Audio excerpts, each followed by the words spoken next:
Trying to survive in a lonely world. We start going in valleys low. Setting rain to dissipating all gateway. Setting straight to breaking lines. Disabled seed and disabled spine. Stars come out, I think right back to home. That's me. I'm that long lost son. Home is where the heart is, somewhere I went wrong. I want back so bad. I've lived lost in melodies change, but the patterns stay the same.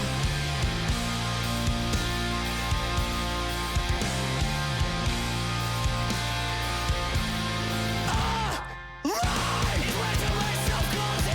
Living on sweat on my brow. Living life like I know how. All the pain is starting right now. This world gets dark like hell.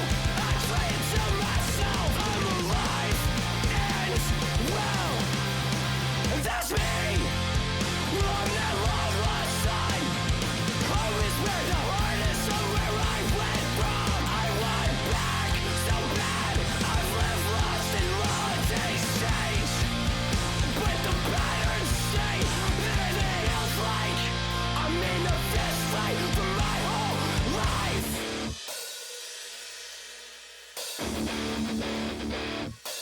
I wanna change the world. What good is it in making the whole world but lost his soul? Unlovable. Come home.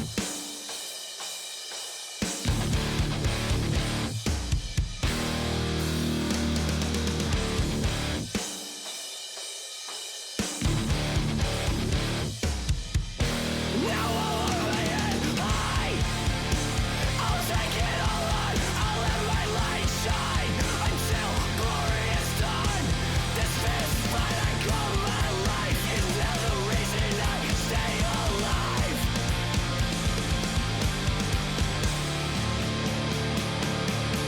I'm not faced, but I'm found.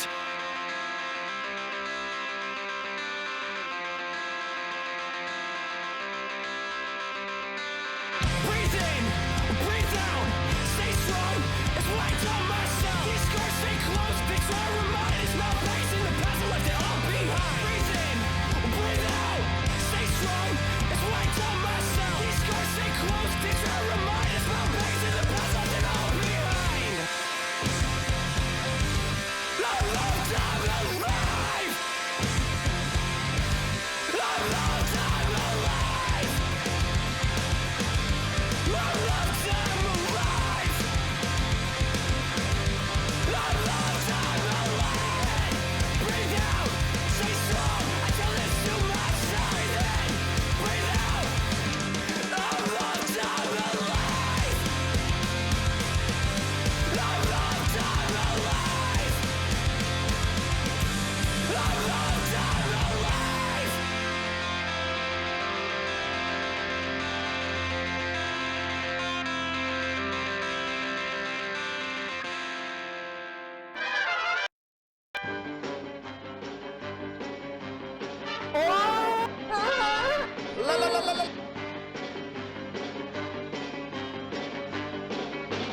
I'm obese, shoot me in the belly. Look at all the space I'm creating, everybody! Bad monkey, bad. Oh, you got you baited so hard.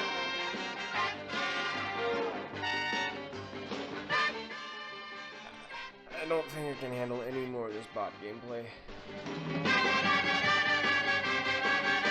Spilo. Okay, we go. Let's not waste any time. We do have 3 coaching sessions today as Spilo, and basically here's where we're at. We're at a very small transition point right now because this Sunday Overwatch League starts. This Sunday I have access to Replay Viewer. This Sunday, well, I guess not the Sunday itself, but the week following, I have Replay Viewer access on stream, and we're gonna break down exactly. We'll break down games, we'll break down POVs. We will look at the meta, how the meta is played. We'll give some predictions. We'll do all sorts of really fun stuff. So next week is Overwatch League stream week. Fun dandy. And even if you aren't an Overwatch League fan, we're going to talk a lot about Kiriko comps, how Kiriko is functioning inside of those comps along with the other heroes as well. So there'll be lots to learn, lots of charismatic, fun, delightful, wonderful treats. And honestly, just being around me is just going to be absolute treat, as it always is. And then we're going to be moving on this Saturday. I have a couple of Rose coaching sessions. We'll figure something else to do on Saturday. We'll do something else fun on Saturday. We're still working on the upcoming guide coming up next. It's been super behind schedule. That I apologize for, but that is still in works, as long as some other potential collabs as well. The K-Lob, thank you very much for the sub. I appreciate it. But today, 3 coaching sessions, fun, giggles, and excitement. We are going to be doing some DPS, some tank today. As I said, it is a self-fulfilling prophecy, I assure you, that we still don't have support VODs. Nobody's sitting in support. It is the complete 180 of Overwatch 1, where I had 40% support VODs, maybe even 45%. Now it's plummeted down to like 20% or even less. It's crazy. We're getting almost just only tank and DPS VODs. So that's just very strange. So we have some more tank and DPS VODs today, but we're going to have some fun with that. Let's not waste too much more time. Are you ready? And let me check to see if I assume that the replay code I was given is expired. I'm going to try it just because I'm an idiot and because I enjoy wasting time. And then if that doesn't work, we do have a VOD recorded, so we shouldn't be relying on that. As a support, where can I send in your VOD? And ! Coaching. It's just the nature of the breakdown. I just find it amusing because support players are usually the ones most focused on learning in Overwatch 2, and yet are the least focused in Overwatch 2, or in Overwatch 1, now the least focused in Overwatch 2. So, I don't know, maybe it's just the way the odds are being played out. But I will say, it is odd, because I have done a lot of coaching sessions. Spooky. Very loud. Let's give this a shot, then. Let me try the VOD code here, and if it doesn't work, then we will know what the deal is. It doesn't work. Okay, so we will close down Overwatch, and we will go off of a Twitch VOD. Let me get my headphones set up, and we're not going to mess around. Exclamation mark Amari, is he back there? Nice catch. Overwatch. Okay, let's not waste any time, mates. I'm sore today. I did some sprinting stuff yesterday, and I'm a little more sore than I've been in a while. Hello, how's it going? Can you hear me? I don't think I can hear you. Hello. Give me 1 second. It might be something on my audio end. I have to go down. Yeah, so it's definitely something on my audio end. So we're not going to panic. We're going to try. You know, actually, I'm going to do the life hack here. I'm just going to plug it into my speakers and see if that works. Give me 1 second. Sorry. No worries. Help me out. Search point. Still not hearing anything. Click on me. It's not Yeah, you, Kiriko though. blind. Don't worry. You're going on me. Oh, You're going on. gosh, You're going on. You're going. killer, bro. Kiriko's still one. Thank God. Nope. We can go in 4v4, Give it's me okay. just a second. It's fine. Wait Let's for it, take there we 4v4. go. Let's take 4v4. Let's see top left. Walk me. Lucio. Walk with me. They shot the Genji. Let's get still here. I bowled you. Nice. Walk You guys me, are walk up me. on. Soldier on bench. Queen on point. Everyone I'm queen. queen. Nice move, Get you on. Queen. April, next to you. Give me 1 second. Yeah, I'm I'm here, I'm here. Yeah, peel and Genji. Get you low. I got a soldier and queen on point. Can I get help? Yeah, I'm getting. I'm Soldier getting. around.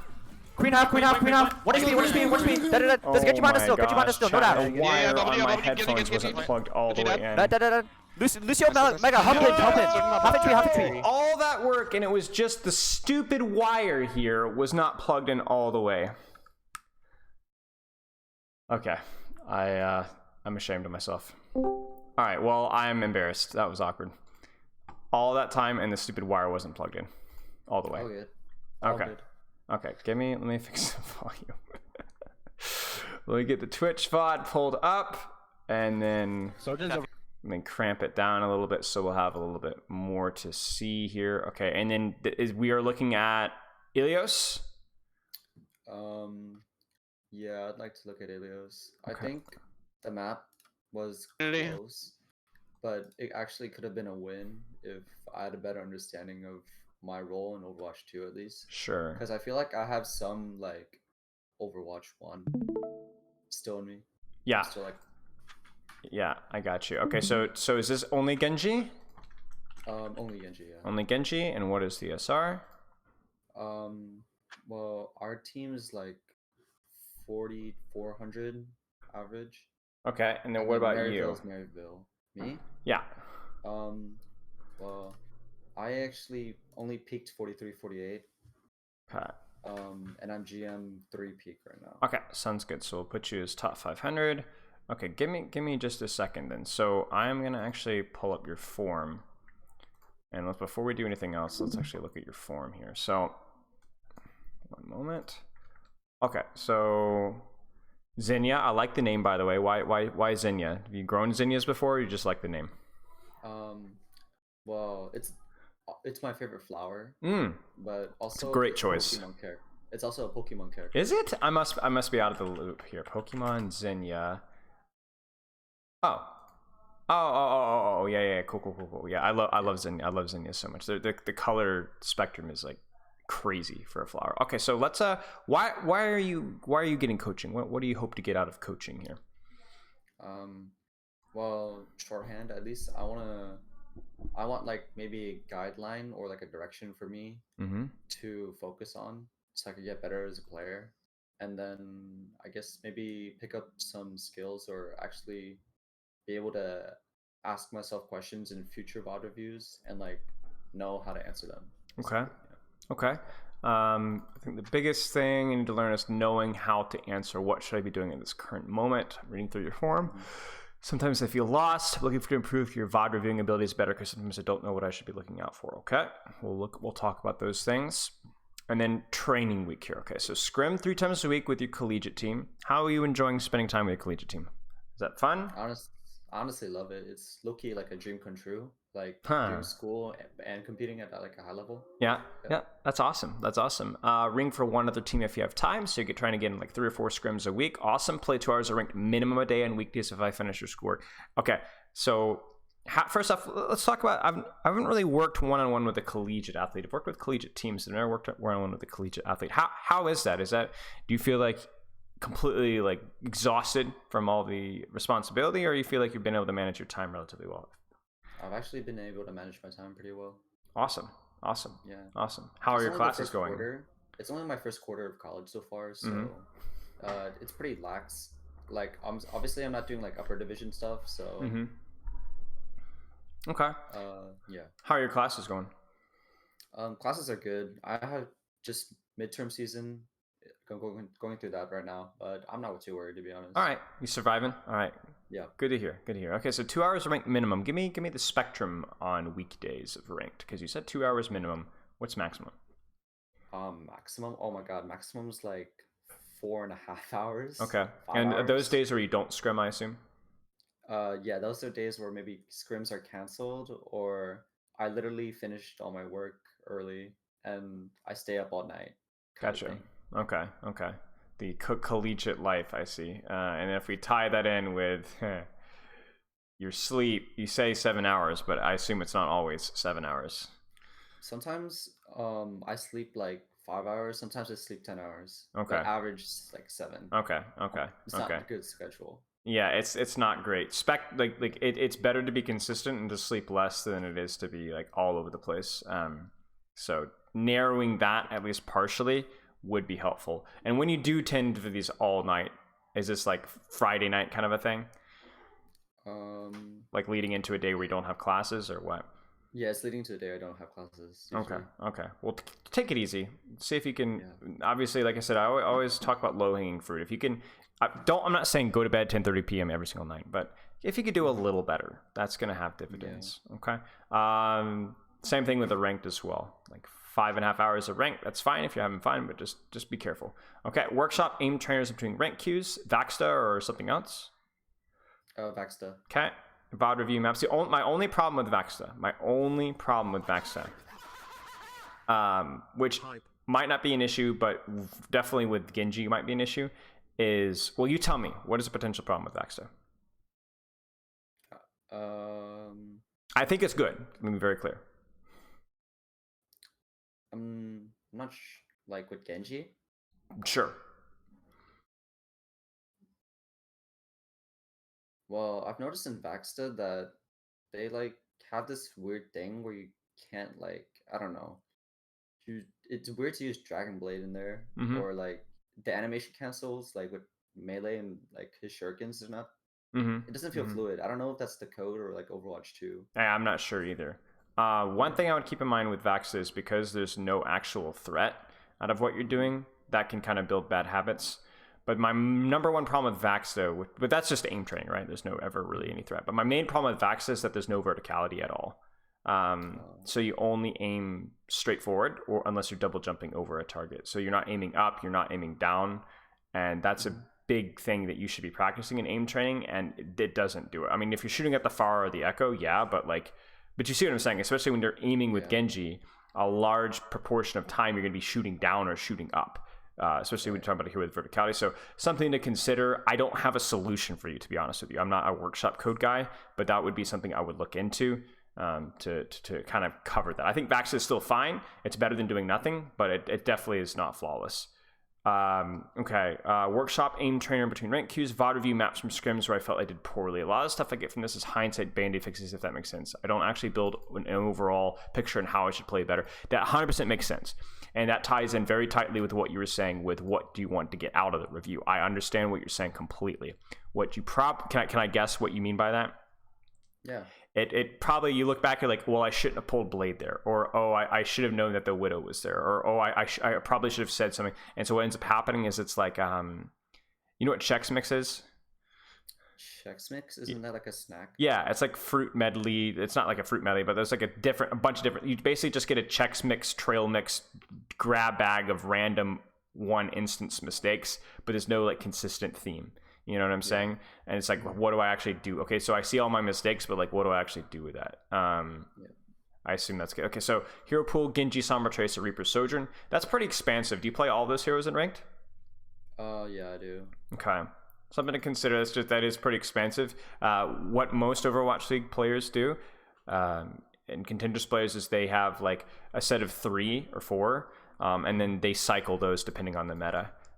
So for you right now, it might be Genji, Sombra, Sojourn, Genji, Sombra, Tracer, something like that. Go ahead. My top 3 right now is Genji by a mile. I have like maybe 26 hours on him, 27, and then the rest is literally like 2 right now. Okay. So. Well, I mean, it depends on what your team needs, right? Like if you're scrimming consistently Genji and being a bit of a Genji OTP, that's fine. But that's me right now. Okay, that's not too bad. Let's keep reading here. What do you feel is holding you back? Again, understanding. Long-term goals, be one of the best clutch flex DPS in the scene. Short-term, climb and maintain to Grandmaster 1. Okay, so I think like those goals are reasonable given the amount of time and the way that you're training. Shouldn't be too crazy. Do you have any other questions? Not really. Okay, so little takeaways. Some of the sleep schedule.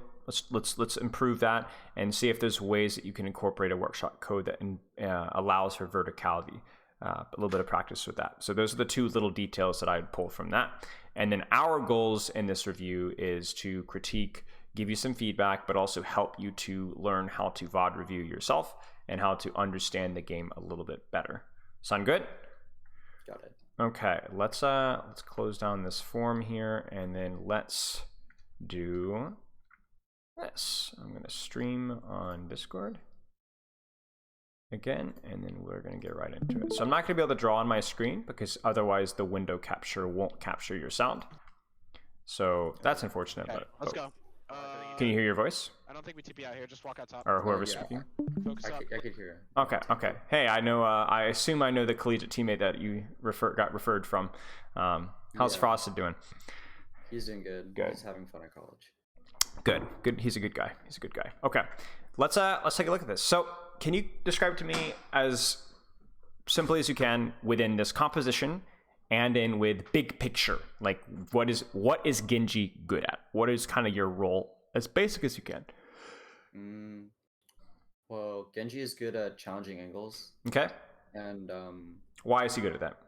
What about his kit? Because he has very good mobility, and he also has 2 abilities like dash and deflect that could either take space or he could retreat safely. So a great duelist, can give, push, pull. Okay, awesome. So what is your role in this composition then, would you say? I think. Well, I think I have to like take an angle so like their enemy team looks at me, so it's easier for my team to take space. Okay. But, like not like full on flank, Yeah. but you know. I hear you. I hear what you're saying. Why is Cyrus on tank? I don't know. And who is Shadow? Is that a new player or somebody's old? I think it's a new player. I don't they know don't Shadow. have an actual tank player right now. Interesting. Okay. According to their roster. Interesting. I assume it's just Zarya, so I guess hit scan makes sense. Okay. All right. Let's go. Listen to each other. Zen, call when you want bubble if you see an opportunity. Let's make this as close as possible, alright? How's the audio? Is it loud, quiet? Yep. Okay. Let's get- Fighting. Let's go. Fighting. Fighting! I might actually pause for just a second because I'm going to turn you up just a tad. And Discord. Stop streaming for a second. Give me just a second. Yeah, I'm speaking like kind of quietly because my roommates are sleeping right now. so- That's okay. That's okay. Totally fine. All right. Let's. We should be a little better here. Here we go.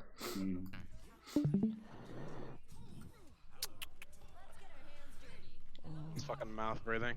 So just to kind of give you a breakdown of this composition, it has a lot in common with the composition. Did you play Junker Queen meta before this? No, I haven't. Okay. It's very similar to that in the fact that basically people are trying to play to win the resource trade and then either look to hard push or take space. So the team that gets their bubbles forced is often the team that loses, or the team that gets basically the team that gets the most value out of their bubbles. So what you have to be thinking here is it's like the Sojourn player has to land the fat E and has to be landing railgun shots, because if they get a fat E, they get a resource advantage, they probably force bubbles and you can win off of that. Every hero on your cast right now is trying to think what's the most pressure that I can put out without dying or getting my cooldowns forced. So the same thing with you. It's like how much damage can I put out without getting my deflect or dash forced, right? So if you're able to do that, you'll be either by winning the duel, winning the trade, winning the tank trade, you will be able to take space and win off of that. So let's go. Genji, window. Sitting main. Wait, they have a Rissa Lucio right there. I'm walking. Yeah. Kite them out. Is this you calling here? I'm walking. Yeah. Okay. Yep, Up, that's fine. Orison no gold. I have to go down. Coming out. Alright, where are they on? Genji, window. Sitting main. Wait, they have a Rissa Lucio right there. I'm walking. Yeah. Kite them out. So what's the problem here? I don't want this to be like too detail oriented. Kite them out. Up, W. Orison. But what's I took go ahead. I took like a shit ton of damage, and like they didn't really use any resources yet. Yeah. I kind of just said I'm walking because I saw them. And I'm also stacking on my Zarya, Yeah. I think. Yeah. So there's no pressure for me really. Right. So you basically did no pressure, and then you got both of your cooldowns forced, and then even you had to get bubble there. Yeah. I want to preface that I was really nervous for this match, so I try to play like hyper low risk, which I don't usually play. I like usually when I play versus an opponent, I like low-key kind of disrespect them because I feel like I am better. But when I saw Maryville, I'm like, shit, you know. It's a self-fulfilling prophecy a lot of the time, isn't it? Yeah.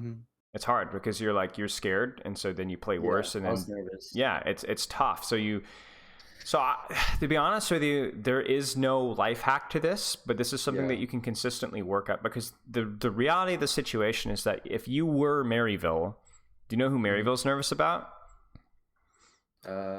There's like a lot of good teams like Northwood and like Yeah, PCI and yeah, stuff. yeah, exactly. And it never really goes away. You kind of see what I'm saying?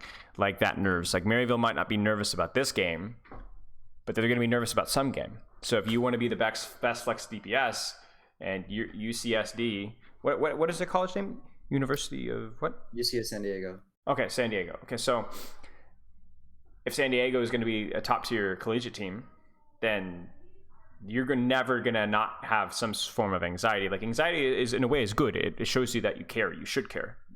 Like winning and competing is fun. It's I wouldn't say it's crucial, but it's fun. It's good. It's good to care about things because that's what makes it fun. If neither team cared, it wouldn't be fun. So for you, I wouldn't necessarily be apprehensive about the anxiety. The fact that you're anxious again shows that you care, and that shows that you're excited, and it's a good fun experience. But instead of channeling that into being more cautious, just go out there and trust that you're going to play the game. You know what I'm saying? Don't try and play more defensive. Don't try to overcompensate more. Play more aggressive. Just play. See what happens. And obviously that's easier said than done, but that is a process that you can start thinking about now. And hopefully we see something different here. Because like I said, like right now, I'm going to speak as if the mistakes that you're making are understanding or execution. But you tell me if you think that these issues are related more to mental. And we can continue to talk about it throughout the review. But you see the problem here. There's no real pressure from this, and you've cost 2 cooldowns for essentially nothing. No gold. I have to go down. I'm out. Just separated, just separated. I can't help you right now. It's okay, I'm low. Touch your bomb left. Touch you out. Did you slide? Kiko's left side. I'm walking on Surgeon top left. Soldier's half. Oh, I'm dead. Someone. Genji half. I'm low. So do you see kind of how you guys feel kind of your style is cramped? Yep.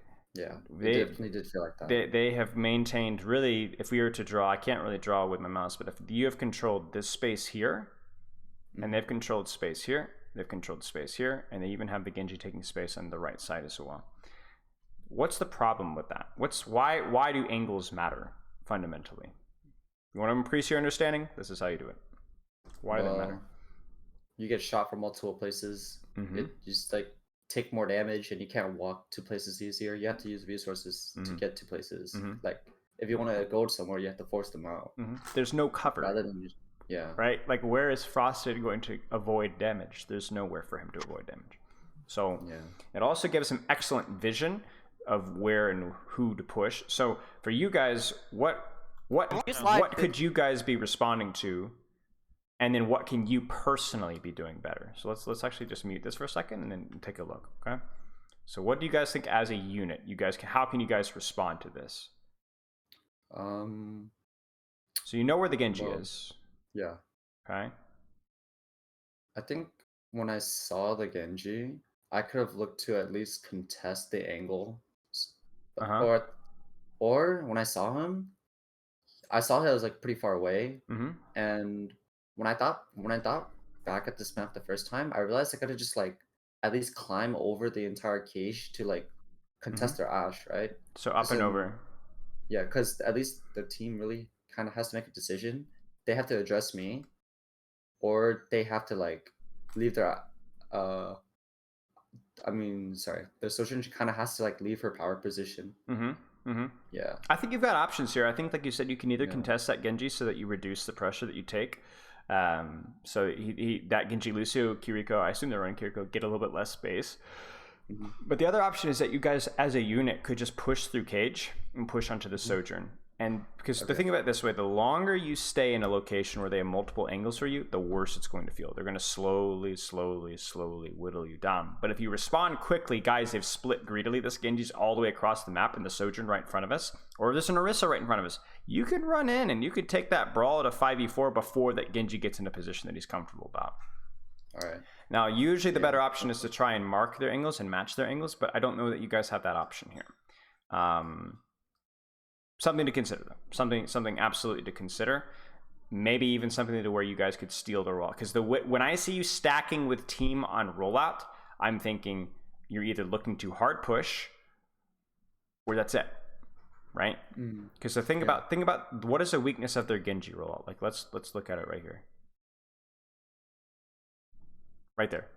You see the Genji Kiriko and the Sojourn as well. He really doesn't have any immediate value for his team. Yes. Like he can't reach like in dash range or do meaningful damage immediately. So if you scout both DPS, this is a Sojourn and a Genji on a flank, could be your immediate response to that? Run into their supports in Orisa. Correct. Now, what if you don't get the kill immediately? What will you force? Resources. Right. You'll win the HP trade. You'll win the resource trade. 100%. So this is the tricky thing with angles. Angles are always good, but I do not think that this is wise from them. I think this is too greedy. And if you guys wanted to, you could walk forward right now and immediately get an HP trade and immediately win that trade. Now, if you don't, then your mindset has to shift. Okay, we can't hard push. Then we need to start taking positions away from them and start fighting for those positions. They should not be allowed to hold angles like this. For example, right now, okay, you've seen the Orisa swing to this side here. What does that mean for you? If I've got Kiriko, Genji, Lucio, Orisa here, what does that mean about the Sojourn right now? She's alone right now. She's alone. So what does that mean for you and like your Lucio and your Kiriko? we could go like take a 2-on-1 dive. You could or pressure her take here. off the tower position. Yeah. Exactly, and then where would she go? Should have to rotate main. She'd I'm go pretty back sure. here, and then how much space would you control now? We would control mostly all of cage. You control half and the map. minis. Yeah. You see, it'd be a 50-50. But if you let her stay here and they put all the resources here and you just don't take any space, then it's no good. Like you have to think of it as like almost like I'm trying to think of what's a good solution, a good way to describe it here. You push on one side and something squishes in the other direction, and you push on another side, it squishes in the other direction. You ever try to like put a fitted sheet on a mattress? Yeah. And you get one corner on and then the corner pops off, and you try to get the other corner on and the other corner pops off, right? That's essentially like what a good enemy team defending against space taking. You put resources to one space, they take the other space. You put the resources to the other space, it takes another space. It's like a game of whack-a-mole. But right now you guys are making it really easy because what do? They whack the mole right here, and you guys didn't respond elsewhere. And then you guys start to push the Sojourn here, and they whack it, and then you guys just you're just passively, you sit, you take it. And so what's happening is then over time, you're slowly going to lose the space. And so like right now, like, again, okay, so like right now, okay, so now they've put more resources here. Do you see all this here? Halo's here, Sojourn's here, Orisa's here. Now, what does this mean for you? What's now opened up? Point a bit. Point, exactly. You could go point side and start poking from there. If you go to point side, you start poking from there. You could get good damage on the Genji, get good damage on the Lucio. You would get more support than their Genji. Maybe you win that flank, maybe you win that angle. So that is what you have to be looking for you individually, is looking for, okay, can I either contest that angle? If not, what angle can I take that's not contested? What space can I control as Genji? Because right now, you end up spending almost the entire time stacked on Frosted, and you don't do any real pressure. Does that make sense? Yeah. The shot iced hits is inevitable. Let's actually take a look at this. So you're down one clearly. They use slide. Kiko's left side. I'm walking on Sojourn top left. Sojourn's off. Oh, I'm dead. Someone. Genji half. I'm low. Genji's on the left inside of us. Genji's on you guys. Do you see how there's nobody on this side of the map? Yeah. It's just the Genji. So how does this feel for him? I'm backing out. Genji one. He could just like, he has a lot of options to go in and then get out. And like, since no one's on that side of the map to pressure him, he feels like comfortable getting aggressive. Mm-hmm. But he's just used his dash. He's just used his deflect. And then now, do you see this response from the enemy team? He almost, first off, he should have died. Yeah, but JP is coming to his rescue. Yeah, this is a panic moment for them right now. Mm-hmm. Because their Genji messed up his resources, and then you guys recognize that he was by himself. So what does that mean about your space? You can contest that, right? Yeah. You can 1v1 that, right? And then they're going to start losing over here. They're going to overcompensate, and then what's that going to mean for Frosted over here? He could take space on that side of the map. Right, he could take that fight with the Orisa and maybe win the resource trade there. Now you guys are down one, so like it's inevitable that you guys are probably going to lose this, but that's kind of how you have to think about it. Get one, actual one. Orisa one on me, Orisa one. Oh, fucking Christ. Okay, the cap. Just reset. Can you back. Keep backing. Can you guys ping the Sojourn? I didn't know she was top. Yeah, wait for your Zarya. Sure. Attack in. Come back. They shouldn't have anything yet. I'm not gonna be close much here. Genji barely did anything. Do you have any questions so far? Sojourn top left. I don't have any questions right now. He kind of like doing a good job Thank you. of I guess pointing out one of my main issues so far. So okay, nothing. Sure, just stop me if you do. Top left right here. That's good. She has Rel. Yeah. I'm gonna walk into the Sojourn. She use it. You seem like you're calling a lot. Is this normal? Yeah. Okay. Bottom right. Lucy's looking for. It's good. It's good. I like it. Wait, Lucy's shoot. You remind me a lot of Backbone. Backbone is another very, very, very chatty flex DPS player. Okay. Let's He's London, right? Yep. Okay. Right here. That's good. She has Rel. Yeah. I'm gonna walk into the Sojourn. She use it. Genji bottom right. Okay. What do you see right now? Lucio on the right side. And? I saw Sojourn on the left side and Genji on point. Yeah, I'm going top here. Okay, let's watch this Sojourn again. top left. Sojourn top left right here. Think about how you can respond. Yeah. I'm gonna walk into the Sojourn. She use it. Genji bottom right. You see? Genji and Lucio right side. So then what is your response? What is the Left choice? side. Okay, the choice is I could either contest the right side angles, or our team could run it down left side really fast. Yeah. And even if you don't get the kill on left side, then you would take 50% of the map, like we talked about earlier, right? Yeah. Right. Okay, so let's see. Wait, this is Lucio. I bubble one, I bubble Zenny. Yeah. Bubbling you. I got dash out.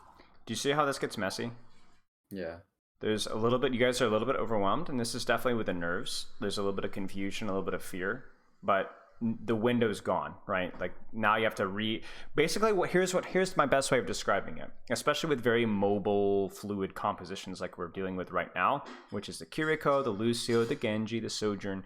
Anything, anywhere, at any time could be space that you guys can control. And I would say as fast as every 5 seconds, the picture changes and you have to adjust and you have to adjust. So you have to be on your toes, looking for these opportunities and finding them. Now, I know that puts a lot of pressure on you, but here's the good news. What's more important than you guys making the perfect read here? Now, it's easy for us now, right? Because we're sitting very quietly and just able to look at it afterwards. But what if you made the wrong read here? What if you said, guys, let's push the Genji Lucio on right side? Is that necessarily the right play? No. So you made the wrong read under pressure. Shame on you. It's over, right? Yeah. No. Trick question. If you make the wrong read and you push the Genji Lucio as 5, what happens? Well, they can't really kill all 5 as 2, so they have to concede space at least. And then what does that mean for your team? We get like map control on the right side. That might not feel as good. It might not be what you guys want to do with Zarya versus Orisa. I don't really know. But it's better than what's happening now, because if you look at what's happening now, if we just turn the audio off, what's happening now from your team? Again, look at your space right now. Look at your map control. We control like little to none of the map. You control a quarter, if even that. Yeah. And why is that? Do you guys just not understand map control? I don't necessarily think that's the case. Maybe. Yeah. But you heard comms, right? Earlier. What do you think is the issue here? Well, at least individually, I didn't really understand like how I should roll out. Or like what positions I should take. And then I'm not sure about my teammates, at least, because I think they acknowledged that the positioning was like kind of sketchy as well. So I think like collectively we kind of just played the macro wrong. Yes. I think the only one who like had a true understanding or like a very good understanding was Frosted. Okay. And I think because I had nerves, I kind of like stacked on Frosted the entire match basically. Yep. Here's the danger, okay? What happens when people don't understand something and then they're put under pressure is then what do? They do what they already know. Like they do what's comfortable for them. Right, they do what's comfortable. And if you really don't know what you're doing and you're trying to think, you often end up times doing nothing. Nothing is what I would describe is happening right now. Right, not now, but like right now. Okay, like where there's a bubble. It just feels like you're just kind of just generally using cooldowns, but nobody really knows exactly what we're supposed to be doing. And the problem with that is we get what's called paralysis by analysis, where you're trying to solve a situation that you don't have the answer to, but then because you're sitting there and trying to solve it, you don't do anything. And that's worse than making the wrong read. Remember what we talked about right here, where he said pushing the Genji Lucio would be the wrong play. But pushing Genji Lucio would have been a better play than what's occurring now. Do you see that? Yeah, that's true. Yeah. So I know it sounds corny and everybody knows this is the case, but it's a good reminder even at the higher levels. Like this is a high level collegiate match that when you guys are kind of lost or confused, somebody has to take leadership and take some form of decisive action. This is why in contenders and collegiate matches, a lot of teams do well playing fast because it's just a very simple direction. It's not usually the best play, but it's just very simple and it's directions that everyone can follow and be on the same page with. And right now, nobody knows exactly what to do. So we need to attack this from 2 points. Number one, We need to give you more information so that you're less lost. But then number two, I also have to highlight this because the unfortunate case of the matter is there are going to be metas and there's going to be situations where you just don't know what to do. I remember in EU Contenders, did you ever heard of the team called Avoided in EU Contenders a couple years ago? Wasn't that like a one-trick team? Yes, it was all the one tricks, the ball one trick, the Pharaoh one trick, and so on. Yeah, I know them. So many teams struggled versus them for so long. And it ended up that their composition wasn't as bad as people thought. But the long story short is that people struggled when they didn't know what to do. They reigned in the chaos. You guys cannot have chaos. You guys have to pick a direction. You have to go with it. Even if that means giving up angles, giving up map control is just hive mind, that's okay. It's better than what's happening now. So let's just keep playing. Does that make sense? Yeah. Okay. Yeah. So I got it. I got the concept. The reason I'm bringing that up to you is why? What kind of a role do you fill in your team? At least from what I'm hearing. I'm pretty vocal. Yeah. Yeah, like I like to target call. Yeah. I like to call when I'm pushing and stuff like that. Yeah. I like to ask for resources. Mm-hmm. So if you're lost and indecisive, yeah, it's not going to be like, just you. When we're like feeling good about ourselves during the match, it feels like I'm in a flow state where I can just like call and like the team will like listen or respond. Mm-hmm. I'm not saying like leader wise, but like mask. They usually like are able to enable me. Yeah. But when I don't know what's happening, then it just kind of feels like a stalemate. Mm-hmm. I get it. Yeah. I get it. And I think that's very important, especially in a Genji player in this meta. Like your Zarya is primarily an enabler in this as much as you possibly can. So if you're lost or you're indecisive, then your team is going to echo that and mirror that, especially with your leadership of the team and especially with this hero and this composition. So let's keep playing. Deflect. I bubble one, I bubbles any. Bubble. I got dash. Dash. Fine. No space, nothing, no pressure, no cooldowns. Okay, just take base. We're so close. We can push her out. What do you see? Orisa's the only one left so far. I got dash. Twitch is there now. Yeah. There's Genji, Lucio, Sojourn. You see? Yeah. Yeah, go. Kiriko's on point too. There's the bubble as you're backing off. You see this? Like, let's look at the bubble timing again. Fine. Okay. I really hate Twitch's arrow key thing. It always goes back like 10 seconds, but it's fine. Like, right here, right? Do you want to go? You're asking for bubble as you're already walking forward. 41 HP, 16 HP. That kills the push. You see? Yeah. Soldier one. I almost have grab. I'm backing. Help you, Zarya. Help me, Soldier. Nice. Nice, you bait them into a I'm ready push. for your grab. Genji behind you, hinge, I think. Yeah, I need you. Help me, Nice. Lucio one. I can. Good job, man. Get you one. Nice. Get point. I'm looking at Lucio. So it's actually funny, through your indecision, you guys actually ended up baiting them to an engage and then were able to kite it out. And the one decisive call that you guys have made this entire fight was this one right here. Listen. Soldier one. I almost have grab. Right here, listen. I'm backing. Help you, Zarya. You hear that? I'm backing. I'm backing. Your entire team echoes back, kite, right? And that ends up being the call that wins you guys the game. So you actually just make them make a mistake. That's the one decisive call that we've had so far. I don't think they were aware that we had grab too. So. Probably not. No, probably not. Okay. Blade, can we just take this fight early if the Orisa's not there? Okay, so their Orisa's flanking right now. She did not die. Ah. So they're like chasing her, and I'm like, in my head, I'm like, I don't think we should do that. I think we should say F her and just take the 4 or 5v4. You could do either one. Doesn't matter as long as you guys are on the same page. Yeah, and I have a very atrocious ass blade in a bit. I'm going. But yeah. Push. Rail on right. Any care now. I lose the Lucio and I lose the fucking Kiriko. What the fuck did they all go?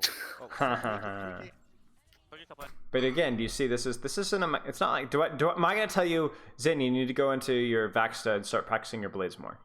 No. What's the issue? What's the real issue?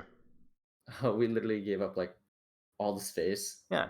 Well, you were indecisive and you got a little bit overwhelmed. And you were indecisive, and if we go back to one of the first things we talked about, you panicked. Yeah. You panicked. Yo, Rissa on me. I'm gonna die. Like I'm dead. when everyone was chasing the Orisa, I was so confused. Like behind us. Yeah. To be clear, that was not a bad play though, because Yeah. Orisa's a free kill if you guys focus her. So I don't know. guess we just had like different. I don't know. We had different opinions on what to do with the Orisa. Maybe I should probably just listen. Yeah. And trust them. If you got 4 people chasing Orisa and you're the odd man out, Yeah. I don't know. Okay.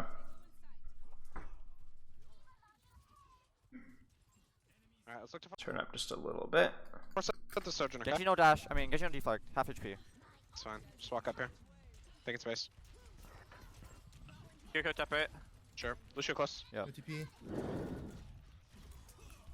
Take left side map. Take left side map. Okay, going. Kyoko top I have left. no deflect. Kyoko out. No You're gold. gonna jump. Oh, Arista's Mike, on right? Kirkon. I built Lucio and Lucio. What was the plan here? Did you guys not have any ultimates? No, we had nothing. Okay, and they had Blade. So what's the plan here? Well, at least to respond to Blade, we should look to either pressure their Genji super hard so he can't like Blade comfortably, or like have a plan to kite it with Amp or something. And then about the space control here, so let's keep that theme here. Kyoko top right. Sure. Lucio close. Let's watch. Take left side map. Take left side map. Okay, going. Kyoko top I left. have no deflect. Kyoko out. No You're gold. gonna jump. Oh, Arista's Mike, on right? Kirkon.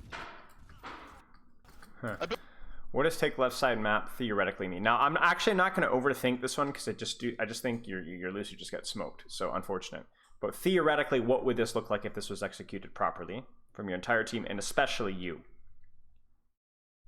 I think.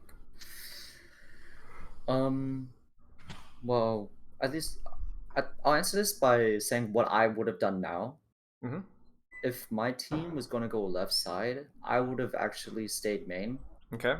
Because if they try to push my team left side, like respond, I could like So put here. pressure from behind them. Right? Yeah. So like here-ish. Yeah, there I could like play around the walls and stuff. Yeah, and then your team rotates through left all the way maybe into cage and even further around. So you guys get 50% of the map. Okay, like we don't have to overthink this one, but that would be the goal, right? Is that they commit all these cooldowns to try and force you in the rotate. Your comp is way too good at rotating, no EGD easy, but don't get stuck here. Build Lucio and Lucio. Nice. There's a gold here. Last fight. Yeah, last fight. Make sure you Where's touch. the guy? I can't touch. Top mine. I can touch. I'm on. I gotta run for a mega. I'm dead. I'm back in 5. I'm back in 5. Okay, We're shooting. Yeah. so main issues. If you were to simply put it, what would you say? Main issue so far is that when we're like at least making pushes or rotations, we're pretty indecisive. Like there's no vision. And when we need to make I'm trying to put this in like actionable words rather than just I respect it. Take your time. This is what we're here for. we need to scout what space they're holding and like try to figure out, I guess, like as a team quickly what space we want to take. And you can also think about it like from the other side of things. You can be like, I want this side of space, guys. We're the ones. They'll have to react to us. You know what I'm saying? Okay. If they get there first, or you roll out and you're like, oh my gosh, the Genji's on the flank, let's respond to that. But make a decision. Make a decision. What kind of rotate, what kind of space, what kind of angles do you guys want to hold? And it doesn't have to be like everybody communicating what position they're holding. That gets way too micro intensive. But just simply as like guys, let's take left. And then what does taking left look like? Guys, let's push that Genji. Let's say, okay, well, what does that look like? I think the big thing is just the decisive lack of action, or the lack of decisive action, whether it was to play slow or whether it was to play fast. But you guys all have to be on the same page. And I think definitely the situation that you guys are in is part of the reason why you guys were slow. Yeah, You guys got to have some confidence. Okay. Now, most teams are not going to roll out on this side. Right? A lot of teams are going to roll out and coast. Widow. Yeah. I don't know what it's like in meta. Maybe I'm dead wrong, but most teams in most metas roll out here. I'm like fucking scared of the Widow. I know they're gonna run a Widow, so I'm like, I want to hide left. Well, Like- but not that's just it though. Yeah. That's just it. You guys are rotating left. Okay, so what does that mean? That means they get all of right side. Okay. They get the mega. They get most of. So then, how do you win?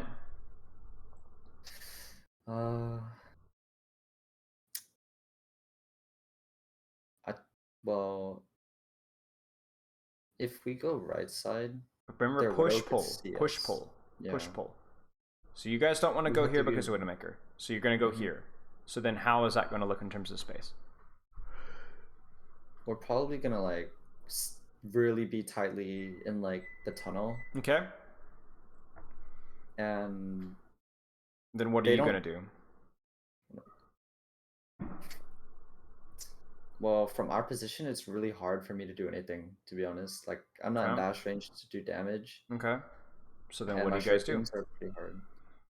We probably have to like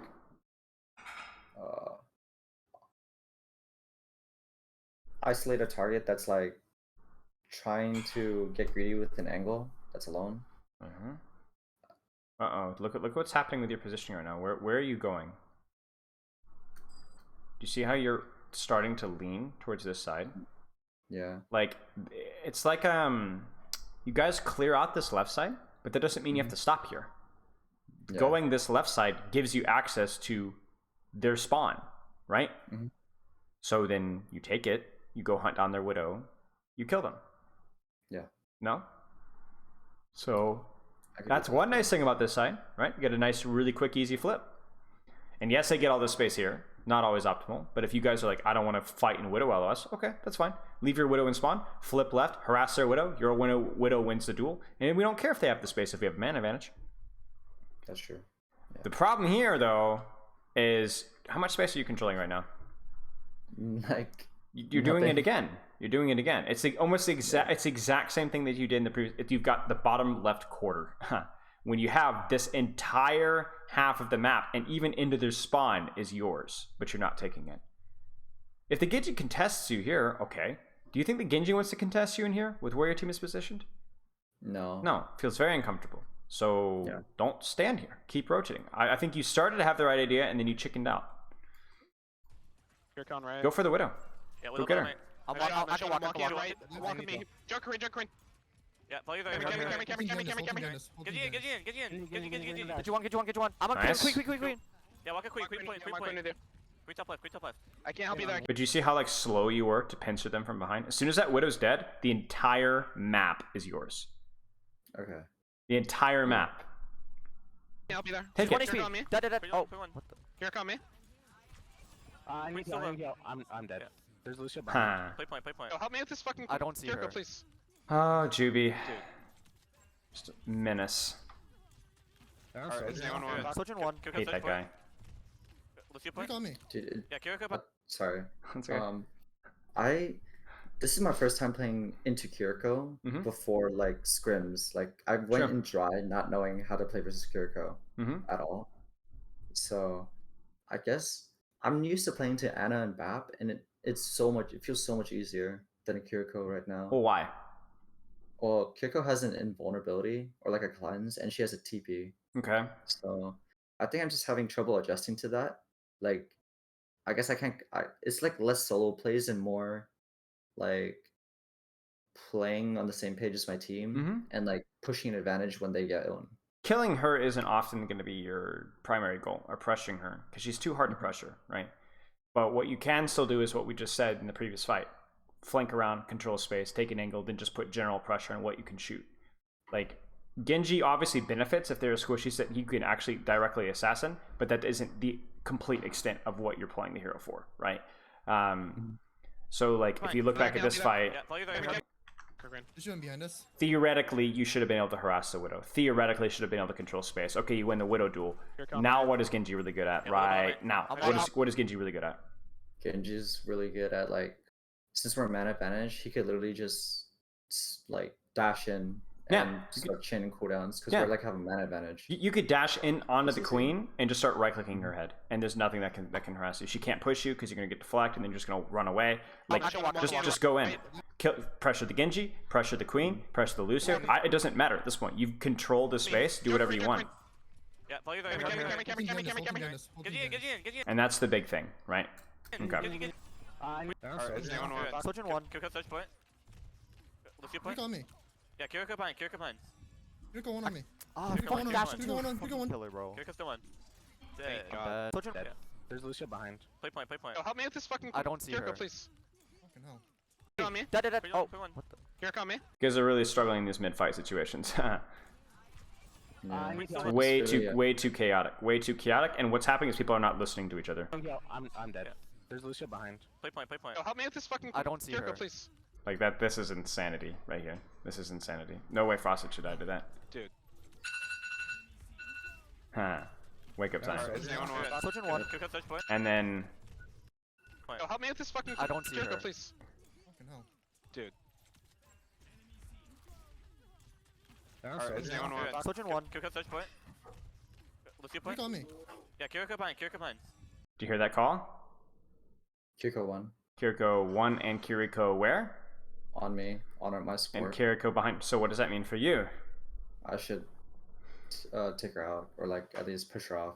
Yeah. Kiriko Or what should you be doing if you cannot assist with that? What does that mean? And I could go after the hit scan. 'cause Oh she's no not no gonna no get no up. no no no no no no. Wrong answer. Wrong answer. Your entire team is turning on one target. So what does that mean that they're going to be focusing on the rest of the enemy team? They're gonna like take all that space. Yeah. So 'cause, how much threat are you under right now? I'm in open space getting shot at by their Sojourn. Again, Low HP. you are by yourself. Yeah. You will get no healing. Your team is not looking at you at all. On me.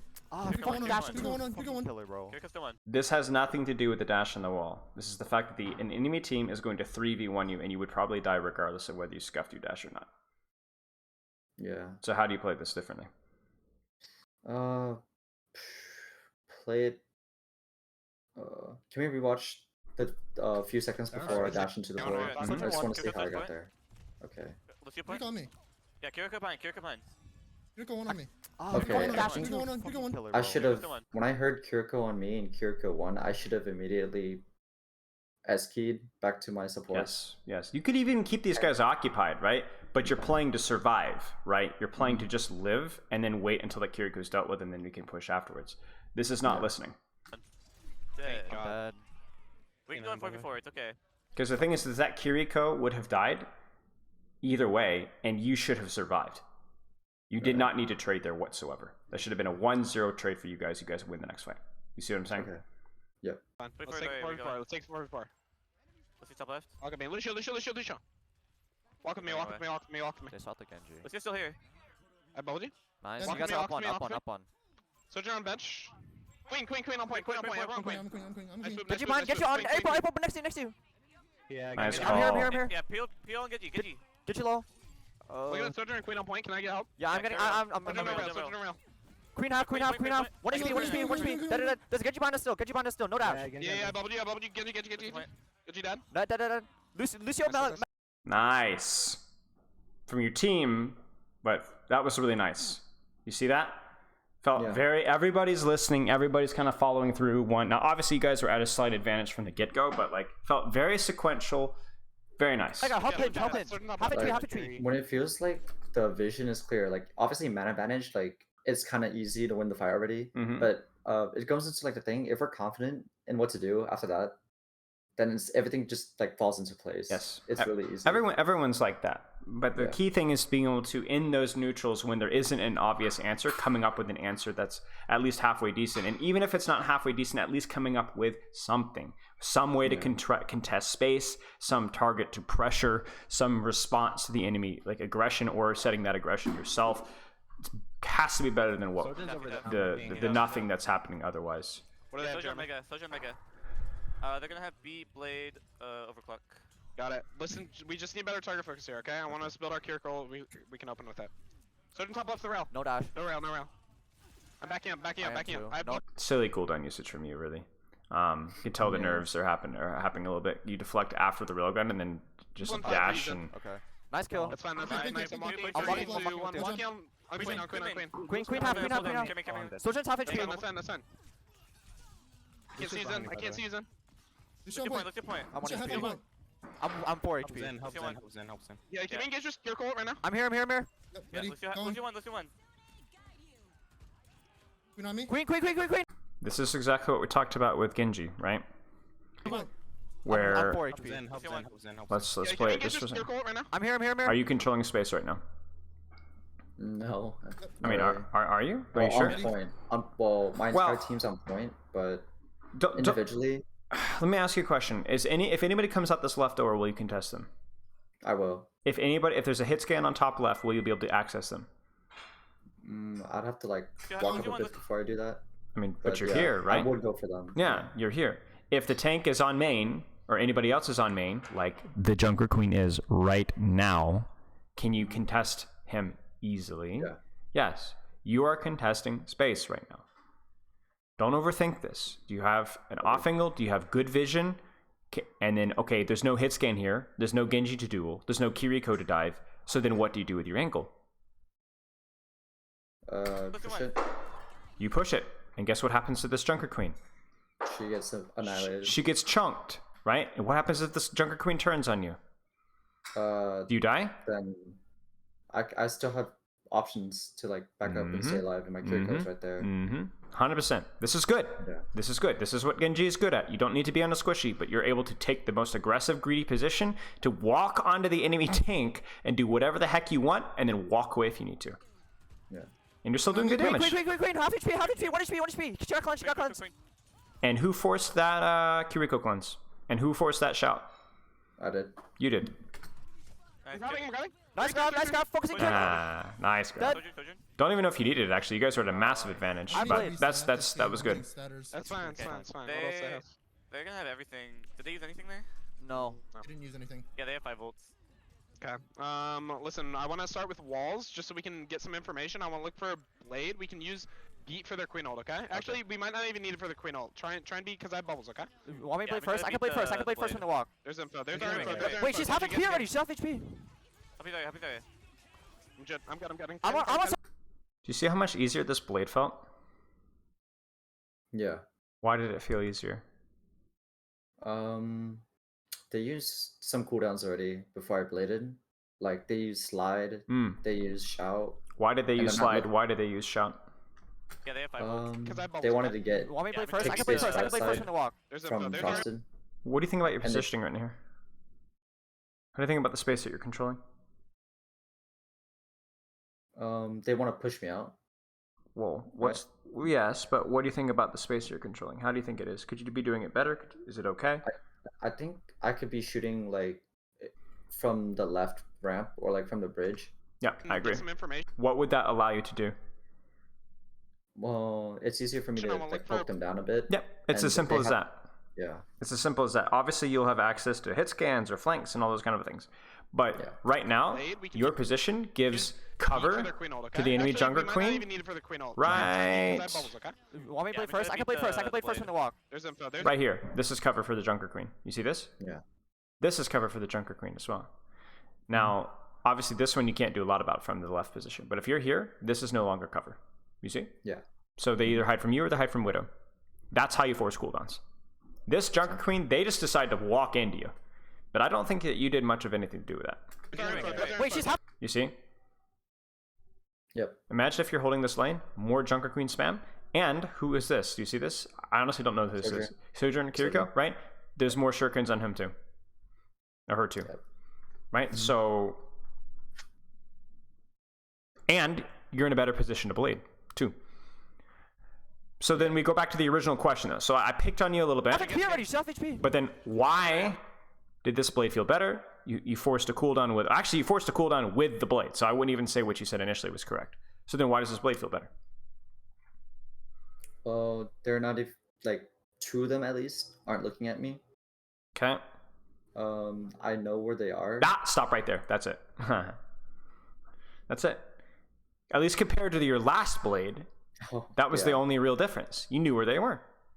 Yep. You knew where one target on your screen was. Do you know where Kiriko is right now? No, not exactly. So not optimal, but 1 is good enough, isn't it? Yeah. I'm getting. I'm on Soldier no slide. We can beat it. Queen, on me. Okay, turning. Do you see what your blade just did? It scared them away. It split them in half, didn't it? Yeah. So then what's your priority right now? Collapse on the queen that's alone. Yep. Or if you can't reach the queen, do you remember when you died fight before last? Yeah, when I dashed into the player. Well, yes. What do you need to be aware of right now? Well, there's someone in our backline and my entire team is on there. Yes. So what does that mean for you? I should adjust that as well. Yeah, either go get the kill or survive. That's it. Queen one, I promise, nice. Lucian's close. Above you, Zen, go. Get Jimmy half, get Jimmy Look at half. Soldier, look at Soldier. I am. I'm 77, 79 HP. I need help. Get you point, get you one. Get you half. What do you think about that fight from your perspective? It felt really good when I forced their entire I both forced rush and beat, and their queen was alone. It felt really good. Like we were taking fights when they weren't comfortable. Like obviously I fucking inted. Yep. After, but the first half of that fight felt like, holy shit, they are feeling uncomfortable. Yeah. You felt the pressure. So somebody redeemed some channel points for me being nice. I mean, you don't have to redeem channel points for me to be nice. I think 100% agree. There was a lot of really, really great things about this. What's the most important takeaway from that fight, though, or most couple of important takeaways from that fight? Well, when we killed their queen really fast, when we called out the queen, and well, what was your initial space control like? It wasn't optimal. Yes. So I should take an angle where their team has to either challenge me or challenge my widow, or the rest of my team, I guess. Like they have to make a decision. Do they want to avoid me and potentially get headshot, or do they want to take a bunch of spam from me? Right. I felt like what you were saying, autopiloting with just hugging Frosted, right? Definitely saw that. Okay. Let's turn our audio back on and let's keep going. They're like halfway to overclock. Marking right. He's not right. Soldier. Soldier's hacked. I'm here. What HP? Dead. Was that the best play that you could have made? It's a trick question. Honestly, I think so. I think it was fine. Again, it's what we talked about early on. It doesn't really matter. I think it was good enough. Yeah. It's good enough. You guys definitely knew what you were trying to do, so it makes it a lot easier, doesn't it? When you know exactly what you're trying to do. Go doom punch.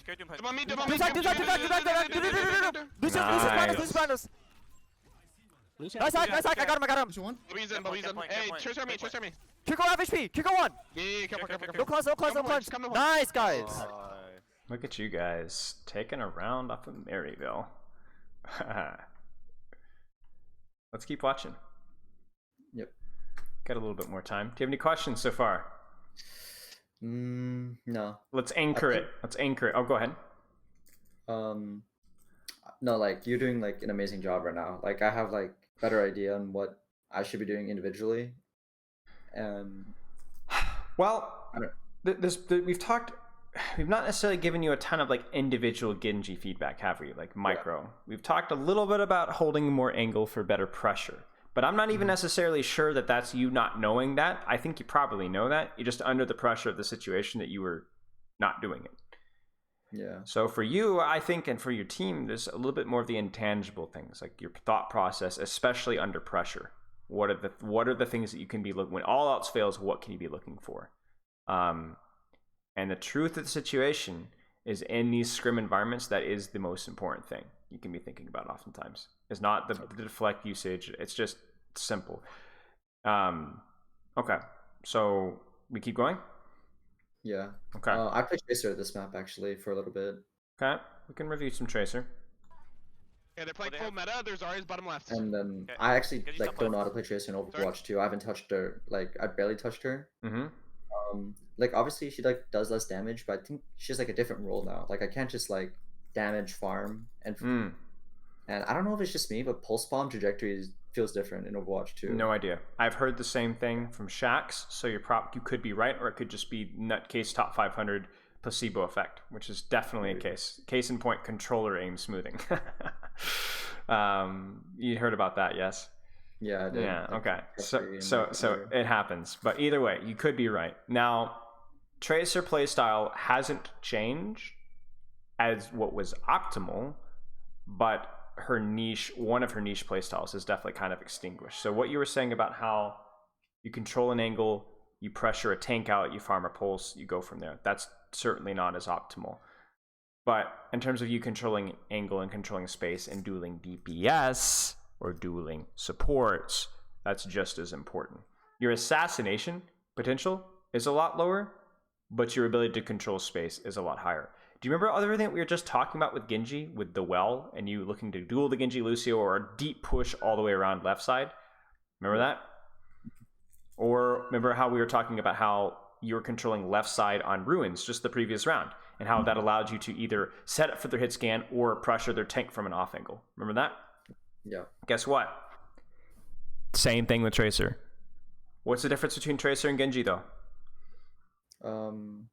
Tracer has a bit more flexibility when it comes to engaging and disengaging. Mhm. She does like less damage. Mm-hmm. At least that's what it feels for me. Mm-hmm. But she could go like in and out really fast. Yep. She could also contest points super easily. Mm-hmm. It's oftentimes just Tracer, you just take that angle and you hold it longer. Yeah. And then obviously like the verticality, lack of verticality means that maps with a lot of verticality means that Genji can stay a lot longer. Maps that are a lot flatter, Genji struggles more, Tracer does better. I would say outside of that, they really fill the same role. They really do. No Can you go personal? high grounds? Yeah, I can go high in 3, 2, 1. I'm on high. Yeah, coming. Now right now, you cannot go high with them, can you? No. So then what can you do? I could.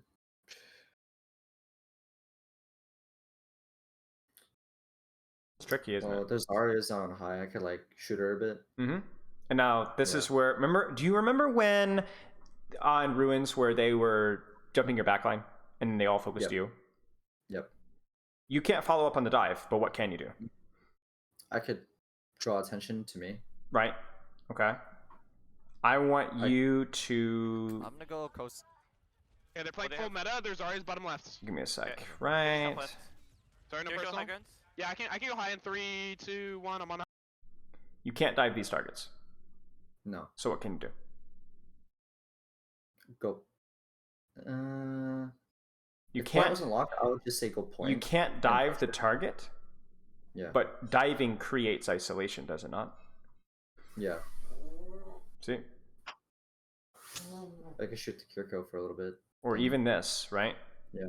Now, this is where we said the weakness of Tracer, right? Because Tracer doesn't have the vertical mobility to follow up on the dive necessarily, unless you flank all the way around. Or do the special little blink stuff that you probably can't do. And then the problem here, though, is if you want to pressure tanks, you're not playing the optimal hero for it, are you? I think Genji Yeah. would be better at it. So this is where I think utilizing what you were saying about point pressure when it unlocks or hunting things deep is probably going to be the play. Does it make sense? Yep. Otherwise, the Tracer self-sustain just doesn't matter very much. Coming. But this is fine. Soldier one. Genji frosted. And do you see how like could Genji do it? You just did right there. Yeah, Kind of. But But could he have gone as deep? No. No. But he could also contest high ground. Yeah. And like Yeah. Yeah. So I think both make sense right now. And look at the response from the enemy team. Do you see this? Look how much space you just created. She's out. There's Yeah, a lot of it's them just happening right now. Yeah. Use this bubble. You have 3 people pursuing you, and it did cost your recall, but I think it's a good Yeah, I trade. know. The Lucius chasing. Did you one? I'm on Zarya. Wait, Lucius Yeah, right but- here. Lucius right here. I'm with you. Genji one on me. You okay? So not bad considering you guys were down 1 instantly, right? Yeah, I'm good. Nah, I'm dead. Yep. Where's Sorry, going to point. I think we. No, it's wait, fine, it's here fine. we go. I don't. Lucius Yeah, right here. we're Lucius right here. I'm with you. I'm with you. Now, Genji right one on me. now, You okay? I look at this and I think, Good. I'm good. I'm dead. can you really help with this right here as much? No. No, you're not very good at that. So then, right now, what's happening on the left side of your screen? Do you know? I think my Kiriko is dueling someone. Right, you're not sure. I'm not sure either. The Kiriko dies to the Lucio, but I don't know if it was just the Lucio. But Yeah. this is you. This is the bat signal right now, right? You can help with this. You don't like getting sucked into the core. You're terrible at that. But you could go all the way over here by yourself and help out with that. Hello, where are you? Right? Where's Sorry, he going to now? point. I think we. This is what you're supposed. This is what your hero continues to be good at. It's fine, it's fine. I don't think we have. I'm gonna go Zarya. Like, there's no way that Genji, like that Genji lister should be able to do that. Q back. Q live. I'm dead. Yeah, come in. Use our spot. Yeah, they're top. They're top. Does that make sense? Yeah. Okay. Let's stop there. Okay. Do you have any questions first off?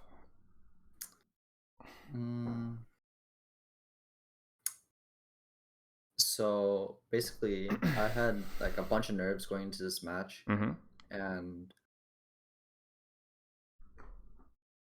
do you think that I should just go into every match like obviously it's dynamic and shit. Sorry for cursing. That's fine. Like it's obviously dynamic because like team to team, but should I like always go into like every like first fight playing the same way I always do? As best as you possibly can. Okay, and then change like go on throughout the. If you need to, play style wise.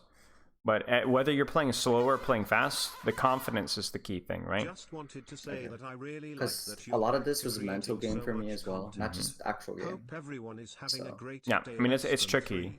Like the mental game is really quite difficult, and that one is a process. That is an unbelievably important aspect of training. So whether it's through mindfulness or whether it's shifting your mindset, or even faking it till you're making it with confidence, just a little bit. And one other thing, I sometimes always have an issue with always wanting to do something, and that sometimes like gets me killed, right? Like I wouldn't have dash sometime, or like I wouldn't have deflect, but like I see a really good opportunity. Would you say like doing nothing sometimes is the best play? You're asking a question that you already know the answer to.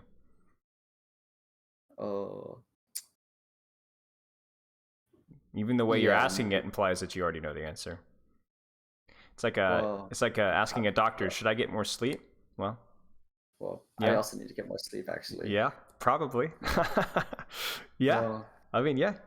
So yeah, basically that's it. Yeah. Those are the main two things, like mental game, and I guess I got nothing. Like to be honest, I have a lot of it. This is a little bit. This is going to sound depressing, but it's going to be encouraging. I promise you. Okay. Everybody struggles with mental game. Everybody. There is not a person, and very few people can ever say that they've really conquered the mental game of performance. Having a clutch mindset is an incredibly difficult thing to do. It takes a long time, and only the best really get there. Most successful players in Overwatch League, and I'm not even talking about like I'm thinking most successful players in Overwatch League have a really hard time handling the nerves and building up the right level of confidence. So if it makes you feel any better, the competition struggles with the exact same things that you do. So don't take it. Go ahead. That's really reassuring, actually. Yeah, everybody deals with it. It makes it seem more human. It rather is than like facing gods. Exactly, and that's the thing you have to break out of your mindset, is that when you're playing Maryville, especially after that last round, right, where you guys whipped it out, like San Diego, who, right, and then you win the round and win it convincingly. There's trouble, right? They're nervous. If they weren't nervous before, they are now. So everybody deals with this. Everybody struggles with this. And so it's really not about the team that masters it and becomes the robots. It's just a team that handles it better. It's a team that handles the pressure a little bit better. That goes, oh man, I am nervous, but you know what? Let's just go out there and play and have a good time. Or maybe there's somebody who's able to or they have a system that we try to work on a little bit today, to where even if you're nervous, we know that we need to be looking for something decisive, whether it's controlling space or whether it's diving. So they're nervous, but they just fall back on the system, and then things work. We did that a lot with London, where I don't think we had a very good grasp of game nerves, but we won games just off of autopiloting a lot of the times. We would just autopilot and do what we knew we needed to do, and we'd win the game off of that. And that can be the challenge for you, is to work on your mental, but then also to work on developing, and not developing, but continuing to develop your understanding of Genji and Tracer, so that you don't have to worry about nerves. You know that if you just go out there and you just play robotically, you'll still do the right thing most of the time. Okay. Like when you're sitting on top of Frosted, slap yourself in the face. No, that's not how we play Genji. Just hold an angle. See what you know what I'm saying? You know what he told me? He What? said that What'd he say? I should put sticky notes on my monitor for like things I need to focus on. So I guess I could write down "Don't stack on Frosted." That would be a good one for scrims. That would be a good one for scrims. But here's the thing: when you get into an official match, do you know what you do? You take the sticky notes off and you play the game. Yeah. And then if you go back and you're like, man, I stacked on top of Zarya again. Okay, let's keep working at it, right? But when you go into an official match, you are no longer practicing. You're just playing to have fun. Like, I really, truly, when you go into a match, you are not practicing. You are just playing to have fun, and you're seeing what happens. Okay. Yeah. Okay. So Genji controls space. Have an idea or a purpose, whether it's controlling space or diving, and then see what happens. Do you have any other questions? No, I'm good. Okay. If you do, I appreciate it. keep me updated. My DMs are always open, as always. And you have a wonderful rest of your day. Okay? Yeah. All right, GG Zinnia. I love your name, by the way. I know I said it before, but seriously, sick name. I see, mate. Yeah. So that was Zinnia, Flex DPS extraordinaire from the University, California, San Diego. Good to see everybody in chat. Sorry I haven't been as responsive. I just always try to focus on these in-depth reviews first and then catch up with delightful chat afterwards. Let me skim through if I missed anything. Hello, Lep. Good to see Lep. Again, do you get any input on the Sojourn? I did get input on the Sojourn primary, secondary fire key bindings. Yep. Chatted with a couple players, and they actually, surprisingly, majority of Overwatch League players, at least the ones that I asked, do not have them swapped. They have it as standard with Sojourn. So read that as you will. Hello, THK. This is a top 500 Genji in a scrim. It's both.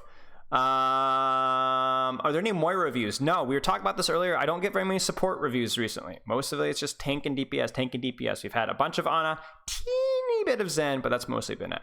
Kev's on the outside seems like he has his mental in a steel case. I don't know if that's the case, but it certainly seems to be the case because he's also one of the most consistent players in Overwatch League. So it definitely seems like he's got a good handle on his mental. Hello, Chad. Hello, Nintails. Good to see you. Like my videos. Appreciate it. Roar is laughing. Roar, you said something earlier. Roar, you said something in chat that I needed to remember to answer, but I don't remember what the question or statement was, Roar. So what is it, if I forgot? Hi, Spilo. I've been watching your YouTube for a while. Thought I'd pop in for stream. Thank you. I appreciate it. Hope you've been enjoying the YouTube. Most of the YouTube content, the vast majority of it, except for the guides, the specific, like the basic guides come from stream. So you never said hi to you in quick play. Ah, yeah. Okay. So honestly, I don't remember seeing you in quick play. If I don't say hi to you, I'm not ghosting you. I just legitimately didn't see it. I don't know if it's like the new chat thing where there's more spam because of the pings. I legitimately didn't see it. I feel bad now, though.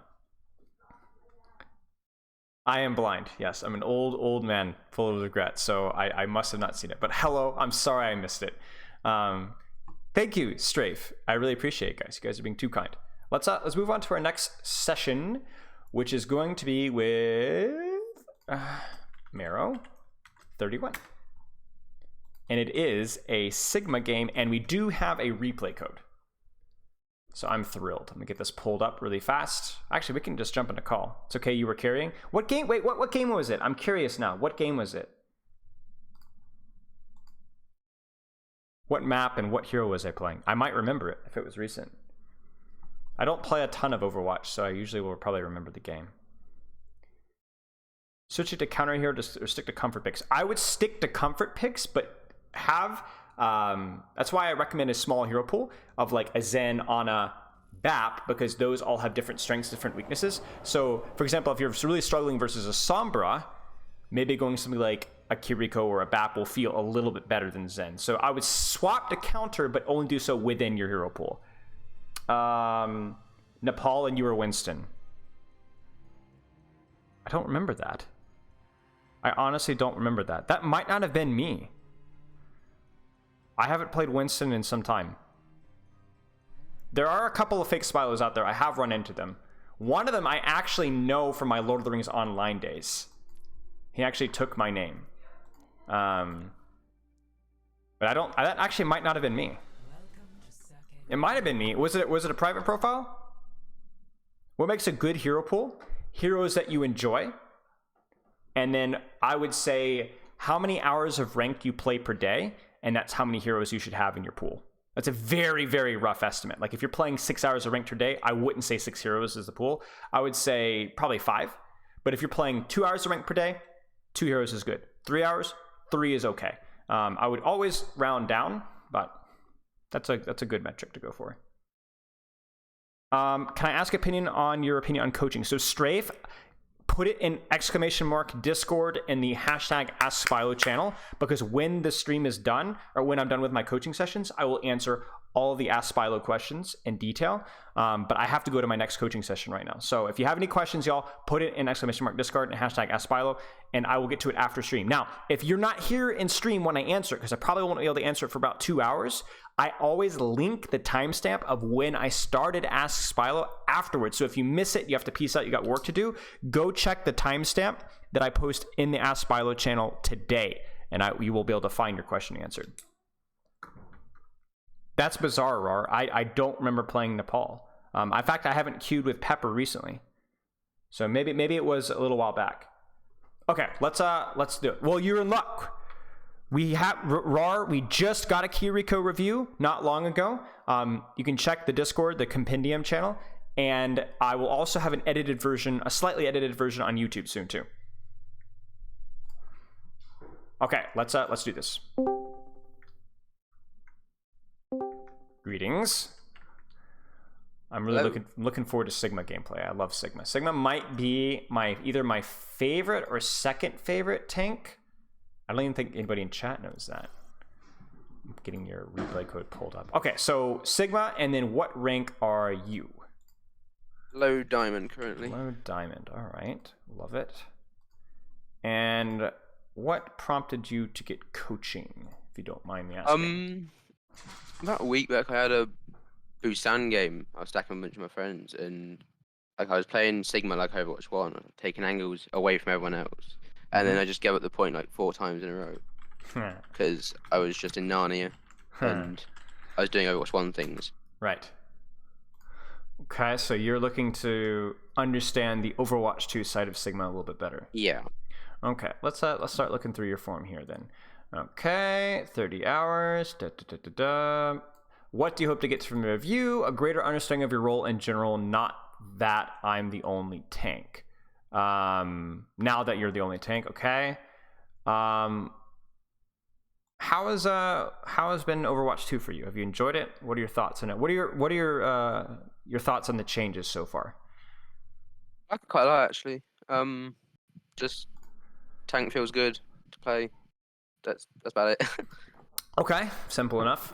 Looking through your training week, scrim with your college team twice a week. Okay, break that down for me. What college? How are you enjoying it? What do you like about it? So on. UK college team. Okay. Loughborough College. Okay, sick. Liking it quite a bit. It's not like, GM. It's sort of like Diamond area. It's just UK colleges. Sure. It's not a lot of college. It's not just UK. That's the norm for most colleges, I think. Yeah. We do 2 scrims a week, and then we do 1 VOD review, but that's not really helpful because I do the VOD reviews, so I don't get myself reviewed ever. You're too hard on yourself. Okay. And then you're playing 2 or 3 hours a day most of the week. How are the scrims? Do you play different heroes? Like what's your pool looking like within the scrims? I play all off tanks and ball. Right. Mostly playing Zarya recently because of... How's that been? Decent actually, decent. Okay. So you've got a little bit of the flex tank pool, like all the off tanks, all ball, because that's what the team means. Okay. And then you're playing 2 or 3 hours a day, most days a week. Sometimes you're taking a day off not to burn yourself out. Sounds good. And then when you're playing ranked, does that generally follow the same kind of hero pool, all the off tanks plus ball, or? Yeah. Okay. Yeah. How do you feel about that? Because I always struggle with this one, because whenever you join a team, collegiate team, obviously you have like responsibility to try and fill around what the team needs, right? If we want to play this comp, then I need to learn this hero.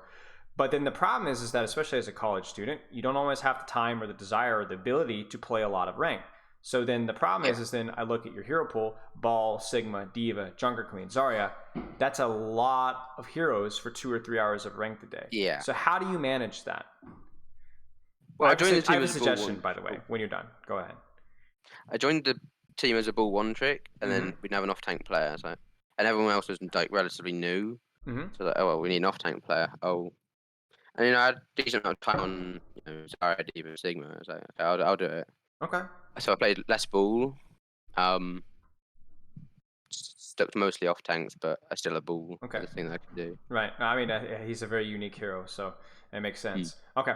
So, a little suggestion for you. I actually just had a person I just reviewed with the Flex DPS previous to this had the same kind of an issue where like Genji one trick, but then I end up every meta it depends, right? So for you, I would recommend you're playing a lot of Zarya right now because that's what the team needs. Okay. Yeah, Zarya and then Sig on poke maps. Okay, so Zarya and Sig and poke maps, those are the heroes you need to be practicing. Okay, so those are good heroes to practice in ranked. And then what I would do is I would avoid playing D.Va or Junker Queen. And then if you really want to play ball. And so what you have here is you've effectively, what you do is you dynamically shrink your hero pool based off of what your team needs. So our team needs Zarya, Sigma. I'm going to grind those heroes and I'm going to play ball a couple maps just because screw it, I like playing ball, right? Yeah. And then, okay, the meta changed. Now we need a D.Va player. Now I'm going to drop Zarya and start grinding D.Va. And you kind of see what I'm saying, right? Yeah. Don't feel like you have to be grinding D.Va, Junker Queen at all. Like you could go an entire week and play one game of each, and I think that would be a better use of your time because you are in a difficult situation, right? Okay, so let's keep looking here. What do you feel is holding you back? Understanding mostly. It's funny because I'm looking at the forms, right? And they're all it's a Google Doc basically, and it's like, and everybody's answers. I see 1, 2, 3, 4, 5, 6, 7 forms out of like 10 that start with the word understanding. So understanding mostly. My mechanics have been improving, so I'm not too worried about that. Explain, what do you mean by understanding? What do you need to understand better? My positioning on each tank, how I'm meant to play with my team, just quite a general, broad, just am I doing it right? Gotcha. What do I need to improve on? Okay, mechanics have been improving. That's awesome. That's got to be tricky too, like swapping a lot of off-tank heroes. I'm glad that's improving as well. Okay, long-term goal is to get top 500, but short-term is just to break into masters. Okay, so we'll do our best to get into that and see. Let's just focus on what you need to do to improve, and then you will improve to where you get to masters. So let's focus on what you need to do to get there. Last thing is obviously the sleep is definitely on the lower end. You are a college student. That's kind of the joke, right? Nobody sleeps in college, but I have to kind of give you the gentle nudge. If you can do a little better than 5 to 6, if you can say 6 to 7, sometimes 8, that would help unquestionably. Okay. Yeah. Do you have any other questions or anything else you want to bring up before we keep moving? On the defense, I really struggled against Orisa. I ran my head into a brick wall. I want to sort of understand how to counter that. Sure. So I've been playing almost exclusively Orisa whenever I Q tank. Not a lot of rank, but I've been playing a lot of Orisa, and so I can explain to you my struggles as Orisa. So maybe you can curse the next Orisa you play with the struggles that I had. Okay, so let me start streaming, and then we will go from there. Okay. And then, as always, if you have any questions, just holler, and I will pause, and then we'll talk things through. Let me switch this up just a little bit, fix some of these settings. Okay, so what is Sigma good at? What are the strengths of the hero, if you could put it as simply as you possibly can? He's just really dominant at poking, countering brawls quite a lot. Rock's a really good defensive tool for peeling. Genji's diving, can't deflect it per se. Okay. What would you say your weaknesses are? I think my positioning, sort of. I don't play far enough forwards or far enough back. Okay. I don't kite properly at times, I think. Okay. And then what would you say are the weaknesses of the hero specifically, just Sigma in general? If Ryan or Rissa walks on him, he sort of just struggles just because he's not a brawl tank. Right. Okay. I mean, that's it in a nutshell. Exactly. I think there isn't a tank in Overwatch 2 that's better at poke than Sigma. Hog is not better. Certainly not the new Orisa, right? you have the best consistent range pressure, the best consistent sightline denial in the game. And I actually just reviewed some Sigma, which will be posted in a few days with some extra info. And we talk about controlling a sightline, controlling an angle. If you're able to put out consistent pressure and do so where you can't get run over, like you were saying that was happening on the Overwatch 1 play style, then you're gonna have a really nice and dandy time. Okay, let's play and let's just see what we got. So is there anything on the enemy comp or on your comp that you feel is especially crucial for you to know or be able to track? Hog hooks, if you can hook me out of position. Okay, what about your team? Is there anything really important for your team to be aware of? Mora doesn't really lend much to the poke phase. I don't see a whole lot, to be frank with you. Yeah. I think the hog hook is the big one. They're on Lucio, so they might try and close the distance onto you guys. Yeah. But honestly, I don't see a whole lot. Mostly just the hog hook. Let's play. Yeah.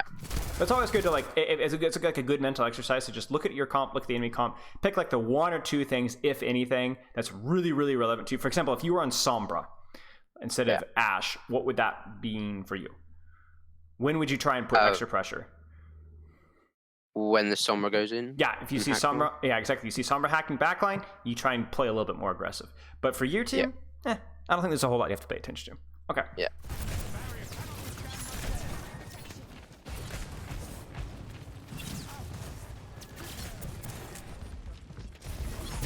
So this is the crucial thing, okay?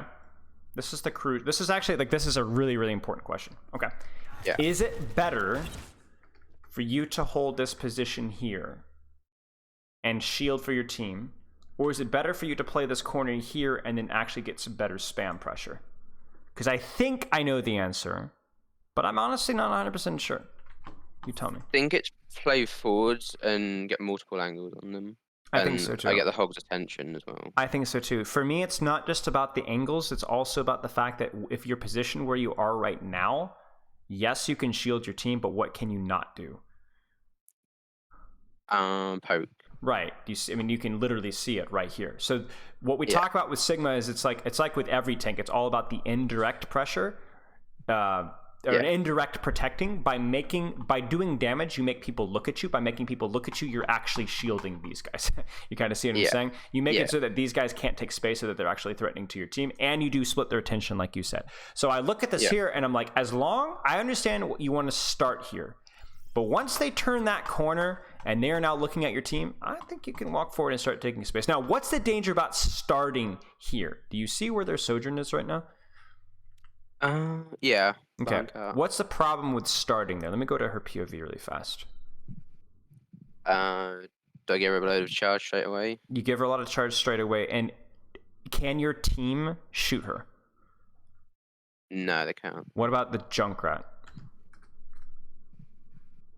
He can just spam up on me for free. Right, so what they can do is they can force your resources 5v1 without your team being able to do anything about it. And then what are you going to have to do? Kite back. You're going to kite back, and then what are they going to do? Push onto the area and then I just give up. Right, and then you're going to want to fight them, but you're not going to have the resources to do it. So I think starting where you did to get some scouting is okay. This is fine. But I actually think that this is actually quite bad. Because what ends up happening, your shield is actually broken. Like, that was crazy burst damage. Yeah. And then now you want to start taking the angle, but you're not quite fully recharged. Yeah.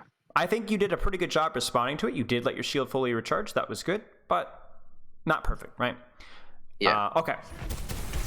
Now, here's the other question. Who should you be shooting right now? This is a very important question in Overwatch 2 for every hero, DPS, support, and tanks. What should you be shooting right now? Shoot the backline. Shoot the backline. Do not shoot the tank unless you've got literally no other option or the tank is literally feeding. Shoot the backline. Tanks are just too flipping hard to kill. Yeah. So right now you're shooting Hog. Don't. Shoot Junkrat. Shoot. This is good.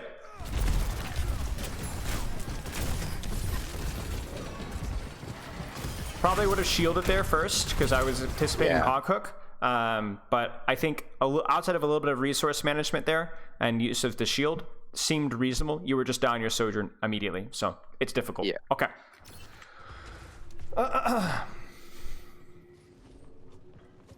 I don't know if you guys should be able to touch. Your Ash should be back soon. That's unfortunate. He dies for it though. Excellent rock. Now, what should be happening right now? Should we pressure in the back line? There's another tank or Preco. I think. Would have liked to have seen you drop your shield there instead of letting it break as well. Yeah. Drop your shield and just shift across because there's no CC for you to worry about. Okay.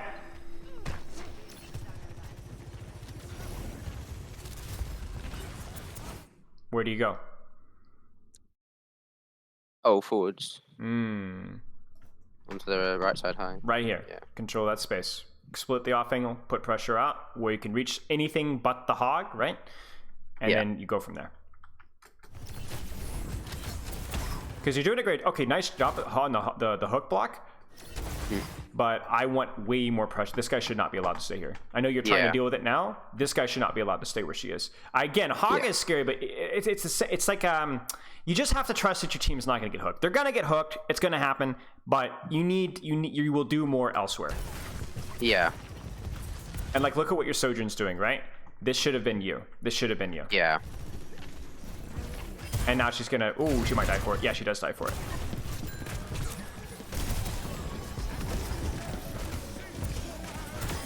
Nice. Drop the shield. Drop the shield. Drop the shield. Drop the shield. You have a problem with leaving your shield up. Yeah. Definitely a problem. And to be honest with you, this is. How long have you been playing Sigma? Since he came out. Okay. Yeah. How many hours have you played on Sigma? 200-ish, I'd say. Okay, so you've played enough for this to be no longer an issue of you just need to get reps in. Yeah. You need to be actually thinking about it more. Okay. Yeah.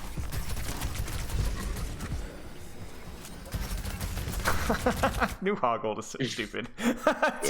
It's so stupid. Yeah. All right. Now, who should you be shooting right now? Backline. Backline, if you can. But this is one of the situations here where if you were to shoot Hog, I wouldn't weep. Why? Yeah.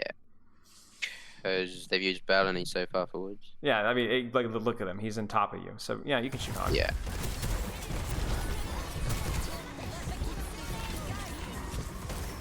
Drop your shield. Drop your shield. Drop your shield. Drop your shield. Look, you see it? Huh. Yeah. It's a major problem. Your mechanics are quite good, though. Thank you. They're better than mine, and I'm the greatest of all time, so clearly you're doing something right. Okay, this is going to be actually like really important. Same thing with the Widow. Like, you're not going to be able to stop the Widow from taking the positions like this, but if that Widow is able to walk forward at all, that's going to be a major problem for your team. Yeah. So that's all going to be about... Nice rock. Positions you hold. Okay.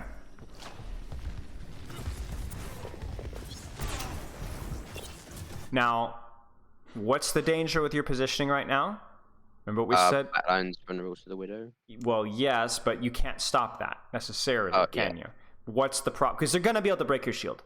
They're going to be able to break your shield, and then the backline's going to be vulnerable. So all you're doing is you're giving them an extra step to do before your backline's vulnerable. That you can't really stop it. But what's the problem? If I go to this Widow POV, what can she shoot and what can your team not necessarily do? Especially 2 seconds ago, right? Look at the She can shoot me. Right, she can shoot you. She doesn't have to pick and choose. So what I would like you to do is I would have liked you to have started again here, give your team the initial shield. Okay, guys, now I'm going to start rotating forward. Now, your teammates are going to flame you for it, but can't be helped. Yeah. Why are we backing off? I'm scared of the Widow, I think. You are what's keeping the Widow where she's at, right? Look at the Kiriko. This guy needs to be shot. If he can't reach Kiriko, this guy needs to be shot. I mean, you not being here is a massive drop in pressure. And now look at the Lucio. Look at the Hog. Look at the Kiriko. Look at the freaking Junkrat. What is this? Yeah. No way that he should be allowed to take space like this. Yeah. And are you actually... You were playing with your team, but are you blocking Widow right now? No. No. You're not even doing the one potentially positive thing that you could be doing if you were stuck with your team. Yeah. You see? Major problem. That's it, yeah. The only thing that you need to be aware of if you are to play more isolated here and I guarantee you this is why you were not adjusting to the Overwatch 1 playstyle very well, is what happens if your team... Let's watch. Let's watch. 5, 4, 3, 2... You see this? Yeah. What just happened from your team? Oh, they've started kiting back? They've dropped. So then, would you be able to hold this position any longer? No. No. And this is how you get isolated as Sigma and die as Sigma in Overwatch 1 or especially Overwatch 2. You see? Yeah. Okay. Yeah.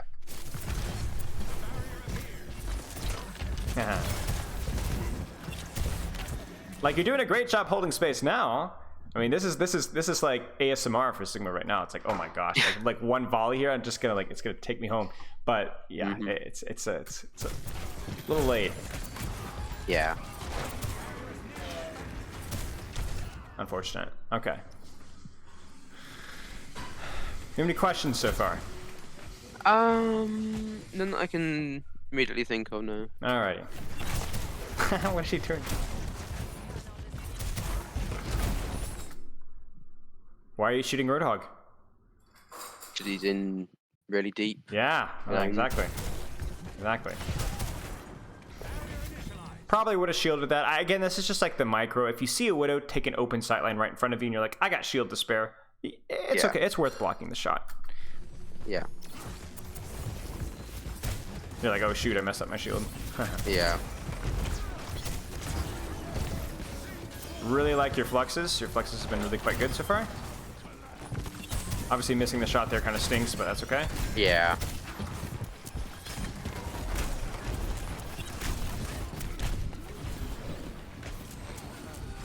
Come on. Get him. Oh, come on, get him. That's tragic. So a little bit of a mechanical beef there. Felt like those kills should have been cleaned up, but okay. Yeah. Ha! Okay, well, that was tragic. Again, you can kind of see your shield here. Like, is there really a crazy off angle, important off angle that you need to be controlling right now, or a side? Really? What do you think? Not really, because compare the corner. Right. So then, what can you use your shield for? Hog? I mean, yeah. Honestly, just what you're doing right now is fine. Okay. Like, this is where it's like, okay, there's no real angle or sight line that I need to really worry about. I mean, what am I going to do? Play here? I can't really reach anything. So I'm just going to play with my team, and I'm just going to spam. This is like one of the few maps where that's going to be the case, and this is honestly why Sigma is so strong in this map. Is even though Sigma is really good at controlling off angles, there are other heroes that are more mobile and can often do it better than you. But in this map, it's just a tunnel, really. It's just a spam tunnel. So like, you hold this position, you get great value out of your shield. There's literally no other off angle. I mean, maybe you could plop shield here and start to spam this hog from here, but I think this is fine. There's always nuance to it, right? It's not like, oh, you always have the off angle as Sigma. Not necessarily. I forget that you could do that. You could do that, right? Yeah, you can. That's crazy. Foolishness. Wait, he's on your team. That didn't matter. That doesn't happen. Yeah, okay. See, you know what you were doing is the Junkrat was spamming from spawn, and you knew it, and you knew that the shots were going to come. The Widow also grapple shot it, and it bugged, and it actually just launched her into the sky, and then she was firing from above. Yeah. Yeah. I mean, to be fair, Bastion's been out of the loop for a while, so it's kind of hard to know what the old voice lines are. I hear the siren and go, oh shit. I don't know why. I just hear the siren. Yeah, oh crap. Overwatch is like introducing like Vietnam flashbacks for all the player base. Oh gosh. Oh jeez. World War II bunkers. Yes, seriously. Okay. Okay. Now, again here, I really question, like, I don't think that you're gonna have time to like take this position here. So again, I really don't have a problem with you just stacking here and just putting spam out. Use your shield, use your spam, just spam. And so this is gonna be all about like the micro, right? So like this shield, this shift, the cover breaks. What are you gonna do with your next shield? You know, that's the question. Like, are you gonna hit this rock here? Yeah. See, that's the mistake. You see. That's the mistake. So like right now, there's no like complicated positioning thing. Now it's all about how you're using your cooldowns. This should have been rocked. This should have been rocked. This should have been rocked. I've started not rocking them. I know why, because it doesn't cancel it. Right. Yeah. Right. But it's a question of like he's not going for you. You need to buy your team time to respond. So rock it anyway, as long as he's not just shift. If he's just ulting you, then just shift it. You know, you're fine. Yeah. But if he's ulting somebody else, pop the rock.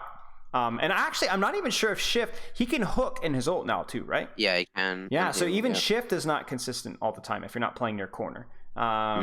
So I would say there's no black and white rule really with it, but right now he's clearly ulting somebody else. You need to buy them time. Because if you rock this, he's gonna have time to be able to move, and he might even die through it because you're gonna give your Bastion and turret form some extra time. But yeah, okay. Yeah.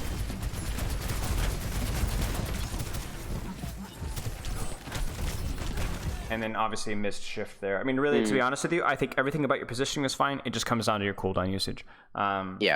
Which, to be fair, has mostly been okay outside of your shield usage up to this point. So we won't harp on it too much longer. We're just gonna keep an eye on it.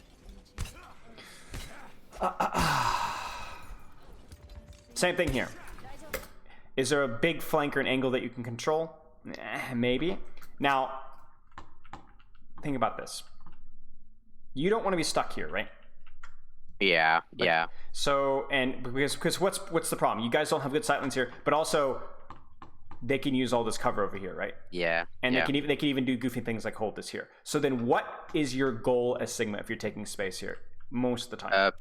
Push ahead of the cover. Yeah, if you can get to here, you see how you've just moved cover to cover, and then now what is good about this position here? They can't. I'm not sure. I'll think about it for a second. Let's actually just watch this fight play out. Like, I'm not going to even... Let's just not even, like, try and imagine. Let's actually see what they do.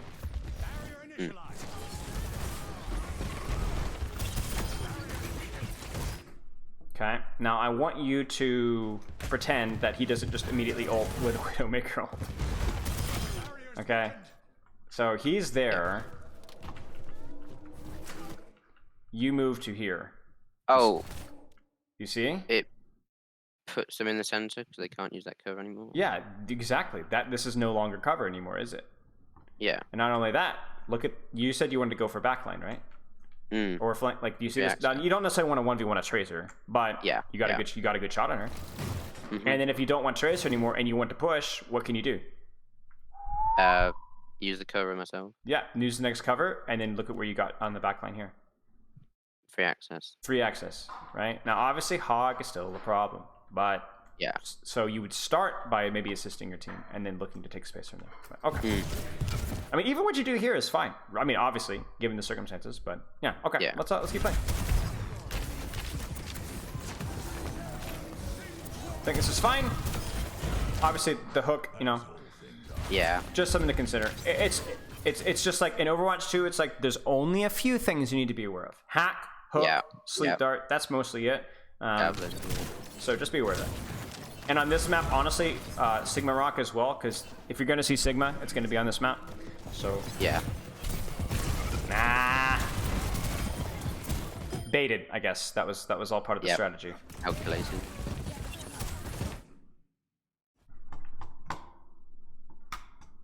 You see it? Yeah. I'm very grateful because it makes my job so very easy, and it also makes your job very easy as well. So this is really quite good.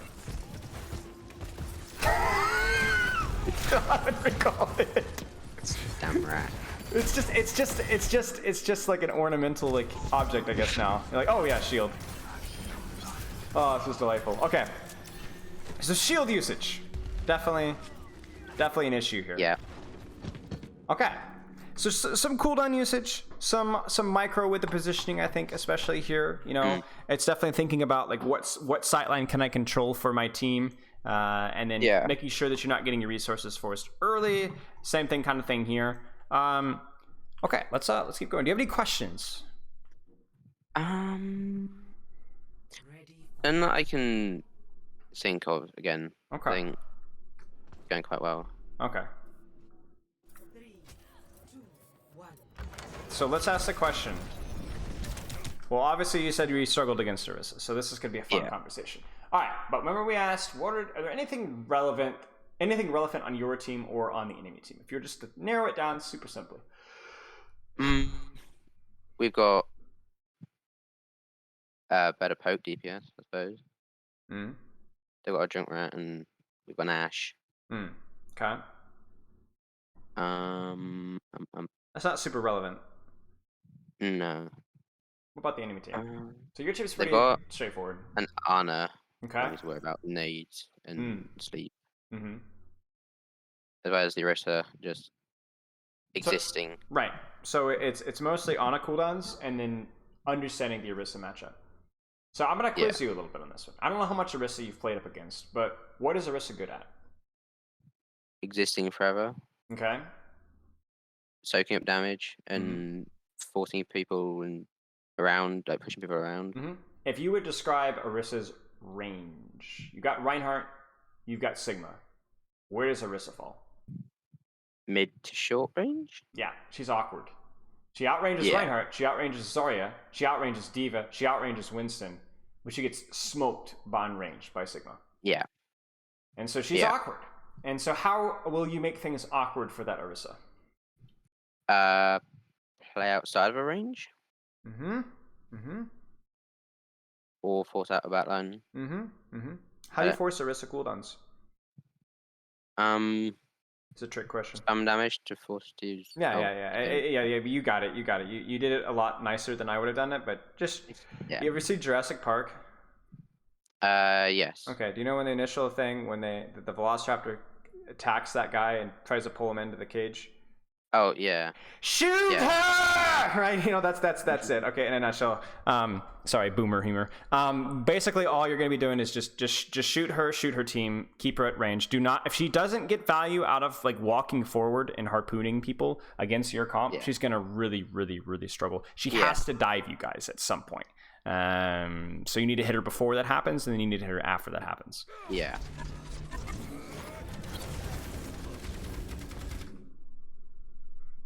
No. Okay. Because what are you shielding right now? An Orisa. Does Orisa damage matter right now? Not really. No, it doesn't. What matters that you need to be shielding in the enemy team? Hanzo and Junk. Hanzo spam on a cooldowns. Honestly, Junk stuff, maybe when he gets up close, but I wouldn't even sweat it too much. Again, it's because you don't have infinite shield. You have to selectively choose, and so this is just meaningless.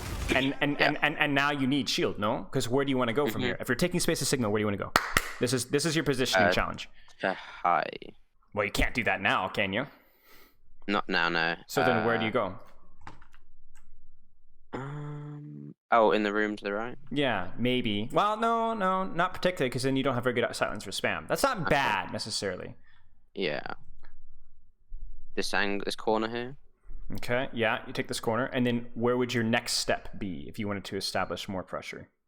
Take the stairs and hold that? Sure. What if you get here, shoot the Orisa, force a little bit of space, move to here, shoot the Orisa, or if you get enough space, you can move to this corner here.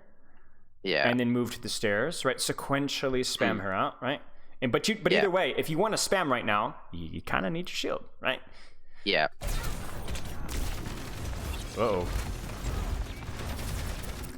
Micro there, right? Micro there. I actually can you rock her spin?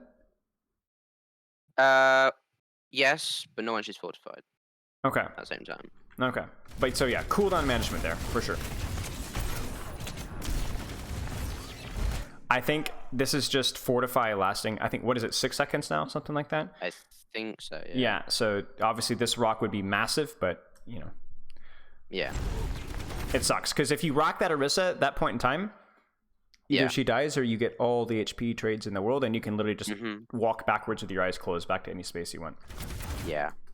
I like this, though. What are you doing right now? Ignoring her and going Completely ignoring her. Completely ignoring her. That's very frustrating for her.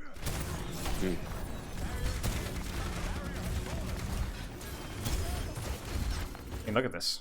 You see this? What is the Orisa doing? Retreating. She's doing right. She hasn't contributed anything here, has she? No. And why are you walking forward onto the Orisa even though she's better in close range? Because she is a cooldown. Because she has nothing. She's losing the HP trade. She's losing her cooldowns. In fact, every hero, heck, a Zenyatta can brawl a Winston, right? If the Winston doesn't have a bubble and is half HP and discorded, right? Any hero can brawl any hero once they force the cooldowns out, once they get that advantage out. So what you're doing right now looks really good. Cooldowns, right? I think you had a little bit of shield there you could have played with.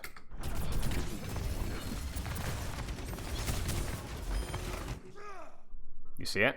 Look at the space that you're holding right now. That Orisa. Yeah. She's having a hard time.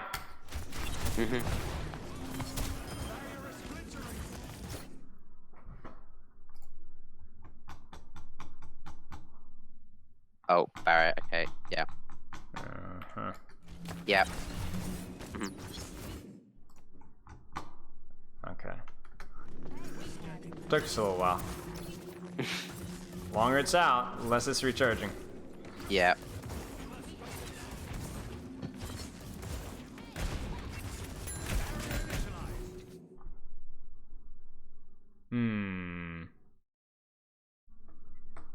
You're helping their ADHD. You know why?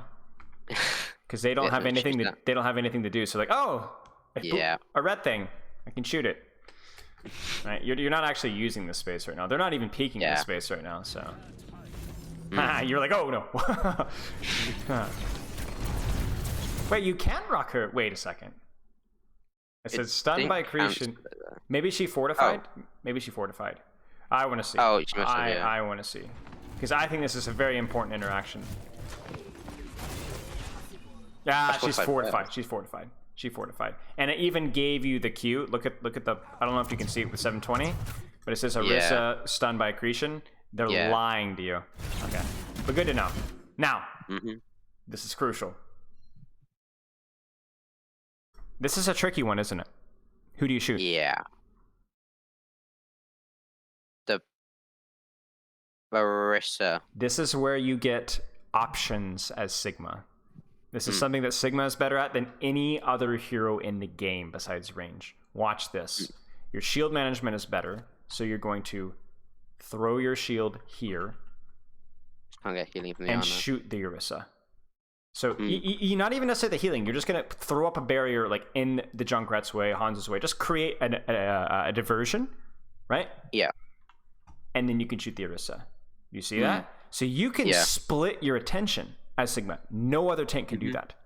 No other tank can do that. So right now, I agree with you. I think shooting a tank is usually not the play, but this tank is super, super aggressive and discorded, and this fortify is about to wear off. So I think shooting here is fine. I think it would have been also fine to shoot the Hanzo, but okay, whatever. This is fine too. However, at the very least, you should throw a shield up here. Yeah.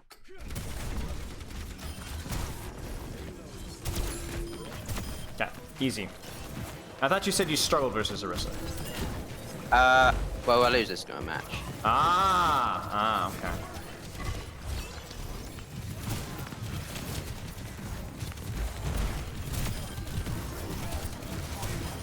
Okay. Now, this is all very, very, very aggressive. Why? Let me give you a hint. Okay. Oh, Zen's nowhere near. On cart. Does that necessarily mean it's a bad thing? Yes, because he's about to have trans and they're about to get ults. But see, I'm a results-based coach, so if you kill people, it's a good thing. Okay. Why do you think this worked out so well then, even though you had a Zen on cart? Because they were still coming back from spawn.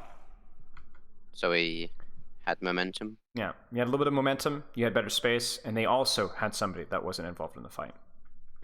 So that, and also, you just be frank, made a mechanical play. You hit the rock, he dies. Yeah.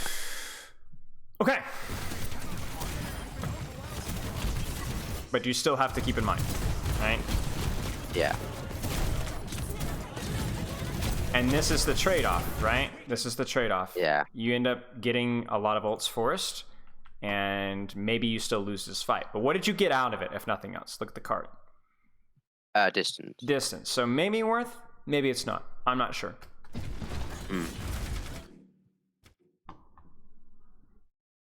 Yeah. Yeah.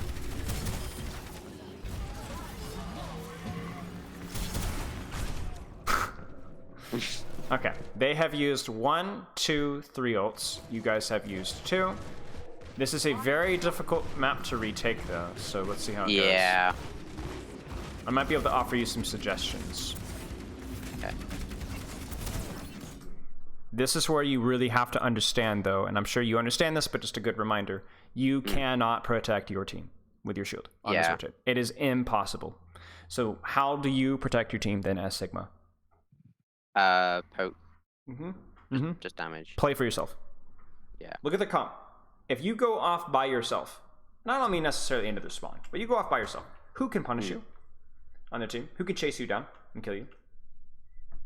Not really anyone? Nobody. Nobody. No. There's nothing. So you do whatever you want.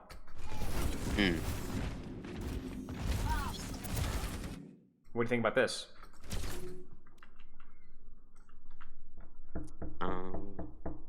I should probably wait a second for them to get LOS on me. Maybe. Is everybody looking at you right now? No, looking at Hanzo. I think you're okay. I think you're okay. Okay. You shooting backline? Keep walking. Again, they really hate this. They really, really hate this. As a support player, this really drives me nuts. Yeah.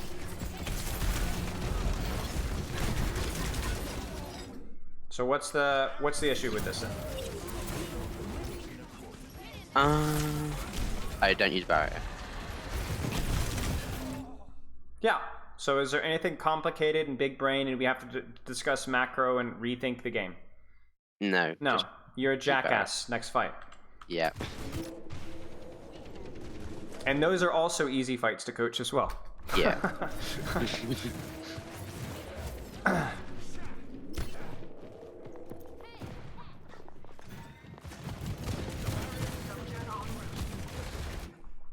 to make the payload move once again?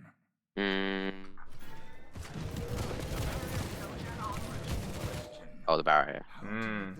Now, again, I understand why you're doing this. I'm not even saying that this one you forgot about it like you have earlier. In fact, this might be necessary.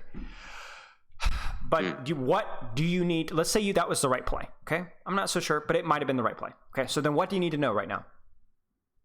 I don't have barrier for the next fight. So then what does that mean for you right now? Don't push in. Don't push in. You can spam, but you need to be really cautious. Okay? Yeah.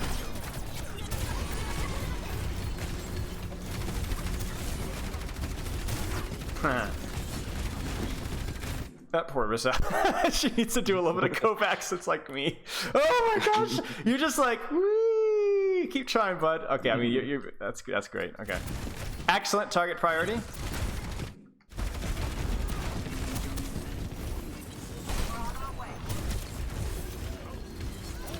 Yeah, I knew it. It was too good to be true. I was like, okay, this fight seems pretty reasonable. What's gonna go wrong this fight? We scouted it. Yeah. A little bit of hindsight coaching there, because if you clutch this one out, I would have been like, oh, amazing play, right? It's just a situation where, like, this fight's gonna be really difficult. So the best thing you can do is just honestly just take the L, go next, take the L, go next, and eventually you're gonna win one. You only have to win one. You know, you can lose as many fights as you'd like, but you only have to win one. So this is just not great. So okay. Yeah. So a lot of honestly just flat out tomfoolery, to be honest with you. With our attack here, nothing crazy. But that should also be encouraging though, because besides your shield usage and your positioning in some situations, I really do think that your target priority, your mentality has looked fairly solid. I think your theory of how, from what we've seen, is good. So negative feedback on some things, but also positive feedback on others. I really like how little we're shooting Orisa. Like right now, obviously, shoot the Orisa. Shoot the Orisa. I like even that.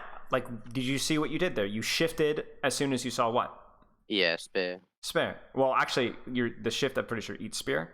But you see her use her cooldowns. Yeah.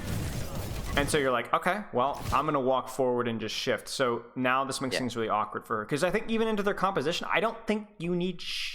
I don't think anything can actually cancel your shift with their comp. So if you just want to use it for some space and HP, do it up. You know. And now again, target priority. She's you know, whatever the heck they just did to her, the Suzu. So now you switch your target priority. Yeah. I mean, look at, okay, you lost that fight, but what did they do? Use 2 ults to get it. Nope. 3 ults. 3 ults. Yeah, nice job. So for you, it's honestly a lot of just like low-hanging fruit. If we can clean up your positioning, if we can clean up your shield usage, and if we can get you to not literally troll the lobby 2 fights in a row. Yeah. This one is an easy dub. Easy dub. Yeah. Again with the shield, right? I think this is much better. You threw it out there to help your team rotate, and then you're like, okay, I'm about to fight. I'm gonna recall it. I'm just getting in position to go in. Yeah. Now, this is crazy, but it can work. Yeah. If you got cooldowns, if you got shield, if you're timing it well. Do you think you're timing it well? Yes. I think so. The rest is not looking at me. Yeah. Well, I mean, look at you. Why is she not looking at you? Because my entire team's. Yeah. Brilliant. What did that Orisa do? She must have hit the harpoon. Yeah. Yep.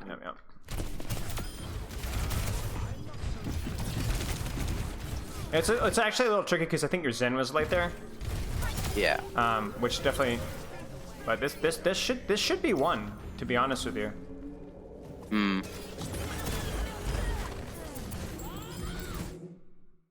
No way. No way you guys lose this. I think Bob kills like 4. Oh, Kiriko Bob. No way. I think you shifted a little early there. Because look at your Zen. 99%. Oh my goodness. We may have. Okay, honestly, and this is full honesty. This might be the most unlucky coaching session I have ever coached. And I'm with no exaggeration. 99% and a literal 3v with a Lucio ball. They didn't even have like some crazy clutch. That's just actually unreal, dude. That is unreal. All right, so there's not a lot more to add from me. Like I think. Okay, okay. You tell me. Let's wrap up this. What are the main takeaways for you? We talked a little bit about your sleep. We talked a little bit about the dynamic hero pool that shifts based off of what your team needs. Those are 2 really important ones. But then we got into Sigma. What stood out to you? Barrier management is awful. Yes, agreed. You're just forgetting about it. You're forgetting about it. Yeah. When you're thinking about it, I think it's reasonable. But then you forget about it. Okay. Minor cooldown, like usage, just needs to be worked on, and then trying to cover the team too much with the barrier, and play for myself a bit more. I think finding the balance between allowing my team to rotate. I had no problems with your shield usage here. I think it was okay. Yeah. But then there were times, even not even necessarily thinking about your team, just thinking about just shielding. You threw a shield here on an Orisa, lost 350 shield. Actually, I think your shield actually broke here. And then you try to take space, and then it's being able to differentiate between. Okay, so maybe your barrier management isn't perfect. Okay, maybe I lied. But it's just about. It's also just understanding like what does this need to be used for, right? Even being willing to take a little bit of damage yourself before you shield, I think will be really crucial. I did a video on this recently. You can look in my Discord. There's the compendium and there's a Diamond Sigma in there, and we talk exactly about this, and I give some examples of it. Yeah. So here's the deal. If you don't have any other questions, we're gonna end early. But because you still have 10 minutes left in your session, I'm going to open up any time that you have. If you want to go into a game today, tomorrow, next week, whenever, send me a couple of replay codes or send me a replay code and give me a couple of timestamps. Like the second and third fight here, I didn't know what to do. Or this first and last fight, and I'll look it over and I'll type up some notes for you. Sound good? Yeah, that sounds good. But do you have any other questions? None that I can think of, actually. Okay. A lot of it's been covered. Okay. Good luck. Go forth and practice and keep me updated with how stuff is going. Sound good? Cool. Okay. Cheers, Yep, mate. thank Have you a very good rest of your day. You're very welcome. Bye. See ya. All right, so this is Meryl, Diamond Sigma Extraordinaire, and the unluckiest man, the unluckiest man, in the entire universe. That was unbelievable. I've never seen that before. I wasn't even, I mean, I assumed that Kiriko Ultimate benefited Bob, but that was crazy. I was like, oh, this fight's won. I thought I've had this before where people would send in VODs like, oh, is it a loss? They're like, oh, I guess it was a win. I forgot. No way. That's actually ridiculous. Okay, let's do this. We're simultaneously ahead and behind schedule. So it does, Robin. It increases Bob fire rate. Let's catch through chat for just a second, and then we will get into our next review. Thank you for your YouTube. Finally got your DPS GM. Only took 437 games. Nice, congratulations. Yeah, Kiriko ult is crazy. Kiriko ult is, when used properly, or like, and I wouldn't even say used properly. Used properly, obviously, but when used in the situations where it like really like there's nothing left on the battlefield, it just cleans house. It is one of the most powerful ults in the game. What's the best way to keep up focus? There's different ways. I think getting enough sleep, having actionable goals that you know exactly what you need to be focusing on. So not just saying, what do I focus? Focus on something. And the third one is like the more tangible mechanical solution, which is get a phone, set a timer for every 10 minutes, recenter yourself, take a walk, recenter yourself every 10 minutes. Okay, refocus every 10 minutes. Just having a timer go off. I used to do that. It worked for me fairly well. But comboing that with things like sleep, making sure I had actionable goals, making sure I was touching grass, getting up, moving around between games were also big factors as well. I don't think there is any one thing you can do to keep focus, but there are lots of things that can help do 15%, 10% better. And if you're able to do a couple of them at a time, it'll help. Okay. Graham, come here. Come here. Come here. Come here. My kitten's crying. Come here. Come here. Now he's stalking me. Come here. He's being weird. Okay, let's get to Hall with Dragonfly. Okay.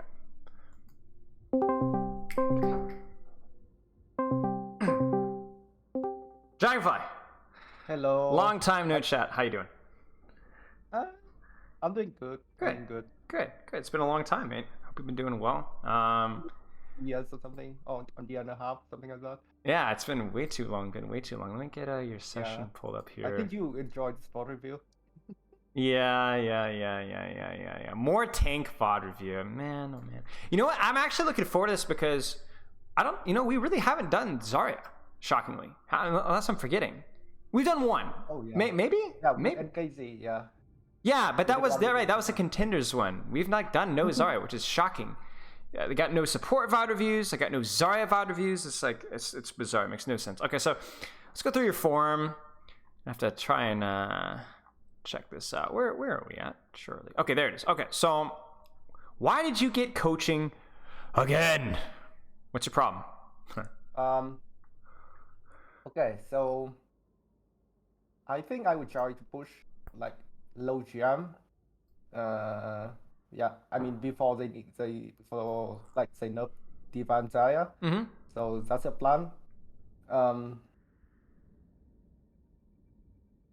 I think that's about it. Like I would just try to push like low GM. Sure, just playing for fun. Okay, and then when we get to that, we're gonna bump the number up. I remember, were you plat back in the day, or is it low diamond? I don't know. I mean, okay, so my first sport with you was like high plat, low diamond. Yeah, something in between. Yeah. And yeah, the last sport with you, I think I was already masters. Okay. So so where are you at right now? Like mid master. Like nice. Nice. You put in some work. You put in some work. You've done a good job. Okay, let's get this. So if we only have time for one, we'll go through it. And we can skip around if you'd like. Which one do you want to start with? Let's just put it that way. Okay, so I think if we only have time for We will make time for both. We will make time for both. Yeah, we'll yeah. Do it. So I think the most important one is the Zarya bot. Okay. So the first one I sent you. Yeah. Yeah. So I think the last one will be more important. We'll start with the Zarya one then. Yeah. Masters off tank, and then what I'll try and do is, I know you've been around my content for a while, so I'm gonna try and speed run some of this stuff and get right to your gameplay. So a lot of this stuff I'm sure that you will know about. I'll remind you of, and then we'll move on from there. Masters 4, classic roast. Well, you're unlucky. I almost never do classic roasts anymore. Not unless it's a gameplay replay. I'm too scared. Your alpha energy vibes throws me off. What you hope to get, the way of playing heroes in question, making plays not feeding, typical training day, 5 days a week, 1 to 4 hours, made a dime available, combination of grinding and off-rolling for fun. Okay, I mean, deliberate, dedicated practice is all that matters, so hopefully your hero pool echoes that, and you're able to get, if your goal is to get GM, I would say probably aim for closer to 3 hours, maybe even a little bit more on D.Va Zarya before you go to your off-rolling or fun. Just something to keep in mind. D.Va Zarya, Monkey, Junker Queen. That's quite the diverse hero pool. Why Monkey and Junker Queen? Okay, so no, at first it was just D.Va Zarya. Yes. And then when I was like after the MMR reset, right, I was just like climbing back to Master, and like close to Master, people start picking Sombra. So I can't really like go for aggressive dive on D.Va anymore. Yes. So whenever I want, like whenever I have to go like aggressive dive, like half line the back line, I have to swap the Monkey. And Junker Queen, I mean, I don't really play her anymore, so. Okay, but that was at the time. Just like D.Va Zarya and some Monkey. Okay, I don't know if you heard me earlier, but I think like the good rule is like an hour per day per hero is like a good goal. So if you're gonna play the Monkey D.Va Zarya, aim for 3 hours.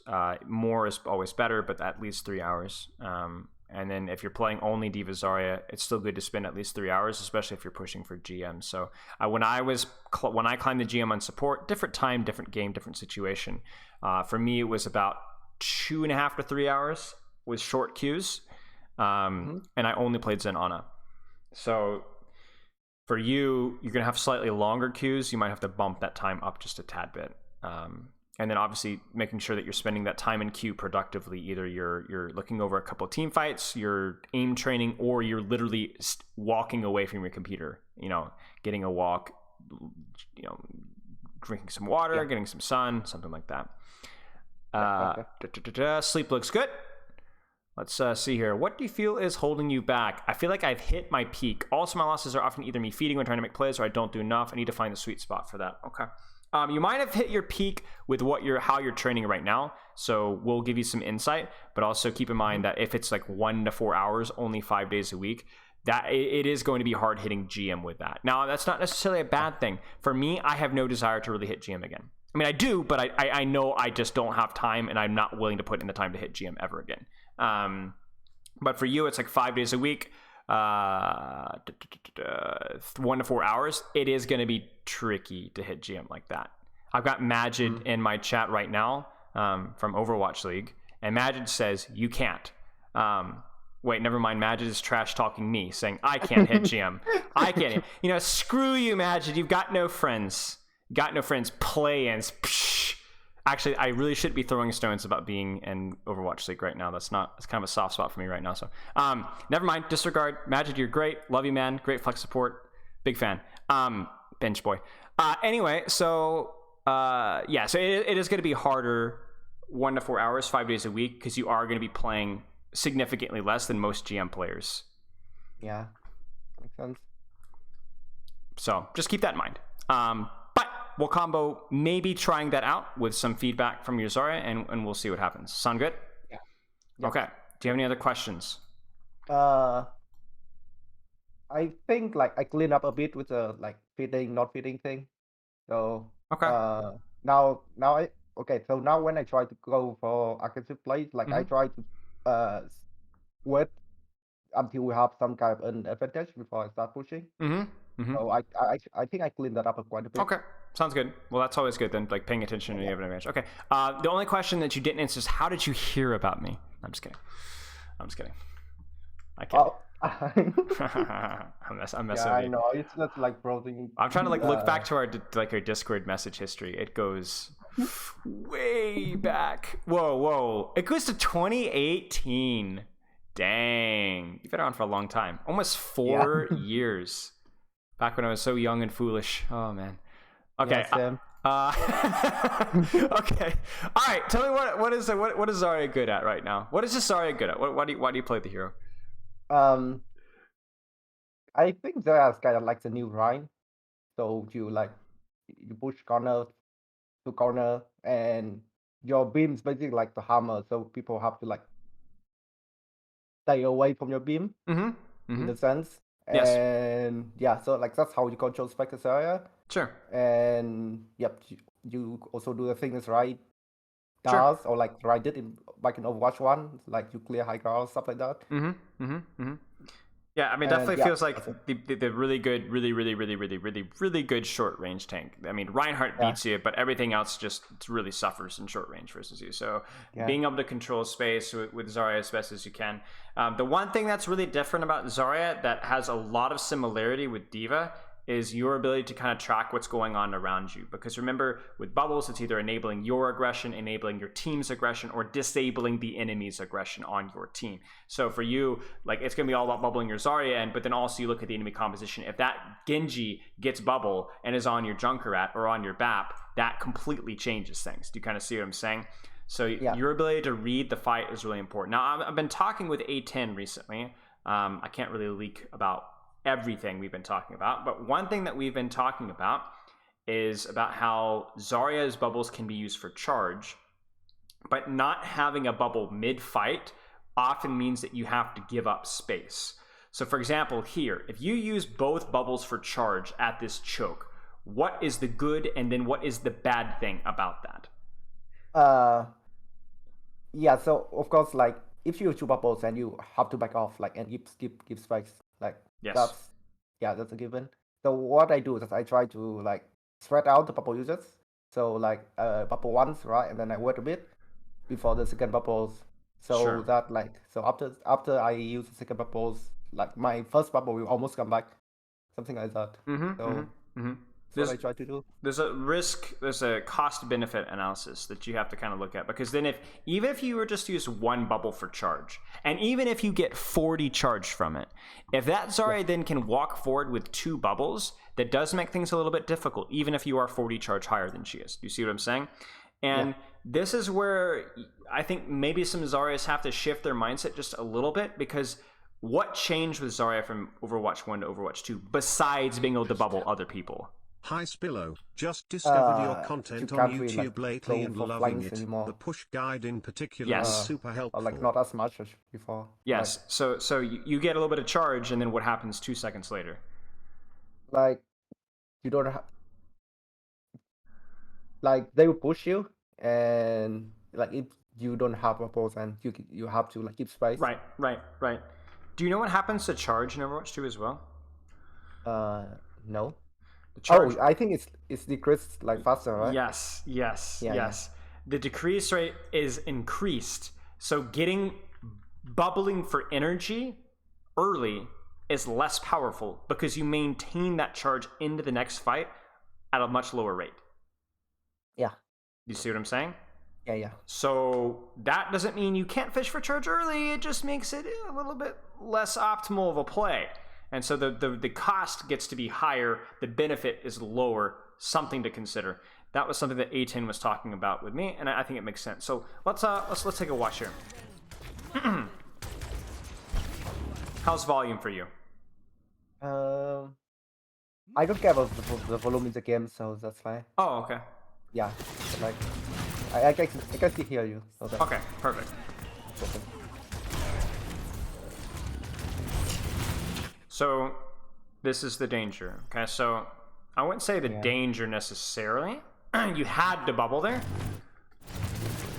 but obviously you have to be careful, right? So anytime that you use bubble, like I want you actively tracking enemy Zarya bubbles whenever you possibly can, or really just any situation, because if you think about this here. Yeah, I do that. I do track enemy bubbles. Right. So right now, who has the bubble advantage right now? She has. You sure? Oh, where? Can you play it again? No, I have. You have. Oh yeah. By just a little bit. By just a little bit. So that's actually why. That's why I push here. I think. Cause I realize I have one bubble and she doesn't. Right.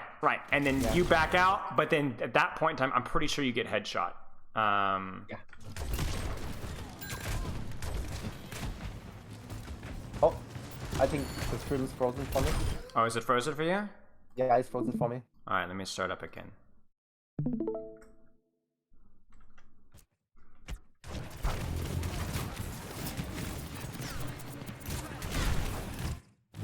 How's it now? Okay, I can see it now. Okay. Can you wait? Okay, I can see it now. Yeah. Okay. Yeah. Now. Yeah. To be honest, you get headshot. Right? Not a whole lot to learn from that. But I will say something. I will save this. Why do you give up so much space at the start of this fight? Can you go back to that point? Yeah, let's do it. Why do you back up right now? I just don't want to take unnecessary damage. Like, I want to save my bubble. Right. I also have a question for you. Did you back off because you used a bubble for poke? Yeah, I think so. Okay. You see the potential problem with that? Look at the composition. So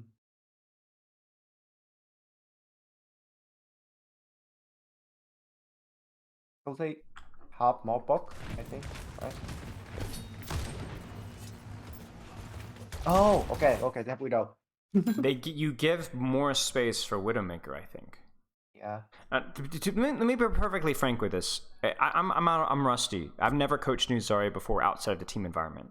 So when I'm asking questions, I'm honestly learning along with you. So let's figure this one out together. Yeah.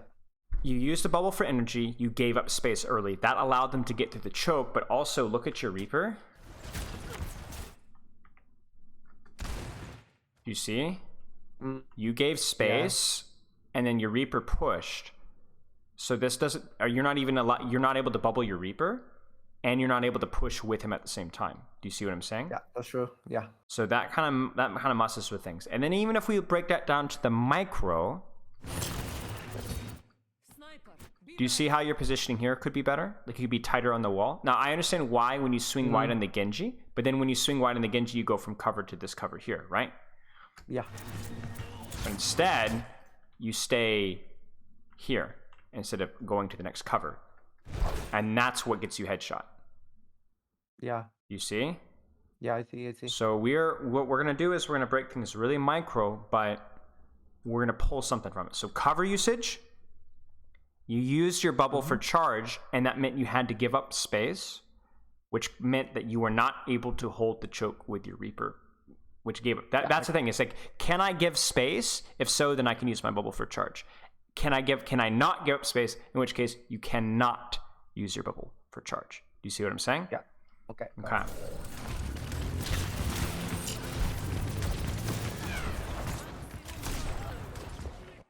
And then, to be honest, she hits the shots. So mistakes get punished when Widowmakers hit shots.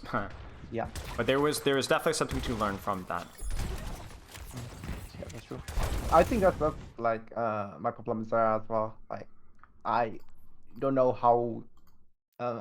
Not like I don't know, but like I'm not used to the holding specs like writing. Yeah.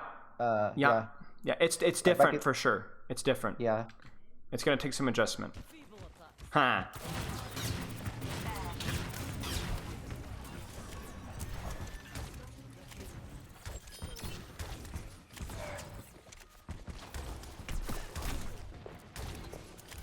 Now, right now, is there any risk of your space getting pushed right now by the enemy team? I think so. They don't have Zarya, but like we don't have heals. True. So. Well, I mean, I don't know. It's hard. It's hard. You see. Yeah. So okay, if you decide that, then you have to be careful. Then how do you use your bubbles? Like, not use it at all. Yeah, you don't, right? Yeah. Right, Yeah. right. Okay, what happens if you're like, I think we're okay, the Zarya's dead, then what? Then I use bubble for charge. Yeah, you look for bubble for charge, exactly. Yeah. I think you make the right decision here. Yeah. But that being said, if you think that I can hold this corner safely, then what should you be doing? Get charged. Yeah, I think this corner was too aggressive. This corner? Yes. I think you're okay. Yeah, it's maybe Throw fine, some spam out there. Try and get a Fish a Widow headshot. It's going to be hard to get charge versus this comp, to be clear, but you might as well. By the time the fight actually starts, by the time the space fight starts, you should have your both bubbles back again. Yeah. Something to think about. This is tricky, isn't it? Yeah, like I don't know how to position here. Yeah, yeah. I keep looking back for the for the healers, the main healers. Yeah. All right. Honestly, I think you probably need to give up space here. Yeah, I think so. Yeah. See, like you just need to give up space. Definitely need to give up space now, because like, you know. Yeah, we're down. And again here, it's like, are you willing to use this bubble for energy right now? Yeah. Why? Because what are you about to do? Back up. Yeah. So maybe you just use both bubbles in yourself and just run away. Maybe it's okay. Run. But do you see the problem? I need to run. Yeah, you need to run. I needed to run there. You needed to run. You need to run.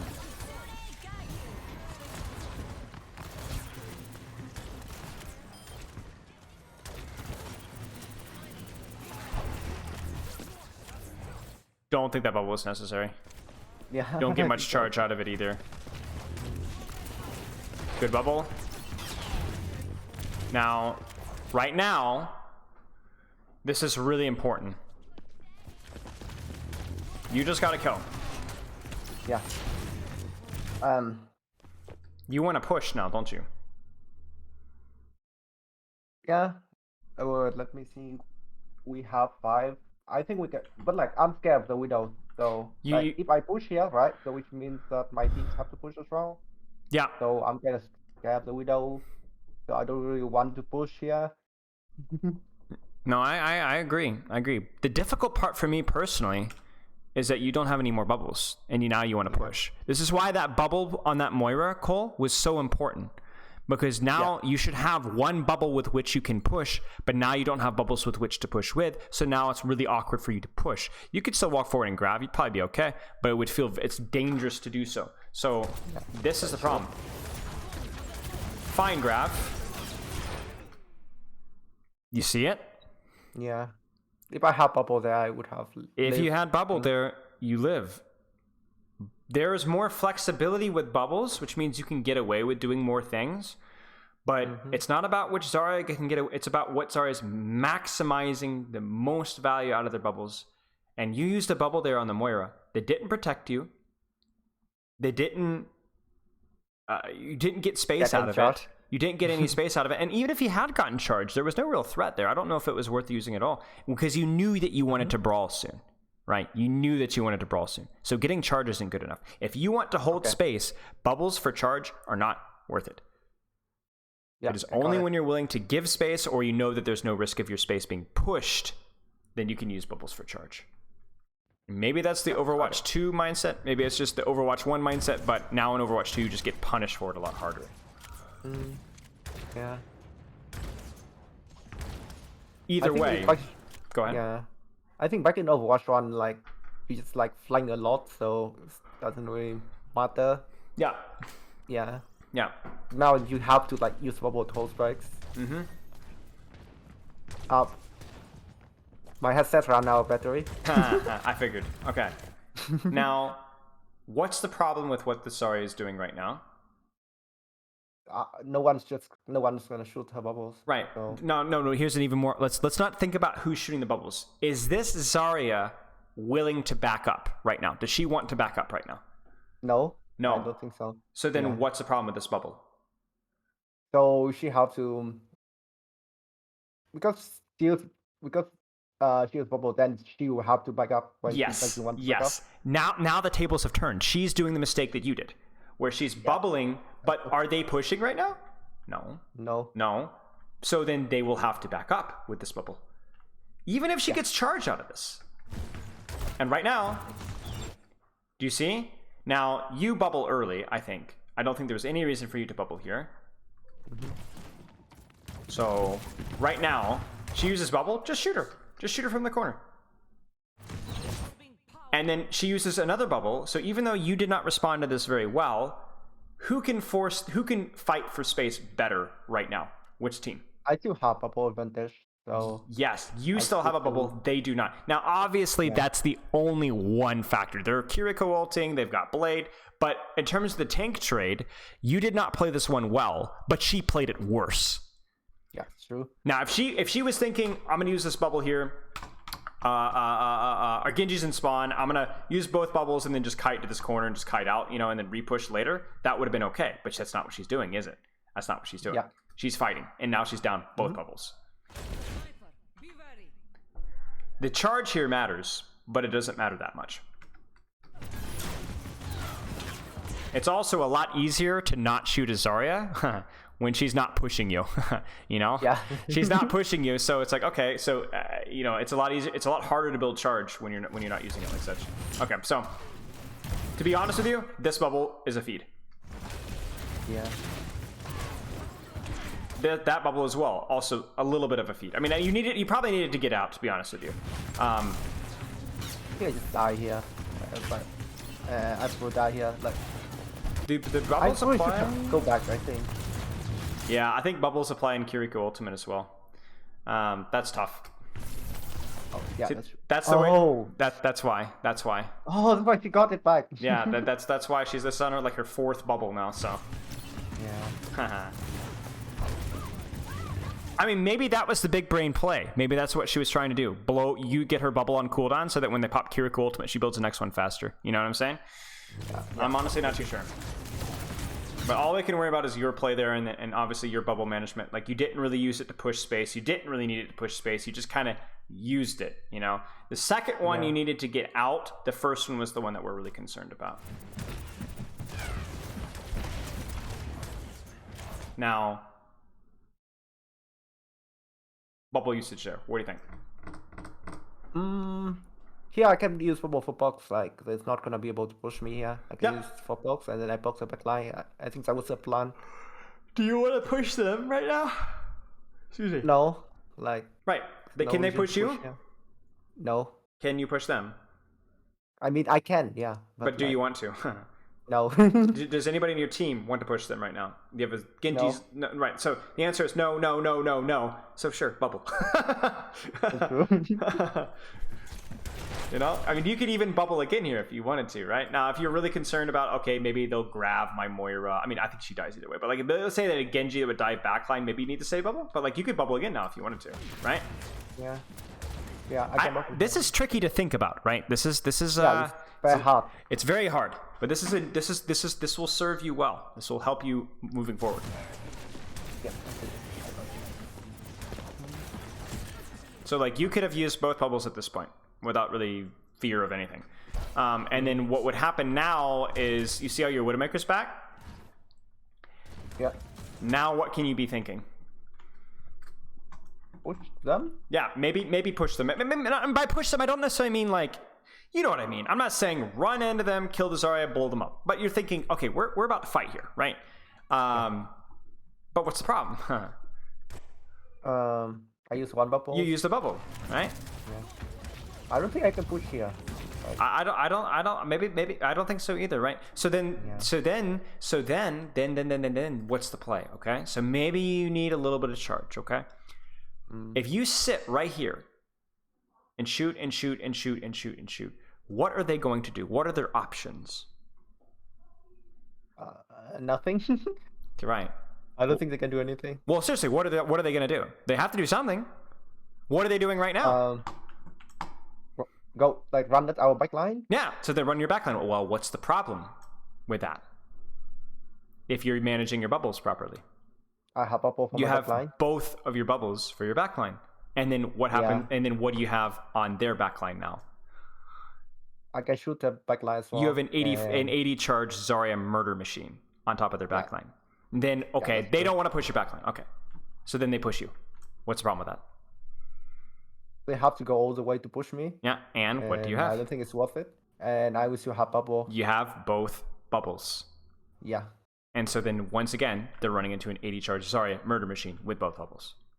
Yeah, this is what I'm talking about. And the reason why you know that this is the case is because how do you read the battlefield right now? Is any team willing to give up space right now? Are you guys looking? Are they looking to potentially push you? Are you guys looking? I don't think they can push at all. Because, right, but only because you have those bubbles. Yeah. This is no longer we're poking, we're kiting, this is stuff is getting serious, right? And now you don't have bubbles to hold space anymore. You only have one. Two. I have one. And that's not a guarantee, right? Like right now, I would love for you to have 1+1 bubble right now, right? Instead of just I don't quite have one, right? Yeah. And the funny thing is we talk about building charge, right?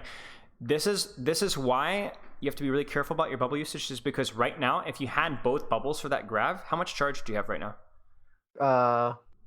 100. Yeah, 100 or 80, Okay. right? Exactly. You'd have either 80, anywhere from like 80 to 100 charge. And what does that mean? I mean, I can kill them. You can walk onto that Moira if you want to. You can do whatever you want. Oh. You can do whatever you want right now. You could walk and isolate that. Zarya, you can do anything you want. Right now, you didn't have charge when you needed it. You didn't have bubbles when you needed it. And you didn't really hold or push space. Yeah.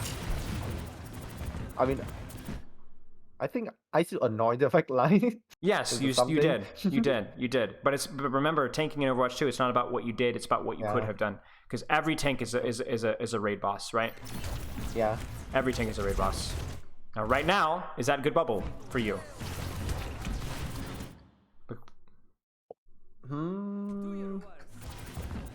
Maybe. Let's make this as simple as we can. Was there pushing happening from either team? I mean, I don't think they can really push here, because like their backline is like. Don't think about what they really can or can't do. Is it happening? Yeah, I mean. So then is this a good bubble? Yeah. Okay, I think so too. Yeah. Because she does, either she feeds you charge or she stops shooting and stands out in the open, and you buy yourself time to heal up again, right? And then she can get shot, or you can buy yourself time to kill the Genji over here. It's buying you time at the crucial moment of the battlefield, which is now, right? Yeah, it's true. If you didn't have this bubble now, you would be a lot lower HP, and you might die.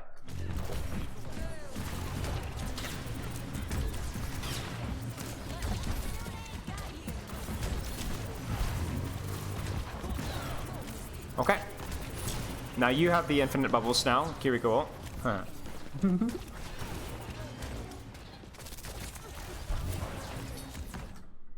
What do you think about this bubble? I think it's fine because like I'm pushing. Let's phrase it.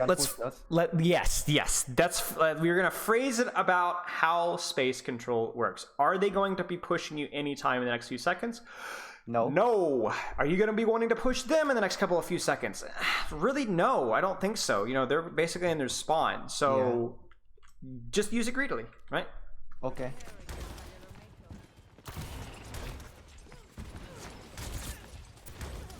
You could even use one here, right? Why? Yeah. That's the thing though. Like, are you going to hold this corner, or are you going to push their space here? I'm gonna hold the corner, I think. You're gonna hold the corner. Okay. Will you have time? I think that's the timing's a little bit tricky. So I'm not sure if like they're gonna push in 10 seconds. Maybe they're not. Maybe not. Yeah, but you are right. The timing is tricky. Yeah. But it's something to pay attention to. Okay. I think you could get away with one bubble there. I think now probably too late. Now. Whatever Zarya, like, you know, here's actually the advantage they have. Are they gonna want to push you at some point? They have to, right? Yeah, they will. So you can't really use your bubbles right now. But what can that Zarya do? You can get bubbles I mean, she can use bubble to get charged. I think. Yeah, I don't think you guys will want to push them in their spawn. Now, you could. This is where Lucio's speed helps, right? Or you know, if you had like a grab here or a blade or a coalescence, you could push them here, and then that Zarya goes, crap, what have I done? You know? Yeah. Actually, that Zarya's probably saying, crap, what have I done? Either way, because look at those arms. I don't know why this happens in Zaryas and Reapers, man. But yeah. Not human. Not human, yeah. I like this positioning. This is good. Just don't. I think I give up on this. See. Okay, now this is actually crucial. So now we're coaching the enemy Zarya now. Okay. Now, maybe she's responding to railgun here, okay? But let's pretend that she's not. What do you think? Then that's a bad idea. Why? Because then she cannot push. Yeah, we're not. They want to push. They want to push. And what's the problem with her positioning here as opposed to her positioning here?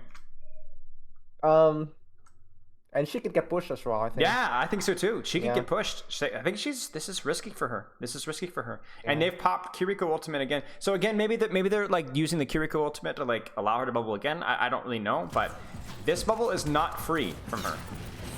And look at that. There's a second bubble. This is ooh man, I don't know. I mean, look at her charge.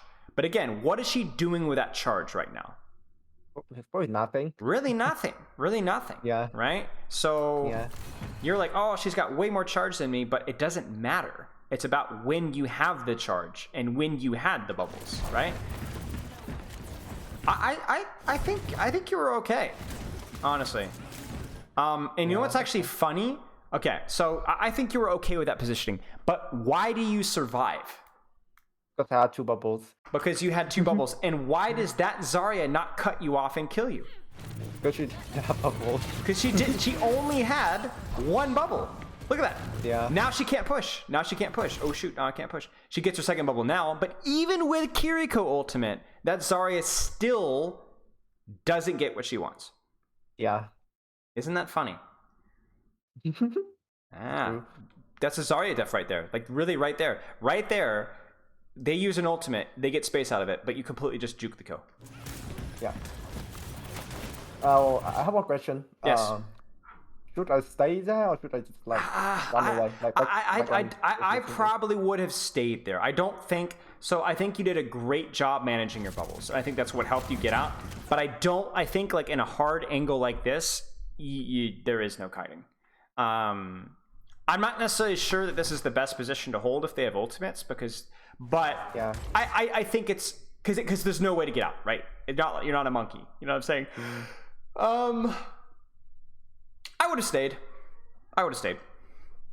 But it's not the end of the world that you didn't. Okay. Your decision to leave was bad, but your cooldown management was perfect, so it helped you get out. Yeah. And again, look at your charge, right? Yep. They've pushed, you've used your bubbles to survive, and then now you're a murder machine.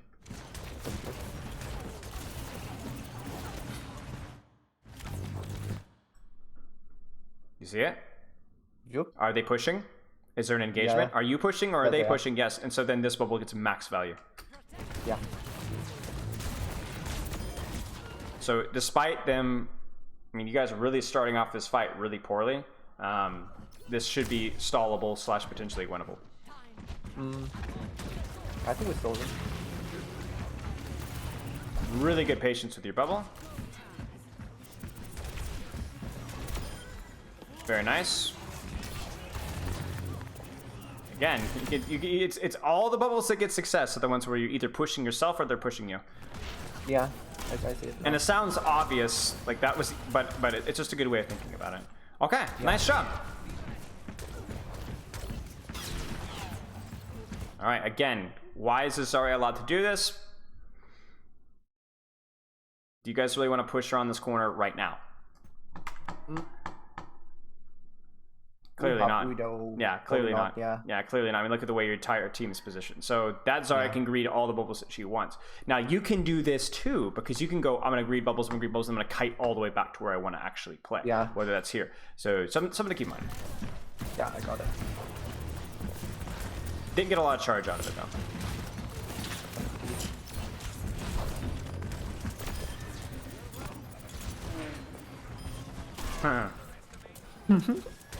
Wild. Funny gameplay. Yeah. Get her, get her, get her, get her, get her, get her, get her, get her, get her. I do get her.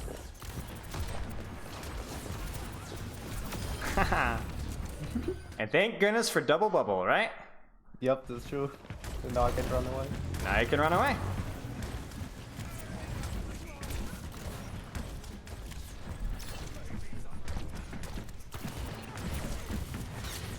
Now, what's kind of interesting here is that she uses bubble now, but this might actually be a misplay because what can you do right now if you wanted to? Grab? You could grab, right? You could actually you could push, right? You're up one. Your team look at your team's positioning. You see this more aggressive. You can walk forward and grab, and she's gonna go crap. Yeah. You see how you use the bubble to move to the corner? Yep. And then now what does that Zarya have? Nothing? Nothing. No bubble, yeah. No bubble. And you have the bubble to push. GG's. And she's gonna die too. This Widow is a terror. She's scary. Like, yeah, like that's the thing with Widow. Like, I don't know. Like, I cannot do anything about her. No, you can't. Yeah. Yeah. Okay, so here's where we're at right now. So we are 40 minutes in, okay? We can leave as is and go to D.Va, or we can continue with Zarya. I think we go to D.Va because, like, okay. I think we have found the problem with my Zarya. I think so. I wouldn't say necessarily you've even found a problem. I think every Zarya needs to be thinking about this one more. Yeah, like I just need to get into the right myself. Yes, like, that's it. It's the right mindset that you need to get. Yes, 100%. And then I think now at this point in time, you can start coaching yourself. If I'm using my bubbles for charge, is it because I knew I could give up space, or I knew we weren't going to push, or that I knew that they weren't going to push us? And if not, you got to figure that one out. Okay. Yeah, alrighty. Body shotter. Can you see stream? We good? Yeah. Okay. This is my like solo queue only account. Okay. I don't use it to play with friends. Gotcha. Okay. So D.Va, what is D.Va good at? Also control space, but like any kind of high ground. Yeah, and potentially off angle as well. What range? And then she can, I think longer than Zarya, slightly longer than Zarya, but like. Here's the funny thing. Shorter than Zarya, but you have the mobility, so every map could be a short range map if you want it to be. You know, technically, I think D.Va Zarya has better range than D.Va, but because you can get to anywhere that you want to go, then even a long range map can be a D.Va map, depending on how you play it, right? So okay, let's go. So you look at the enemy comp. And I do. Yeah, and what are you thinking? Remember dive versus peel. Do you need to peel off your backline directly at any point in time versus this comp? Here's the thing, I don't peel anyway. Like, only peel. Fair enough. Yeah. Fair enough. Okay, so you just murder. Okay. Well, you're in luck because the enemy comp has. I mean, maybe the risk goes crazy, but you need to dive this comp. You need to get up in their face. You need to indirectly. You need to pressure his peeling. Right. This is where it's going to be right now. So, if your timing is good, if your target priority is right, if your cooldown usage is good, then we're going to be real happy. If it's not, boy. Okay, let's see. I mean, I do feel when they. I do feel when they're like Winston D.Va goes in. Yeah. But when it's just a DPS. Yeah, just you're a tracer. That's really what you're. Okay, so what's the problem here? So like timing wise, I think it's probably reasonable. I wouldn't do this yet. I think you guys could push cart further up. But your tracer is going and you're on a landed to sleep dart. Okay, so you're gonna go. But what's the problem? Now I don't know if this is you reacting to your team calling the sleep, so you're like, I just need to go. But what's unfortunate right now? Do you see it? No. Look at your HP. I don't know. Like I saw the tracer going in, and I was like, okay. Right. Look at your HP. Oh, Yeah. You see? Lucky. You see? Here's Yeah. the thing. This is where we're going to tie it into a delightful little marriage. Remember what we said about Zarya? When there's a situation in which you want to push, you need to have both bubbles. If you don't have to push, then it's okay using some resource for just greed, right? The same thing goes with D.Va, Matrix, and HP. You see? That's true. So you can do whatever the heck you want with it. But if at any point in time there's a situation where they might push you or you might push them, you need every resource available. Yeah. That's the key thing. And so like right now, again, you were not anticipating needing to dive right now. But it happened, didn't it? And you weren't ready for it. But if you go back, what did you really get out of this, right? Yeah. Yeah, that's true. It's a good question. I think I took most damage when I was like flying in. Yeah. I should have DM here. You should have DM'd. Yeah, you've seen that VOD review, haven't you? So yeah. I mean, it's honestly not even a bad trade. You get the turret out, you get some space, a little bit of panic.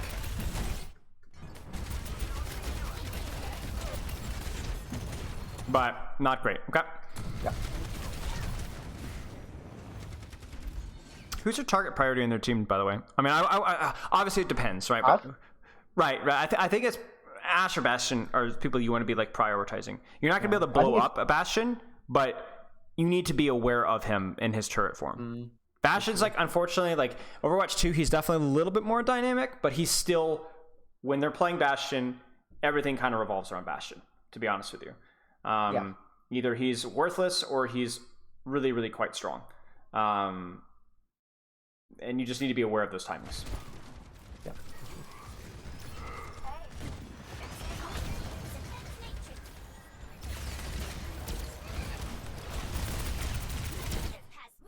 Killing me. I've had. You fed. That's solid. Yeah, you're really fed. And again, treat this like a Zarya VOD review, okay? Yeah. You see your matrix? What should I have done here? Okay, well this is a great question. Let's just do this one step at a time. Do you see your matrix? I mean, only a little bit. Yeah, I still have like about a third gone. Yeah. Do you see your HP? Yep, low. Yeah, it's low. Okay, it's low a bit. You're missing armor. Okay, so this is the equivalent of Zarya missing a bubble, missing one bubble. Okay, can you realistically push right now? No. So then, what is the solution? Should I just hide here? You should hide here. Yeah. You should hide here. Is this Bastion on top of your team? Not really. I think he can shoot them, but your team should be able to, like, you could use your matrix and then maybe tuck in here, or use your matrix and then fly out to here. You know what I'm saying? Okay. But you, like, look at your team. Your team's okay. Yeah. You're okay. You're okay. You need to get your resource back. You need to look for these timing windows. This, and the other thing too is if this Bastion uses turret form and doesn't get a kill with this, right? Now, let's say, let me give you a theoretical scenario, okay? Right now, you shoot. Oh, Matrix, you fly underneath, okay? What's gonna happen? What is this Orisa gonna do? Look at me. Yes, and then what's gonna happen? You're gonna lose a little HP, aren't you? She doesn't do anything because she doesn't kill me. Yeah, I mean, it's gonna be annoying, right? It's gonna be annoying. Yeah. But it's gonna be. You're not gonna die, okay? Okay, yes. And then this is really important.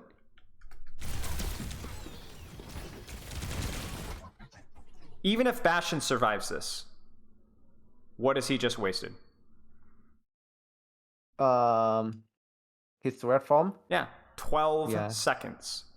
For what? A little bit of positive D.Va damage, right? Yeah, that's true. And then what do you do from there? I just hide here, wait for heals, and then go again. Yeah, you could just be shooting Orisa, hide, come grab the Mega, and then now you're staged for anything. Now you can really dive the Bastion on. Now you can really dive the Ashe. Now you could just sit here and just pump down damage to the Orisa, right?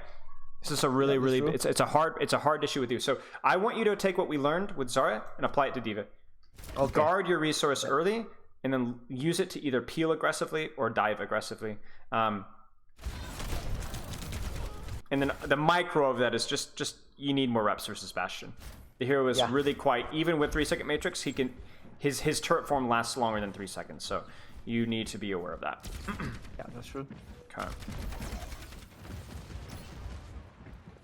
Funny play. What's up? Funny play. Yeah, funny play. I mean, it's gonna work. Yeah, it's gonna work for sure. It's gonna work.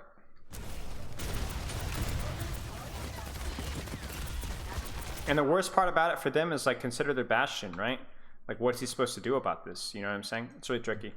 Again, for you, though, I would just say the Bastion is still more of a factor than it should be. You get the... Okay, I know you're, like, really thirsty for that Ashe, but... You see? Yeah. Bump her, cause chaos, and then just sit and matrix to Bastion, and then back to the Ashe again. Again, it's like your HP mid-fight is so important. So important. Yes, you did 20 extra damage to Ashe there, but also, like, you lost 200 HP for it. That's not a good trade.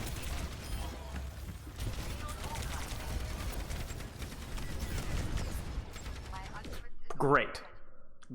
And then now what's happening? Sorry, Bubbles, right? Yeah. Save up. We're in. And look at your HP. Look at your matrix. Yeah. It's over. It's over for them. Yeah. You are on top of them with full resources. It's over.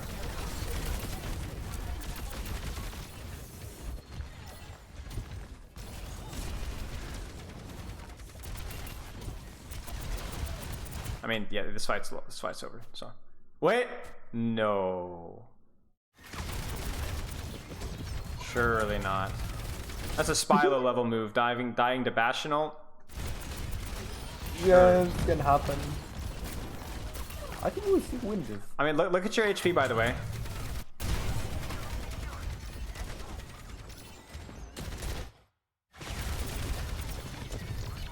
Do you have your bubbles? Not that much. Nah, I mean, you got no matrix. Like you've got literally no matrix. Yeah. You see that? Now, I know what you're trying to do. You're trying to stuff the choke, but if you don't really win that HP trade, you know what I'm saying? Unless you're actually, unless the cart's like 1 second away and they're like screaming in panic and trying to touch cart, you actually just lost a lot of resource there and 130 armor for really nothing. So you've used a bubble and a half almost for nothing, right?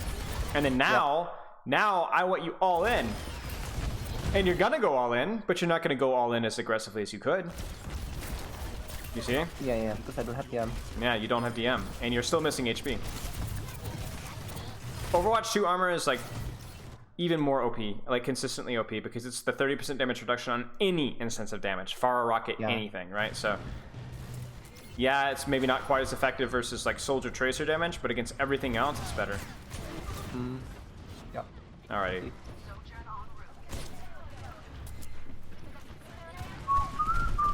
Okay. Now, Zarya Bubbles. What are we thinking? I have everything. I was just waiting for us to push a card. Yeah. All right, let's do it.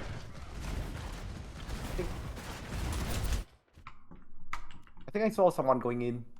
Tracer. Yeah. It's okay. Yeah. It's okay. Like I think like this. You could even do like soft cycles, right? Like you go in, use your cooldowns.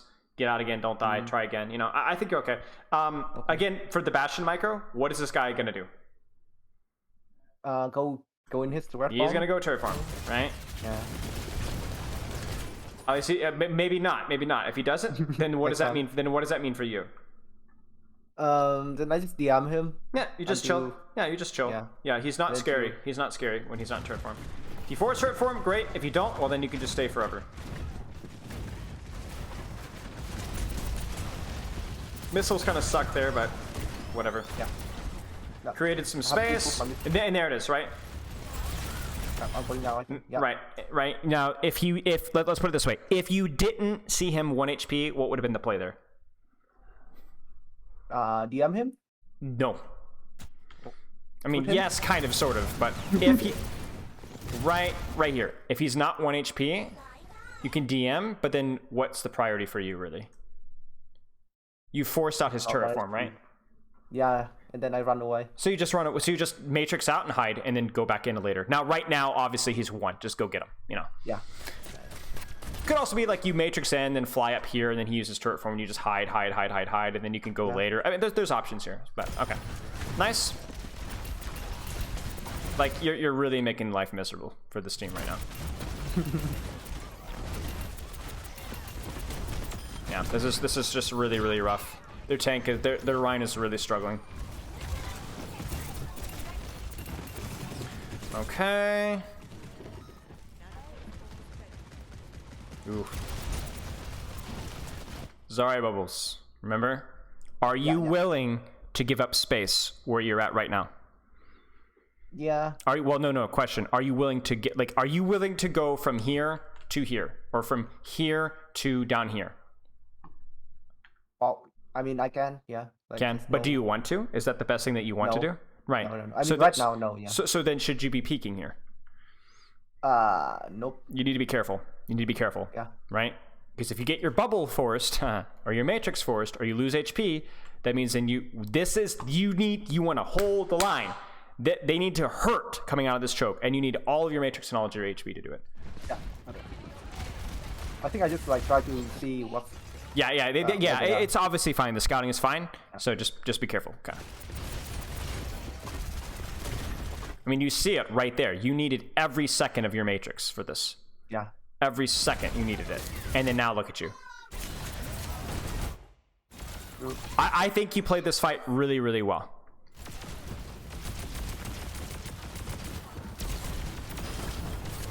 I mean, this fight is unironically winnable because you played your resources so well. You see this? Yeah. Like, you were down 2 to just like, I don't even know what you died to. But this is actually winnable. Look at this. This is crazy. Yeah, it is. It is winnable. Go get some heals.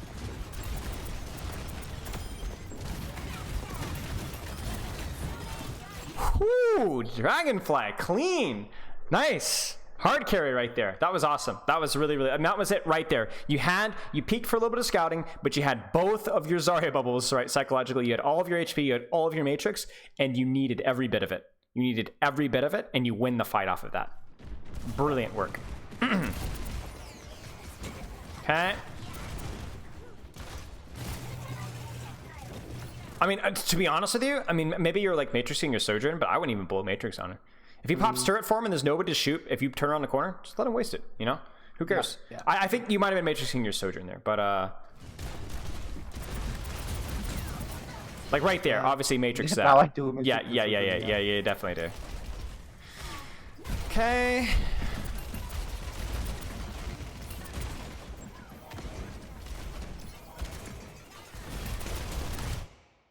I mean, I was DM quite a little bit, but like... Yeah, it's tricky with the D.Va shooting you. Now, listen.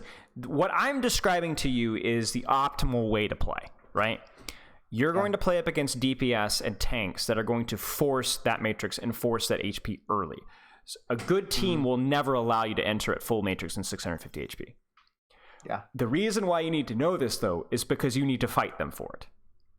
If you after this coaching session, you're entering fights at 600 HP instead of 500 HP, that's a win, right? If the top 500 DPS forces half of your matrix, but it doesn't force all of it, then that's a win. Like right now, this D.Va is forcing your matrix. But do you see what you're doing to her? I fought more of her matrix. Yeah, you're forcing more of her matrix and more of her HP. So it's a win. Your positioning is better than hers is, so it works out better. Now, the only thing I have to say here is just be careful, right? Okay, this is good. This is good. Stabilize. Drop if you need to. Yep.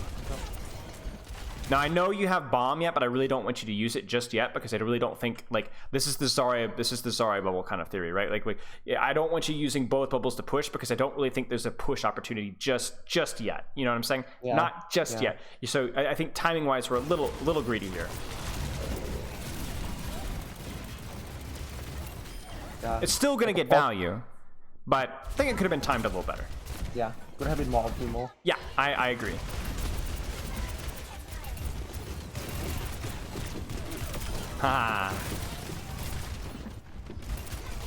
the ticky ASMR going on here. Oh boy. To be honest with you, that's tough. To be honest with you, I don't love that nano. It's too far away. Because the problem is then if you nano too far away, then she has all the time in the world to shoot you and force Matrix out and just kind of relax. She's not immediately in risk and then panics and sleeps, right? Yeah. So yeah, this sucks. Regardless. Okay. Let's Do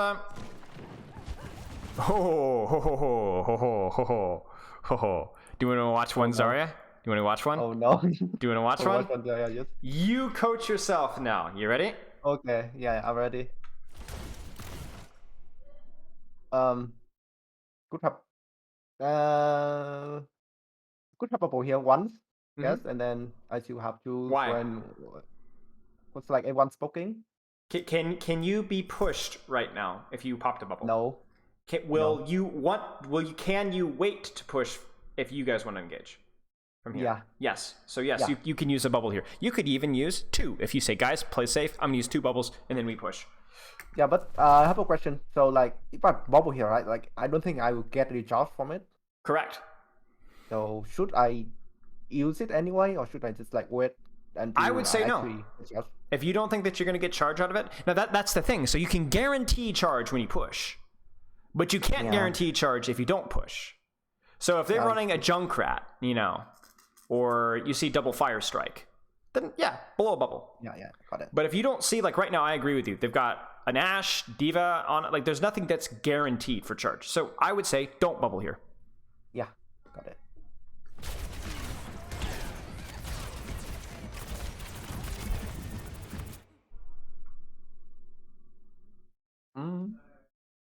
Probably not good.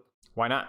I mean, it's fine. Like I can. Are you being pushed or are you pushing? I mean, the D.Va shoots me, but I don't think it's a big deal. This doesn't feel like a push to me. Yeah. And what's the problem about pushing or using it here for charge versus using it here for charge? Now I just can't wait anymore. Because like now there are opportunities to push here, and there are opportunities for them to push you here, and now you don't have a bubble. Yeah. It doesn't. Even if you get charge out of this, this is not a good bubble. And you don't, because now you could pop 1 bubble, 2 bubble in LOS, or 1 bubble, 2 bubble push, but you can't now, can you? Yeah.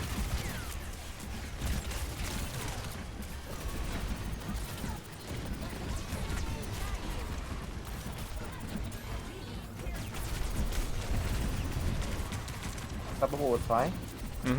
I agree. You've needed both of these bubbles have been good, haven't they? Yeah, that's true. That one's too early. I think you were too high of an HP. A little too early. Yeah. Oh, it's way too early. Yeah. So I don't think you really had a big opportunity to like clutch out this fight, but I think you could still see from what you know now, there was ways for it to be better.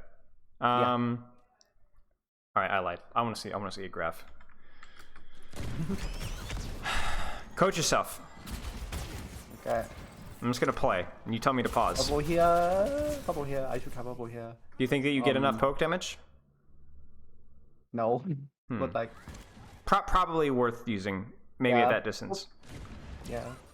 I don't think it's worth as well. Like when I get to the fight, it's gonna be all gone anyway. Yes. Like, when you get like 10 charge from it. Yes. Yeah. When you get to the push position where either team can push each other for space, you need both bubbles. Yeah. But if you can use one early, even if there's an off chance of 20 charge, it's okay. As long as they can't push you and as long as you're not going to be pushing them. Okay. Now, wait. Now you want both bubbles, right? Yeah.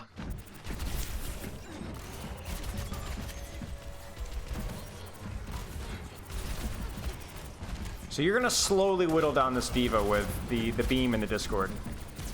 Yeah. And this is the thing. You see, like, I'm not supposed to be coaching. My bad. Oh yeah. Now they have Bastion and the Bastion using turret, so Bastion's pushing me, so I bubble. Yeah, Bastion's pushing me, I bubble. You needed both those bubbles, didn't you? Yeah, I did. Now just clean up. Ah! Oh, what happened? Did I use bubble? Beautiful bubble on the Ana. She was like 1 HP. Oh. That was that sounded like I was mad. I wasn't mad. I was like, yes. Oh wait, I was behind on this run. Like. Yeah. Okay. It's like actually winnable. Actually winnable. Oh, now stream is frozen. Okay, whatever. You won the fight. You remember the game. Okay. So Zarya and D.Va. We kind of have. I think with D.Va there was a little bit of the micro around playing around Bastion. With Zarya, you know, maybe like we could have talked about giving them too much space in the beginning with the Reaper. But what was the main theme actually between both? You need to have like all of your resources for the fight.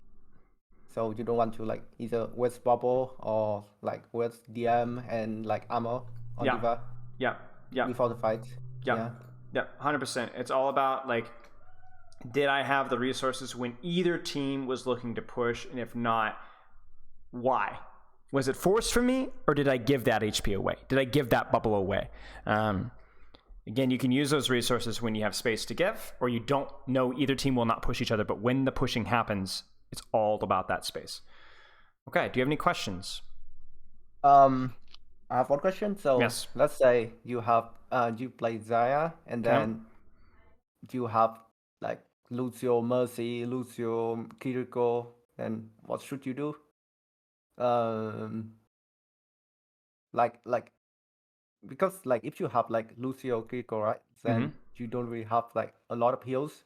Should you be more patient with bubbles, or it's just like the way normal? The way I look about it, I would say mostly play normal, but when you have a Lucio, it just means that when you have a push advantage, like you poked them down and you have those double bubbles, you will be able to chase down and kill. Or if you mess up or you miss position, you will have Lucio speed to get you out with double bubble. The Lucio just means that you're going to be able to push better when you want to and run better when you want to. And actually, Kiriko HPS is not that bad. It's pretty decent. It's actually, it's a little bit trickier sometimes, but it's not bad. It's fairly decent. It's not quite as good as Moira, maybe not quite as consistent as BAP, but it's better than a Mercy healing per second for certain. I think it's like something like 75, something like that, if she's focused on healing. It just means that like when those bursts of aggression are happening, then you will have a lot more tools to do stuff with it. But in like Lucio Kiriko comps, does the Kiriko usually like stick to you, or does she usually like go with a DPS? It depends. It depends. Either way, they're going to be creating space for you. If the Kiriko goes with the DPS, there'll be fewer people looking at you, so you will take less pressure. If the Kiriko goes with you, there will be more people looking at you, but you'll have more healing. Yeah, got it. So either way, it'll work out. Okay, second question. Yes. So let's say you scream, right? So then you actually have like team coordinations, and should you like use your bubbles more on DPS, or just use it for DPS aggression? Well, think about this game right here. Who could you have bubbled aggressively in your team? The last game, probably Reaper, if he goes in. Yeah, on that King's Row, right? Yeah. But this one right here, you're running on a Soldier Symmetra. Nobody, right? There's nothing. Yeah. So then you're selfish with it. And you also look at the enemy composition, you're like, there's nothing that's going to go in my backline either. So I'm definitely going to be selfish with it.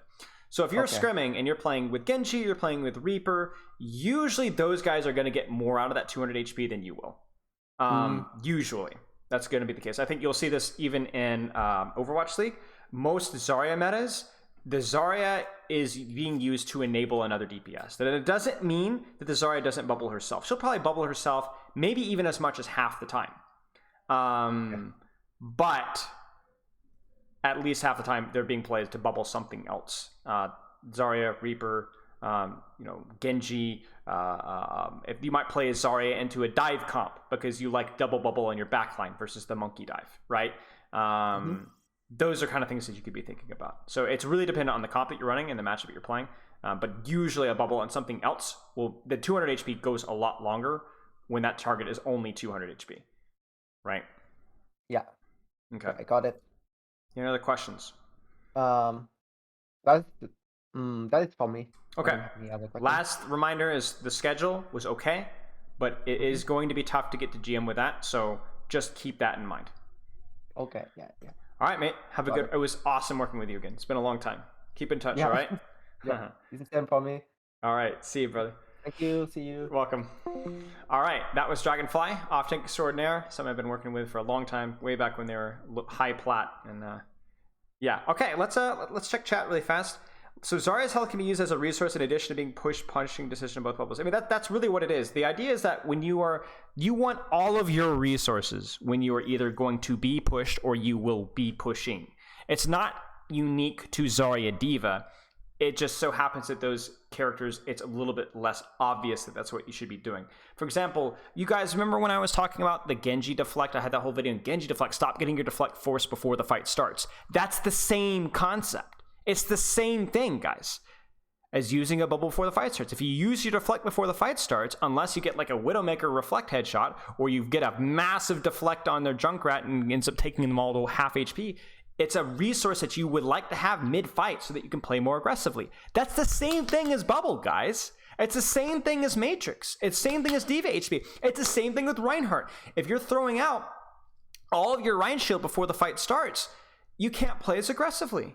If there's Roadhog, if you're using your Vape before you even take an off angle or a flank, if you saw, we literally just did this in the previous VOD with the Sigma. Remember the first fight where the Sigma had 700 shield gone before the enemy team even turned the corner?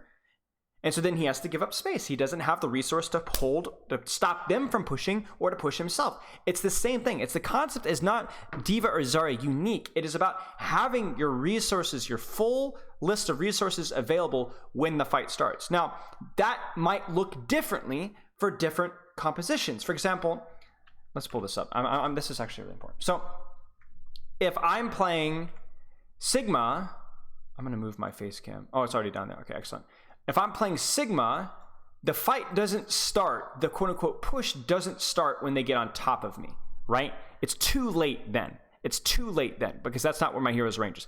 With Sigma, I don't want to use my shield with Sigma until they turn the corner. So the enemy team turns the corner, and as soon as they turn the corner and they reach within my volley range, right? The push has started. And so I will be happy using shield. I will be happy using rock. I mean, maybe not shift, but I will be happy using my shift, whatever. Everything starts as soon as they cross the corner. This is now the push. It's now started. I'm now using cooldowns. If I'm playing Reinhardt, the push starts when they turn the corner because I'm going to be positioned here. And I'm going to start swinging my shield. I'm going to start swinging my hammer. I'm going to start using my shield. I'm going to start using my fire strikes, things like this. The problem happens when your team is positioned here and the Sigma rotates to here, like we saw in the VOD, and starts spamming them before they even turn the corner, where the fight isn't actually started. It's just a 1v5. It doesn't matter.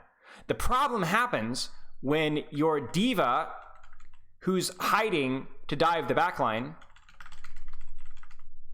here, right, turns the corner and starts shooting them ahead of time and loses HP, loses Matrix before she actually wants to go in. Same thing with the Winston, right? Same thing with a Tracer. If I'm a Tracer or a Sombra and I decloak when they're still in spawn, or like right here, right before they turn the corner, and I start shooting them, and they all turn and shoot me, and I translocate out, and then they turn the corner on my team, oh, that sucks, because that's when the fight starts. Guys, when I say push, the reason why I use the word push, or I used the word push, was because we're talking about heroes like Zarya and D.Va that need to get close for them to get full value. But if you're playing a character like a Sigma, a Widowmaker, a Zenyatta, it's not necessarily about your pushing. It's just when the fight starts, you want full resource. When the people actually start trading cooldowns, whether it's short range, long range, whatever, when things start actually happening, not when they conclude, not when a pick happens, but when things start happening, that's when you need to make sure that you have full resource. If you use your damage orb as Moira right before the fight starts, and you don't have orb mid-fight or early fight, that's a mistake. If you Zen, I guess Zen doesn't really have a lot of resource here. If Ash, if I use my dynamite before they turn the corner, that's a mistake. Even if I have to even if I'm like, I was spamming really aggressively and then kited back, and then they push the corner, and I'm reloading, oh shoot, the fight's starting, right? I'm reloading, that's a mistake too. So every hero in Overwatch has to be thinking about these things. Every hero in Overwatch has to be thinking about these things. Spilo, when going up against a Sombra as Zarya, I found it super awkward to use a bubble on target she was going on. There is no solution, Lockie. There is no solution. It is a really tricky thing. What I would recommend is use your judgment on whether that target will die if it doesn't get bubble. If the answer is yes, use your bubble. If the answer is no, then don't. It is always difficult with Sombra because it forces you to turn around and give attention to that Sombra, but keep in mind it's balanced out by when that Sombra is out, when she's translocated out, they're down one. They're down one. So it's annoying, but it's not free annoyance. It costs them. As soon as she's out, they're down one. And even if it costs you a bubble, because, oh shoot, I think that target was going to die. Okay, a bubble for a translocator is an excellent trade. Excellent trade. Have I done any Kiriko reviews yet? I have. Check the Discord. Under the Spilo stuff section, there's a compendium thing. The compendium section, I have one I just did recently, GM Ana /Kiriko. I created that channel so you can type in that channel, search Kiriko, like search channel Kiriko, and it will pull up anyway. I only have one now, and I also have it edited going on YouTube relatively soon too. If you don't want to do it anyway. You're so smart. Shut up. Hair check. I don't really have much of a hair check because there's not a lot to like. I mean, there's a lot of hair, but there's not a lot of space we got going on right now. Can I like? I mean, is that a hair check? Does that count? Do you think Cassie is viable in Overwatch 2? Yes, but I can see complaints with him because it feels like some of his niches, like the mid-range niche seems fairly filled by Sojourn because she is very dynamic. Yeah, he's viable, but I can see him being not the easiest hero to one trick to GM. Now, if you're Plat, Diamond, even Master, even GM in some games, you probably will have no problem. I mean, he's definitely one-trickable to GM, but he is not a strong hero right now. Let's put it that way. He's not a strong hero right now. Hydrate. Oh, thank you. What's your favorite quote for Overwatch and life? This is an ironic one. There's nothing wrong with being bad at Overwatch. Being good at a video game isn't fulfillment in of itself. A lot of people come in here and they want to get good at Overwatch but do it because you enjoy it, because it's fun and you like learning and improving things. Don't do it because if I don't, then I'm not worth anything. It's really this game's gonna be dead, guys. Like most likely in 10, 15, 20 years. I mean, most games don't last that long, right? So to me, it's all about what can I learn from this game about learning? What can I learn about this game about myself, my mentality? And even just the habit of like, I had a lot of fun playing Overwatch. It was a really great and positive time for me. And if that's not the case for you, if you don't feel like you're learning or enjoying it, then you really shouldn't. It's really a question of whether you should be here or not, right? I just like learning. If Overwatch is a dead game and all my knowledge that I've learned is a waste of time, that's fine. I read books that I have books that I'm probably not going to apply any of that knowledge almost ever. But it's fun. I like learning. It's enjoyable. It's good for me. Should be the same for you. And if it's not, if it's a negative thing, then you need to do. There's nothing wrong with being bad at a video game. There's nothing wrong. Some people will just watch my content because it's fun. Some people, I do the same thing. I learn about stuff that I'll never be able to apply, but it's fun. Fiction or nonfiction? Yes. I'm a big fan of both. I'm usually very silly with my fiction. So I'm the guy, Lord of the Rings that's where I started, really, with a lot of these things. Big Lord of the Rings fan, Chronicles of Narnia. I like the Harry Potter book series. I'm currently going through the Mysterious Benedict Society. I like I read through Percy Jackson. Didn't think it was as good, but it was enjoyable. Winnie the Pooh, Count of Monte Cristo, big Sherlock Holmes fan. I've read all the original stories by Sherlock Holmes at least half a dozen times. Not even joking. Yeah,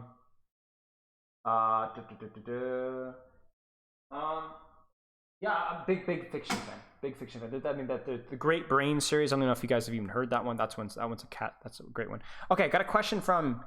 Okay, eating. Now that I think about it, I'm so guilty of giving away all my cooldowns for free before the fight even starts, trying to do something meaningless or just ends up griefing the entire team. Yeah, 100%. The other thing too is like if you're griefing your cooldowns before the fight starts, you're often putting yourself at risk as well. Like if I'm pushing up as Genji and spamming really aggressively way out of my team's LOS, not only will my deflect and dash probably get forced before the fight starts for free, basically, just by them shooting at me, there's a higher risk of me dying because they're all focused on their attention on me. I mean, to be fair, look at League, look at MMOs. Yeah, they happen forever, but like the goal to me is like not like, is my Overwatch knowledge going to do anything for me necessarily? I mean, I guess so. Like I had the same problem with, not problem, but this is what I try to do with Overwatch League. I try to like really mature the players and like help them to learn how to learn and help them work on their lifestyle and stuff like that. Because like the League, okay, if Overwatch is forever, the League certainly isn't. And probably your ranked grind isn't forever either. So broken by concept. Interesting. That's a good recommendation. Thank you. He loves Ring of Power. Man. Being betrayed by my own Twitch chat. Lean more towards fantasy than sci-fi. Yeah, I think so. I still enjoy like the old some of the old Star Wars. Like I read through the wait, chat. Hang on, where is it? There's the you guys want a nostalgia trip? Some of you old farts in chat. Like these, like 1999, they were released like right after like episode 1. I got this for my birthday, chat. This is how much of an adult I am. I actually like the Hunger Games series. I'm not a huge like apocalyptic youth adult, but I like the Hunger Games series. What else we got in here? Steinbeck. East of Eden was mixed bag for me, but it's a great book. Frank Peretti, Jurassic Park, Animal Farm. And then nonfiction is usually coaching or sports books. Big fan of coaching and sports books. All right, guys, listen. You did not have a childhood if you didn't. Come on, guys. Come on, guys. These are amazing. This is my childhood right here. I can't explain to you like how precious. Like I mean, look at this. Look at this chat. 1999. That's me. Look at this. Look at the abuse this thing has taken. I even put stars every time I got one done. I mean, come on, look at that. Oh, I love these books. These books are amazing. What else we got in here? Some different books, theology stuff, a lot of learning books. I have The Art of War, although I haven't read that one yet. I have so many books in here that I have to catch up on. Some fitness books, Triphasic Training, which is on elite athletic stuff, sprinting. Yeah, I mean, there's just so many books. And I have the Winnie the Pooh books. You guys ever heard of the original Winnie the Pooh books? The Winnie the Pooh by Milne, I don't know how to pronounce his name. Oh, super underrated, super funny. They're just classics. Love the Winnie the Pooh books. Thank you for the sub, Impulse. I appreciate it. And Tom, Fair to Tom, I really appreciate the 300 bits earlier. I was in the middle of a VOD review session, but I really appreciate the bits. House of the Dragon over Rings of Power. Yeah, I'm not a fan. I don't watch, but anything, it doesn't take much to be better than Rings of Power, to be honest with you. Favorite Tolkien character not in the Third Age? Ooh, that's a tough one. I've only read the Silmarillion once, and I went really slowly through it, and I actually enjoyed it. It was very dry, but if you went really slowly through it and like kept checking the map and then like trying to keep track of the characters, it paid off. Basically you got as much as you put into it. I don't know. I haven't read it enough. I thought Morgoth was cool, obviously. I don't know. I would have to read it again.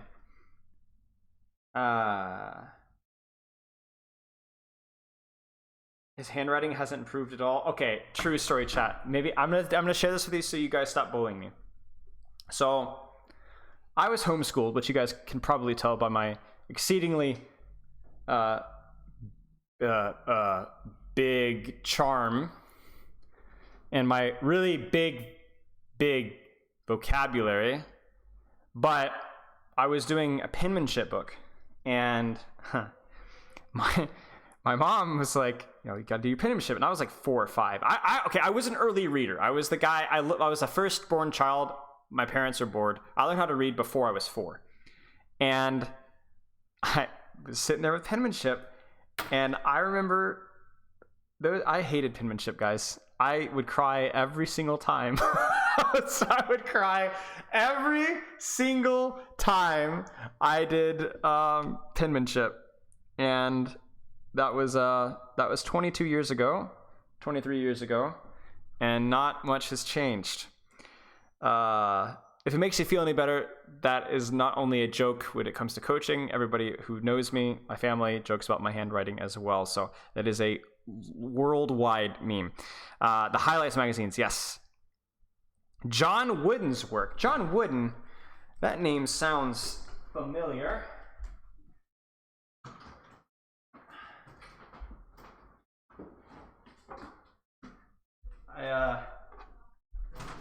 Uno, dos.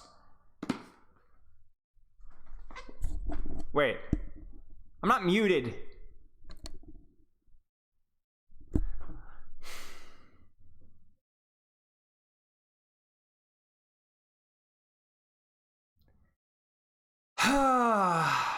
Mad Dog strikes again.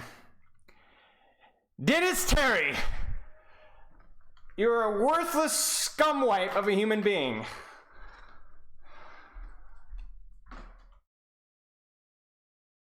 I wish I had never quote-unquote scouted you in your worthless, stupid region. Oh, jeez. Fëanor did nothing wrong. Well, that's a hot take. Man. Dang it, Lethal. I hate you so much. We have similar tastes in nonfiction. Yeah. I like learning books. I'm like the guy that gets sucked in by the books like here, Malcolm Gladwell. You guys read Outliers, loved that one. 11 Rings by Phil Jackson. This one was a really weird one, but I actually liked it a lot. The Art of Learning. Okay, true story, chat. I read these, but I read this, and not only that, I read from cover to cover. So I somehow messed up on Amazon. I legitimately messed up. I ordered a book that I thought was something else. I actually ordered. Look at this. I actually ordered a college textbook on Introduction to Learning Behavior Psychology, and I actually read the whole thing. It's got like 530 something readable pages. And I was like, crap. I was like, I probably should read it. I bet I could learn something about it. It was actually a really interesting book. It was a really interesting book. I learned a lot from it. It was one of the most educational books I've ever read. I'm glad I stuck with it. I almost was like, dude, I'm not reading a college textbook. I did, and I was glad I did. What else we got in here? Oh, this is another one. This one was a really interesting one. It's a little bit outdated, but it was cutting edge at the time. Triphasic training. It's all on like sports science and like post-activation, potentiation, eccentric, concentric. I have a lot of interests. So how do I order the wrong book? I don't know. I think I was looking for a different learning behavior book. I don't know. I do have The Art of War. I haven't read it yet though. I have so many books to read, Chad. I have so many books to read. What I usually do is I alternate fiction and nonfiction because I enjoy nonfiction, but it's like when I go to bed after I've been working all day, I do like to read fiction. So I try and alternate, force myself to eat a little bit of my vegetables. I guess that's. Then I got a lot of other ones. You're challenger in league, but hard stack plat 5 in OW. Listen, bud. Welcome to the game. How does it feel moving from a real esport into a joke of an esport? I'm joking, guys. Self-deprecatory humor. Although a league seems like a much better healthy scene than Overwatch. But I will say this. One of the things in League that will carry over is the juggling of multiple different tasks and multiple different things moving on at the same time. That's helpful in Overwatch. Overwatch is like super chaotic. So that will carry over from League. Especially compared to games like Valorant and like CSGO, Overwatch is way more dynamic and confusing. You coach the Cloud9 and League of Legends teams? Ha! I didn't know that. That's cool. Welcome. Hey, Spilo, I play Overwatch casually, usually on Bridget. Boy, I haven't said Bridget in a long time. That's like 2017 throwback or 2018 throwback. Brigitte! And I usually find myself perma trying to proc Inspire, perma using Armor Pack. How can I get better at doing multitasking and doing both? I mean, do you want the really simple answer? The really simple answer? When you have your whip shot, priority is on using Inspire. As soon as you've used your whip shot either successfully or unsuccessfully, then divert your attention to checking your flanks and angles and seeing who needs armor packs, and then rinse and repeat. That's not necessarily the best way of doing things, but that's probably better than what you're doing right now, and that might kind of ease you into doing what the next thing is. Okay, chat. Let's actually, speaking of asking me questions, let us move into the realm of Ask Spilo. So exclamation mark Discord, and hop in the channel Ask Spilo under Spilo Stuff category, and I'm going to start answering questions. Let me get my little epic pen here, and then let's do this.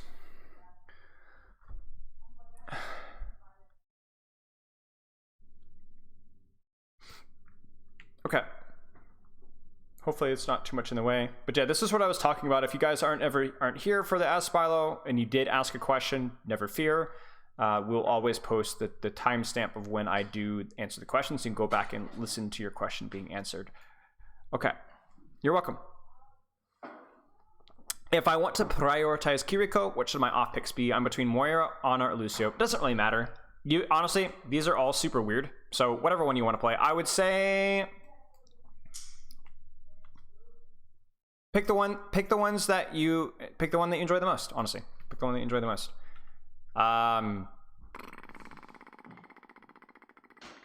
Yeah, none of these really stand out to me as having like a major strength over the other. I mean, Moira is not super strong. I mean, none of these are really good spam heroes, and neither is Kiriko. So that is a little bit of a gap in your hero pool, but like honestly, any of them is fine. None of them have like a massive strength over the other. What's your opinion on having map pools for every comp season? I'm indifferent. I haven't, to be honest with you, I haven't put a lot of thought into whether I like it or I don't like it. So I don't know. Personally, don't know. I don't know the upsides and downsides, so I'm not going to comment. This is like one of the things where, like, honestly, guys, I haven't thought about, so I'm not going to give an opinion on it. Because if you think about it and you guys come up with an argument for it, you're probably 2 steps ahead of me. I had a coach one time say, okay, we already answered this one before. I went into answer that one in the thread. Can you add me in Discord? Well, if you join my Discord, you don't even need to add me. Just we'll have a server in common, and you can just message me straight through that. I'll try and remember. If that would be easiest if possible. So okay, we answered that one. I don't know the answer to this question, so I'm going to answer honestly. And wait, there's no question mark? Okay, yeah, I don't know. To be honest with you. Okay, I am forced to learn Summer for scrims. Where do I place Translocator in my backline, and when I place in the enemy's backline? So you place Translocator in your backline when the enemy team has some form of mobility that might punish you for putting it in their backline. So in other words, if you are like playing versus sniper compositions, and you're like, man, I'm going to be in their backline hunting that Widowmaker, hunting that Zenyatta Ashdown the entire game, just put it in their backline. You're going to end up going there anyway, so just go right back there. But if you're like, okay, I'm going to be going for backline, but they might have a tracer that might hunt down my translocator, right? So I won't always be going for backline, or I might be going for that tracer, or I might be hacking that Doomfist. Then it's better to have it in your backline. So the advantage of having it in your backline is if this is the enemy team and this is your team, when you are here and you pop your translocator, right? You go from here to shooting them to in your own backline. But guess what? When you're in your own backline, you're still contributing to the team fight, right? You're frontlining, but you're still contributing to the team fight, or you will be. So if you're thinking, I'm only going for backline, only going for that Zenyatta Widowmaker on the enemy team, right? Then what's the point of going back to your team? Because you're going to want to go for the backline again anyway.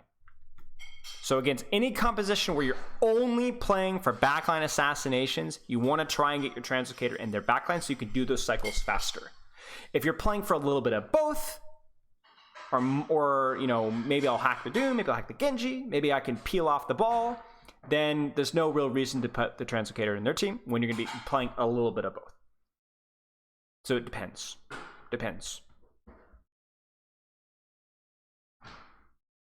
What is your opinion on warming up before playing on ladder? Yes. Workshop codes, DM, depends. Tryhard FFA, I don't know how popular it is. It used to be really, really, really, really popular before Workshop. Now, it's not as popular, but I still think it's good if it's available. Allows you to practice different aiming styles. My concern with some of the Workshop codes, which I brought up earlier, is that there is a lack of actual threat to dying. So it is not necessarily always a realistic interpretation of an engagement. It's realistic for aim, but not engagement. And then the other problem is that the aiming style, at least in something like a Vaxta, is 100% horizontal. Unless you're shooting against a far Echo, there is no shooting up. It is only shooting. Whereas if you're playing something like an Ashe on high ground, or you're playing Genji, or you're playing Cassidy then there is going to be times where you're aiming down. A lot of times we're aiming up on somebody on high ground. And it doesn't practice that. It is only horizontal aiming, which I think is the weakness of those codes. So something to consider. Workshop codes are great. DM is also great, but they both have their strengths and weaknesses. Like if you get into a tryhard FFA lobby and you're a GM player and you're playing up against golds walking in a straight line, that might be a problem. But then if you're going into workshop codes and you're playing Genji and you're only playing up against bots that aren't shooting you, that aren't threatening you, that don't use any cooldowns, and they don't, you're just playing on a flat open surface, that's not exactly optimal either. Is it bad if you just do Kovacs before ring? As far as I know, Kovacs has Overwatch settings, right? Like you can make it feel like Overwatch, right? So then it's probably fine. But I'm not familiar with Kovacs and how it works. So keep that in mind. If it realistically mimics Overwatch in its feel and the aiming style, then sure. Does rank matter if you want to coach a team? No. Rank only matters when you first start coaching, because it does help to have a little bit of a higher rank so that you have at least a baseline understanding of the game from playing the game to a high level. But when I got to GM, the reason I got to GM before I started coaching is because I needed to have a resume. Put it in the Ask Spilo, Ilcat. I'll answer it in a second. I needed a resume. I learned very little going from Diamond to GM, frankly. I learned very little about coaching. I just got better personally. I learned a couple of details and things like that helped me climb, but I just got better. I just got good. I didn't learn how to coach from going from Diamond to GM. But the problem is that especially a lot of low-ranked teams, they have nothing else to judge your quality of a coach based off of except your SR. So rank matters as a coach when you start, before you build a resume.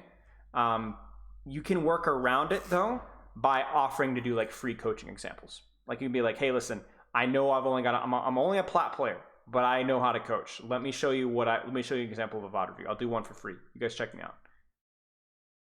That could work. And then once you get snowballing, nobody asks your SR once you get to like 4.2K, 4.3K teams. Like at least none of the teams that I work, like especially get to like tier 3 or OD, Nobody's asking what SR you are. If you're a coach, you got a resume. You're a coach. That's it. Before trying to learn Overwatch, competitive games is more of a fighting game person. Okay. When I was learning fighting games, I realized I was much more efficient to obtain a base level understanding of the game on your own before getting specific advice from another person. Okay. I assume the same thing applies to any other competitive game, including Overwatch. Okay. What kind of base skill in Overwatch would one have to reach before coaching is an effective form of learning? Also, there are any times when okay. So let's stop there. I think that's probably fair. I think what a base skill level looks like depends on person to person, though. If you're new to the game of Overwatch, I would say you want to put in 100 hours, 200 hours before I'd even recommend considering coaching. If you're a very active and engaging person and you're very smart and you like thinking and studying the game on your own, you could probably put in several hundred hours before you would benefit from coaching. But it really depends person to person. Base skill level would be about knowing the hero strengths. Like when I see a Sigma comp, what do I need to be thinking about? When I see Winston, what do I need to be thinking about? Knowing the hero strengths, really knowing the ranges, knowing how their cooldowns function, knowing how ult economy works, understanding the maps or knowing the maps a little bit better, knowing the strengths of the heroes that you're playing, obviously, is the real crucial one. I think everyone should start Overwatch by playing a little bit of every hero, a couple of hours at least of every hero, 2 or 3 hours maybe. And then once you do that, you move on, you find what heroes you want to specialize in, you find a role that you want to specialize in, and then you keep going from there. You do that, you learn the different kits, you learn the different strengths, you learn the different maps. You start to get to a point where you feel like you've put in the hours, and then we can go from there. But it's a tough question. Are there any times when coaching is not an effective form of learning? No, because my definition of coaching is different than others. Coaching is not teaching necessarily. Coaching is oftentimes offering direction, encouragement, or simply being a good talking, like a mirror to talk off of. I wouldn't say a friend necessarily, but like you guys saw my Genji VOD today, right? Some of you guys did. There wasn't a lot of teaching. There was a little bit of teaching, but it was a lot of questions. There's a lot of discussion and a little bit of soul searching. That's coaching to me. Teaching, but not just teaching. So I would say there are times when teaching is not an effective form of learning because what the person may not lack is understanding, but knowing how to execute what they're supposed to be doing, or the encouragement, or the accountability. That is the weakness of my coaching, chat. I am a coach as close as I can to be to a coach. But I don't consider myself truly coaching at 100% unless I'm actually working with you on a day-to-day basis. And I don't offer that. Nobody offers that unless I'm coaching your team, maybe. That's, to me, is what coaching is. It's going beyond just teaching, but also mentorship. And that's why I do the in-depth coaching sessions, because I would like to get 30% closer to that, because I think it matters. I really do think it matters. So I agree. There are times when teaching is not an effective form of learning. If teaching was all I needed, then I would go out of business with coaching sessions, because all people would have to do is watch one of my YouTube videos for their prospective hero, or for their respective hero, and that would be it. You'd get all you need. That helps, definitely, otherwise I wouldn't do it, but it's not everything. And that's the difference between teaching and coaching. Being able to interact, personality, discuss, ask questions, motivate, encourage. That's coaching. And so I think coaching is always applicable. Always. Coaching is a big umbrella. My reason for these questions is because I want to get a lot better at Overwatch. I might consider coaching if I take it far enough. Well, that's why personality is so important with coaching. That's why there are certain AL teams that have struggled despite having really intelligent coaches. Intelligence isn't it. Obviously. Otherwise, how would I get to where I am? Ha ha ha. What advice can you give when I get home from work and I'm tired and I struggle sometimes to stay focused? I don't really drink energy drinks that much, and I usually have around 7-8 hours of sleep. Dang, this question is it's rough. I'll be honest with you. I don't have a good answer for you. if you are really tired from work and then you're trying to compete at a high level doing something or train at a high level, there just isn't a really obvious and easy solution. You could make the amount of time that you play shorter and try and focus extra hard. You can be like, I don't know if I'm going to be pro at Overwatch. I'm just going to enjoy it and just play for fun. It could be something health related, a lot more than that. It could be that your diet it could be the stress at work. It could be your health, like maybe you're not getting enough sun, maybe you're not getting maybe you're stressing out of a relationship or something else that's causing you more fatigue. Maybe there's an all-natural supplement that's not an energy drink that you could be looking into. So unfortunately, I don't know you and your situation well enough. So shortening the time that you're training, making it more intense so that then, yes, it's difficult, but then you get it done and then you can play for fun. There's other lifestyle factors that can contribute to that. But I don't have the solution for you. I don't have the solution for you, to be perfectly frank. And that's just unfortunately the nature of the situation, Chaz. So there's some questions that I don't have the answer. There isn't an answer. Unless I were to know you more personally, I don't have the answer. You need to if this is really something that you care a lot about, you will continue to pursue, and maybe you'll figure it out. But I'm sorry, but I can only suggest that you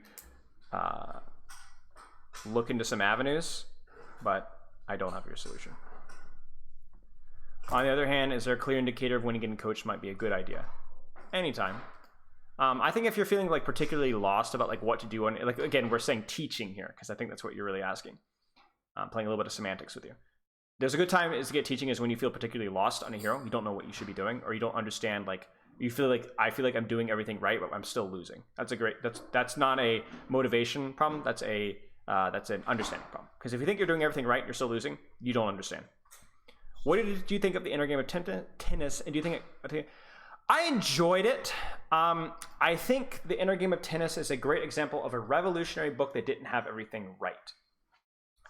My problem with the inner game of tennis is that it overly simplifies learning when I do think conscious thought is a good way of learning. So one thing you notice about the inner game of tennis is that it talks about how you need to just trust, flow, don't think, don't let the first person try and tell the subconscious what to be doing.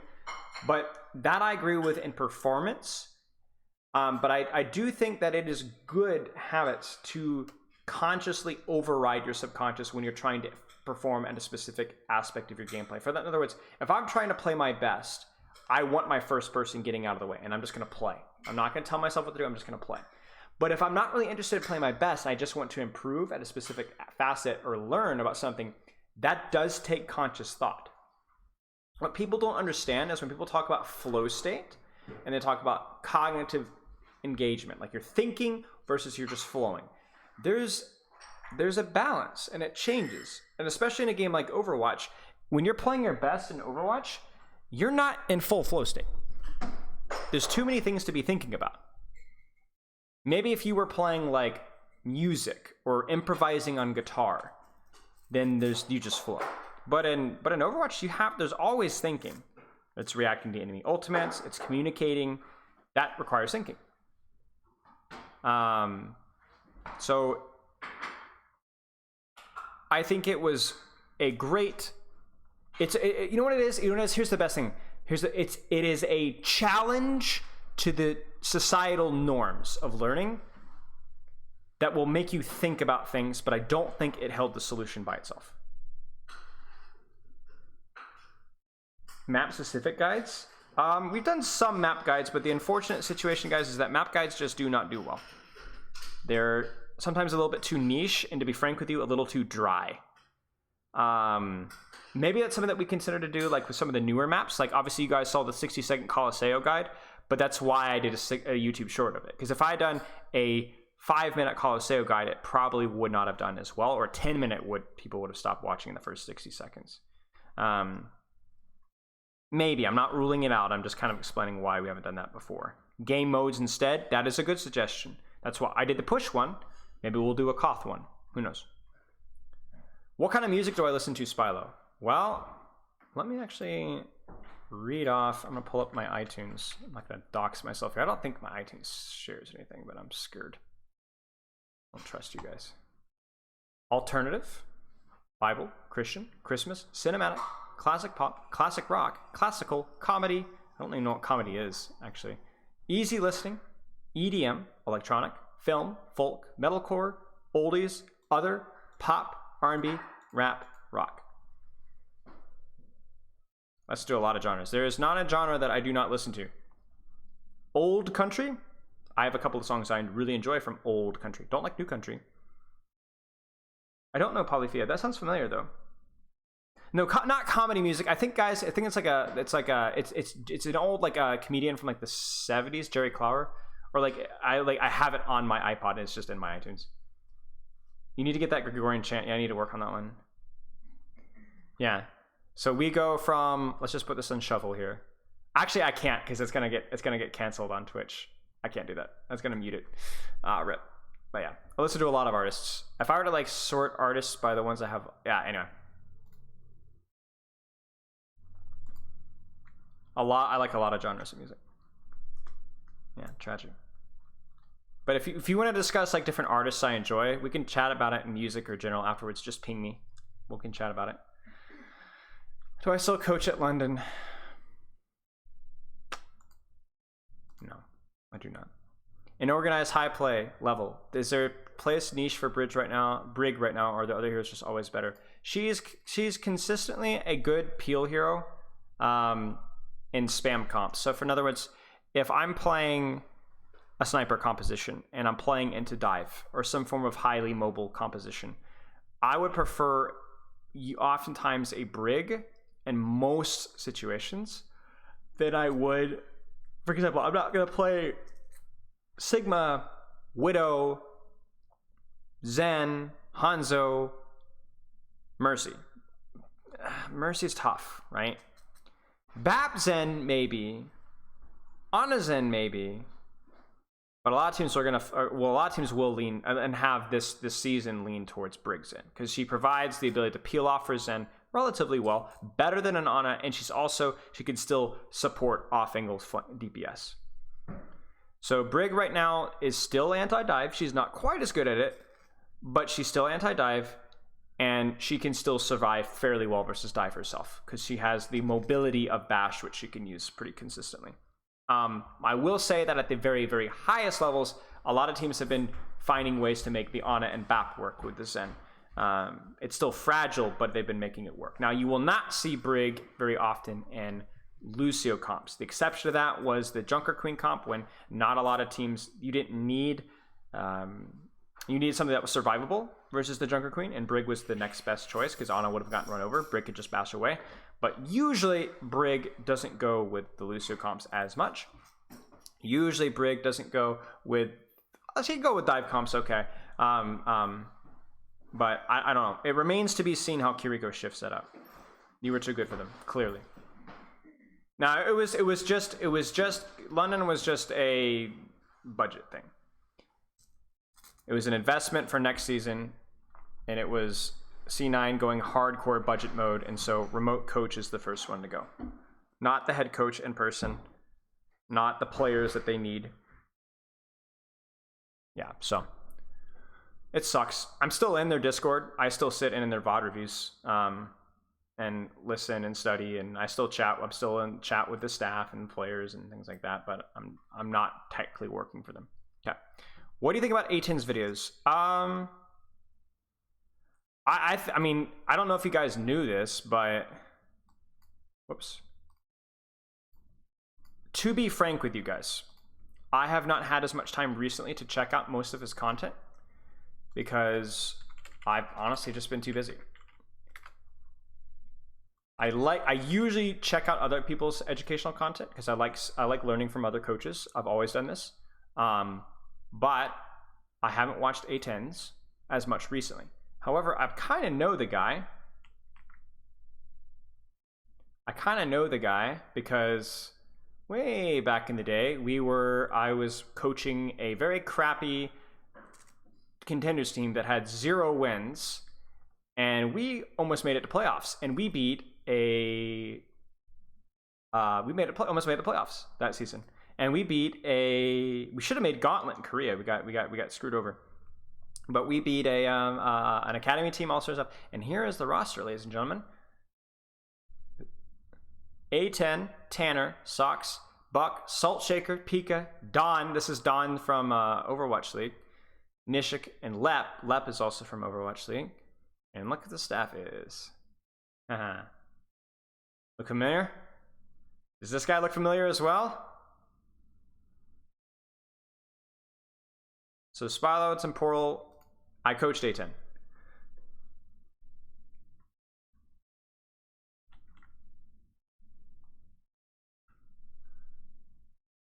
A10 is a great guy. A10 was in a really difficult scenario. That team, especially early on, honestly, that team was a complete drama mess a lot of the time. I was a relatively inexperienced coach. I worked really hard, and A10 was put under a lot of pressure, and he showed his character. He's a good guy. He's a good guy, and I'm sure that his videos are excellent. When is the best time to use Ball's Minefield? I mean, it can be used as an engage tool, just like when your team can follow up. Because the thing is, Minefield is like, yes, everybody has mobility cooldown, so everybody can get away from it. But if you can force them to scatter like ants when your team is there, your team will be able to pick them off one by one. Your team will capitalize off of the space that you create with Minefield if you use it at a good time. Think about Minefield as getting kills, maybe, but primarily causes the enemy team to split and run like flies and causes complete chaos. And if you can force that, it's a good Minefield, even if you don't get direct kills. Okay, last question, guys. What is the best aim trainer for Overwatch?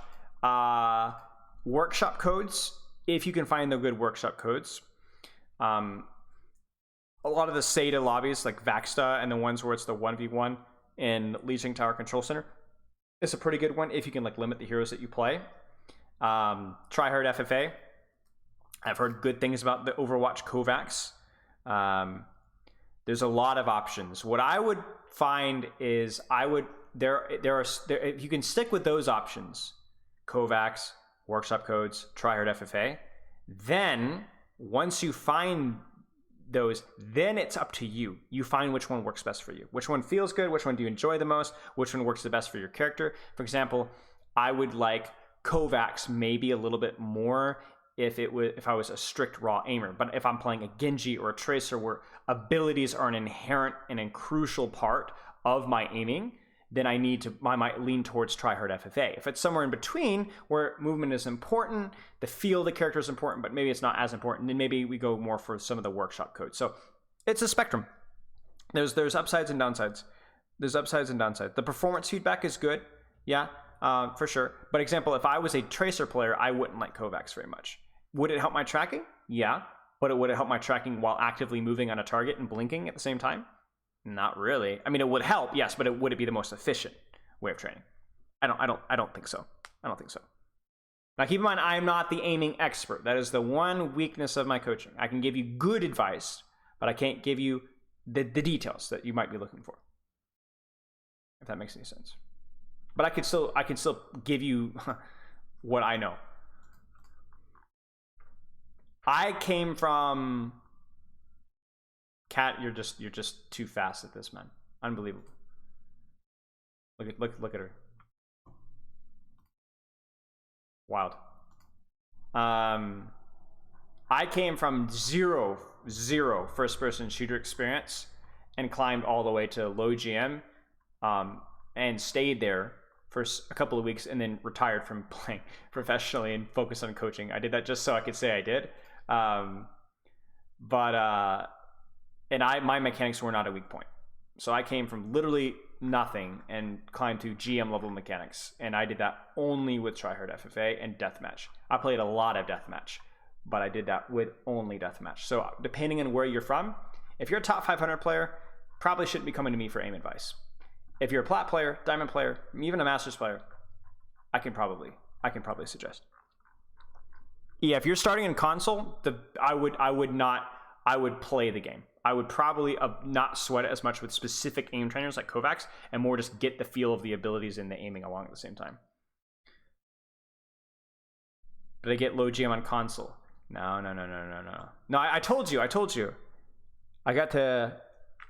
I passed the platinum rank for a long time ago. Did I stop flaming reviews, or have I just missed it? So here's the thing with my reviews.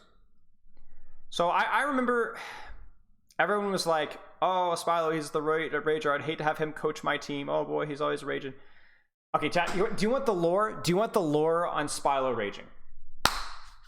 Here's the Spilo raging lore. Okay, I'm gonna go way back.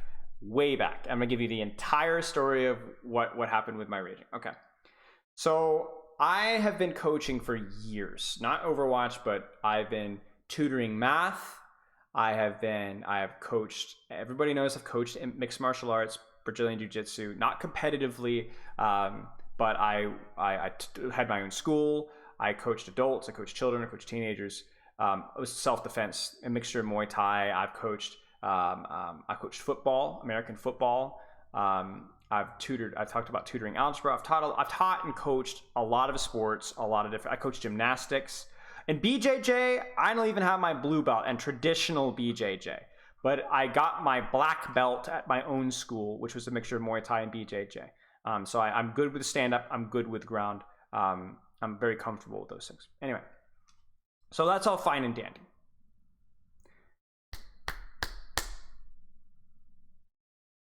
I worked a lot with kids, and I loved kids. I grew up in a big family. I've always loved working with kids. I used to teach. I ran summer camps at different campgrounds, and I would make up activities on the fly. And one thing about children is that they really just, if they trust you and they know that you're joking, they love roasting. I don't know what it is about kids. I don't know. It's the same kind of thing where kids love it when you walk into a wall head first and, and fall over. They think it's the funniest thing ever. I remember when I would teach gymnastics, whenever the kids would get bored because we ran out of activities to do, there'd be like 14 kids. It's just by myself in this big gymnastics thing. I'd just have them make up a story and I would act out the story. And without fail, it would always result in some form of violence. Like, oh, he slipped and fell. Oh, and kids think that's just great. And kids also think it's great if they trust you and they know what they're getting into. If you go like, man, what are you doing? Look at you. What are you doing? What is wrong with you? You're driving me nuts. Why are you acting like that? Like that kind of like behavior, they think it's hilarious. So kids like that stuff. They think it's funny. So I did that all the time with MMA. When I was coaching MMA, I just would make up stories and get irritated. The kids that I get irritated at them, and they think it was hilarious, and we had a great time. So then I got into, that's always been like my coaching style, especially with like kids. And we got into Overwatch, and I got into Overwatch coaching, and I was, getting into streaming is really hard. Like it's really, really, really hard. I got into streaming because I thought I would get content creation, but I was like, I'm pretty good at coaching. Let's try that. And it was really hard. Obviously, dead streams, that's everybody's experience, right? For a long time. And there were times where I lost a lot of motivation. And the times where I lost motivation and where I really didn't want to be here anymore is when I would just let loose. I'd be like, I'm so tired. I'm like, I want to be here. It's just like, I've been doing this like every day for months and it's just like nothing's happening. So I just started insulting people. I just kind of got fed up and I was just like, all right, I'm just gonna have fun with it. I literally did it just for fun, like just to started making up insults and looking like an idiot and flubbing my words and stuttering. And I don't stutter unless I'm streaming. I don't know why. I've literally picked up the habit of stuttering from streaming. I don't stutter outside any other situation, just from streaming. But the insulting, the yelling, the screeching, the slamming was just the stuff I used to do with kids, but just turned up a little notch. And just because it kept me entertained and it was fun. And then I did that more and more, and guess what? People think it's funny. If people think it's somewhat funny, then they're more likely to watch. And when I stopped being nice coaching and started roast coaching, more people started watching because it was my niche. It was what made me stand out. And so then people wanted to get roast coached. Some people got irritated. Some people on YouTube were like, "Why are you so angry?" And I'm like, so then, we had things like create your own insults, roast Spilo thing. But the thing is, this chat is like, it was fun, but especially when there's somebody like I'm working one-on-one coaching, like asking them questions, figuring out the things. It's not the best way to learn to roast them. because one of two things happen. Either they get their feelings hurt, which I don't think most people would, especially if they're asking to be a roast coach, most people wouldn't, or they're laughing or they're amused. But either way, that's not fully focused. And when I'm coaching somebody, I'll keep things light, keep things entertaining, but I want them really focused and really listening. And I also need to be really focused and really paying attention. So when I'm doing an in-depth coaching session, I'm trading entertainment value for quality of the review. It's the same thing when I team coach in Overwatch League and Contenders. I roast people sometimes? Yes. But significantly less than any of the old roast reviews. Now, if you want roast coaching now, because you think it's fun and it's funny, and you still want to get feedback, because I still will always be able to give good feedback, then there's that option in the coaching form, right? But there is a drop slightly in the quality of coaching, and so, yeah. Am I doing this full time? Yes. Full honesty with you guys. And I don't want this to be treated as something that's like, this is not a pity party. I'm doing this full time. I'm barely making ends meet right now. That's the life of a content creator. But don't feel sorry for me, because I've really, really enjoyed my work. There's something about being self-employed and doing something that you really enjoy and being able to take ownership and responsibility for building your own brand or building your own business that is very encouraging. So, barely making ends meet, but I'm honestly really enjoying things. Yes, Baggins, but I'm not willing to do that. It's actually less than Al's salary. Al wasn't paying much, but it was paying more than I'm making right now, but that's okay. I'm really honestly enjoying this. Now, is this going to be something I can do long term? We'll see. We're going to see how the next 6 months go. We'll see. We'll see. If I can get my YouTube views up, if we can get Twitch views up, Twitch subs up, if I can increase the demand for coaching sessions a little bit. I was doing the math with Pepper just last night. It's feasible, right? I don't even necessarily need to be like ML7 level of big. I don't need to be near that. But yeah, we keep going. What about a Patreon? I've thought about it. Maybe. I did talk to somebody about SEO. Yes, I did. I actually talked with the Blizzard Guides YouTube channel. They had some advice for it. They gave me some. So you helped me with it a lot, and then I also I got some details on exactly what I need to be doing with it. So I did find somebody to talk with. So maybe Patreon. Maybe. Because I would like to keep doing this. I'm not the type of person to like waste a bunch of cash. We've lived tight for a lot. We don't have expensive cell phone plans. We have one car. It's a Toyota. Mileage is everything. We don't have a trillion subscriptions. We don't go on vacations usually. And again, this is not pity party. I love my life. I'm very grateful. And so I would like to keep doing this. So if I can keep doing this, I'm going to keep doing this. Appreciate it.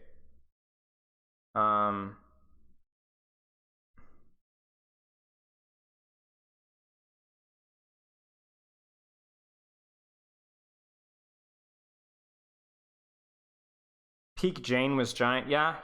Maybe we'll get there. You gonna bring back Buff Hardtack? I spoke with Buff Hardtack, and Buff Hardtack said that maybe there's a chance he comes back in educational YouTube shorts in the future. Maybe. He keeps stripping down in front of me, though. It makes me really uncomfortable. I walk in, and he's wearing a thong, and I'm like, get some clothes on, dude. Get some clothes on. Have some self-respect. But, I can't control that guy. You just spoke with SVB. It does not stand for succulent. It was visceral. Was it visceral or was it violent? Maybe it was violent, but that's really sad. I'm sorry to hear that SVB is lying straight to your face. Eventually, you could do a coaching Discord monthly fee. Yeah, maybe I could do something like that. Like, to be honest with you guys, there is a lot of room for growth for me in terms of like my packaging, my YouTube titles. I think the things I'm really confident are my freaking thumbnails, because Baggins rocks, and my actual coaching. Coaching could get better, but those two things I think are my strengths. Everything else can be better. The UI, the coaching forums, the availability, the type of content I'm producing. My problem though is because it's really a one-man band and I'm doing this, it takes a lot of time, right? So I do all the editing myself. So I can only really improve. Thank you so much for the sub, mate. I appreciate it. Good to see you, Sweeney. I can really only improve at a couple of things at a time. So like right now I'm trying to work on getting a couple of guides out. I just recently did a lot of work on cleaning up the Discord. This next week I'm going to be focusing really hard on OWL content, making sure that we finish with a bang with that. I'm working on a lot of collabs behind the scenes. So I have a lot of really big collabs behind the scene. I don't want to say who, but 3 or even 4 really, really, really big YouTube channels and people that you guys 100% know of. The question is getting those balls on, because everyone's down in a collab, but then, they're busy and everyone's busy. So it's like, can I get that started? Yeah, we just did something with SVB not long ago. We did the cosmetic tier list recently. Thank you, Ricky Tiki Russ. I appreciate it. I think Jane might have had a better personality than I did. I don't know. I think it's tomato, right? Like, I think maybe his personality appealed to more people, or mine might be a little bit more reach. I am a much better coach than he ever was. I know a lot more about the game than he ever did. I was also successful in Overwatch League. I think I had a much bigger range as a coach than he did. I've been successful at the highest level, and I've coached bronze players. But I think personality-wise and also like branding-wise, I think he did it much. He was a better creator than I certainly am a better creator than I am, and personality-wise as well. The Patreon would be better because the split is way better for you. See, that's the one thing. That's the one thing about Patreon that might appeal to me, because I hate people feeling like, I'm going to Twitch sub to support Spilo, which I really appreciate, but like Twitch takes 40%. You know what I'm saying? I don't really know how Patreon works, so I'll write it down. I'll write it down.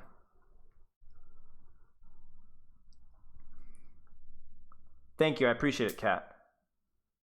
Yeah, no, I understand. Like, this is not like I said, I feel uncomfortable talking about this. Like, I have always been uncomfortable about money. I don't like asking for raises, and I know that's not necessarily a good thing, but like, I'm not uncomfortable talking about money. I'm uncomfortable talking about it in a way that sounds whiny. I am very privileged right now. I have a house. I have great relationships. I have a family. And I've never been at, we were really, really poor when we first got married. But like, I've never been at like, I can't, like, I get to eat what I want to eat. Like, we eat very healthy. It's not like I can't afford, we can afford organic vegetables. So like, we're fine. I would just like to get to a point to where like, yeah. Alternate Jane. Do I know Skyline? I know of Skyline. Yeah, Guess My SR was a big one. Jane and I had a really weird dynamic. Jane actually contacted me early. So I found Jane the day he blew up. I think it was hosted, Seagull. Was it Seagull hosted him? Or Taimu. It might have been Taimu hosted him. And he just, boosh. And I remember him tearing up on stream. And I got coaching from Jane. I talked with Jane about coaching. Jane actually asked me to help him. Like, this was back in 2017, long time ago. Even before he got big, I was going to help him coach a GM team. He asked me to help coach a GM team. And then I don't know, it was a lot of weird stuff. I don't know what happened with Jane behind the scenes. A lot of strange things happened about him. Uncomfortable money, has a degree in finance. Well, that's not what. Yeah, I have a degree in finance, guys. I have a bachelor's degree. No debt, though. No debt, but I have a bachelor's degree. And I decided I wanted to teach sweaty children how to hurt each other instead. Yes, Empty Sky, it probably needs updating.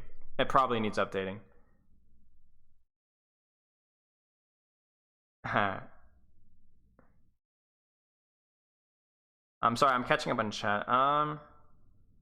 Exactly, Empty Sky. Exactly. That's my thing too. Like, I don't know. I just don't. It was like this with like. Yeah. No. Yeah, it could happen, Ahli. Yeah. I mean, that's the goal. Is the guides almost always do relatively well. The problem with the guides is they take a lot of work. And the problem, which I don't mind necessarily, but the problem with the guide that I'm working on right now is it's a collab. There's your leak. The next guide is going to be a collab, and I'm working on it now. But collabs are always like twice as slow because it's, you know, waiting on them, they're waiting on me, then I got to ask them for something, but then they're also very busy individuals as well. And so, yeah, it's tough. I can't afford an editor, Hillcat. Honestly, I can't afford an editor right now. It's not a bad thing, though, because I've learned while editing. So I listen through every Twitch stream I do. Every stream I do, I listen through it again afterwards when I'm editing it. At 2 times speed. So I can, okay, that part needs editing. All the YouTube videos, I do all of that myself. And then, which is probably why the quality is so crappy.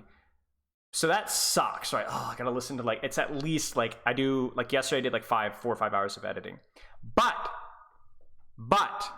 I get to listen to myself coach again. And I give myself feedback. I shouldn't have said that. There's a better way of explaining that. I was too long-winded here. So there's a lot of upsides. Guess your rank concept. I have that down potentially. Have I considered offering free coaching for somebody to edit for you? It's not a bad idea. Not a bad idea. Do I only coach above a certain rank? No, I will coach bronze players. My only requirement for coaching is that you've played the game for at least 100 hours. Either in Overwatch 1 or Overwatch 2. Because I don't feel right taking people's money if they're brand spanking new to the game, because so many of the questions that I'm going to answer, they will figure out on their own in the first 100 hours.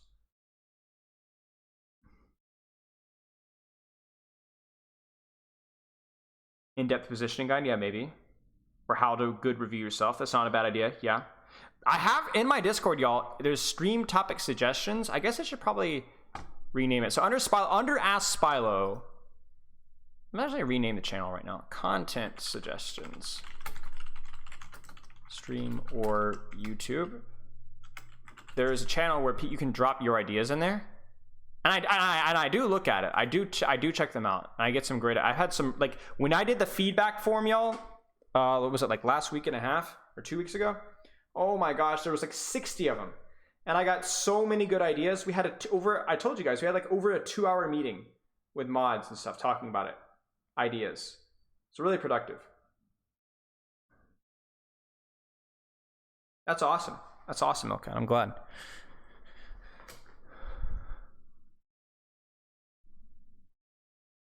Yeah, everybody's helped. Everybody's helped. Like legitimately, they're all very helpful. I mean, not all of it was like negative feedback either. There was a lot of like, I really like this, or no, I really like this. So it was like, good. Let's accentuate that. Let's do that. Like, let me snort a little more crack cocaine before stream. So I've just got a little bit more of that nervous energy. But it was like, it was a lot of like positive and negative reinforcement at the same time.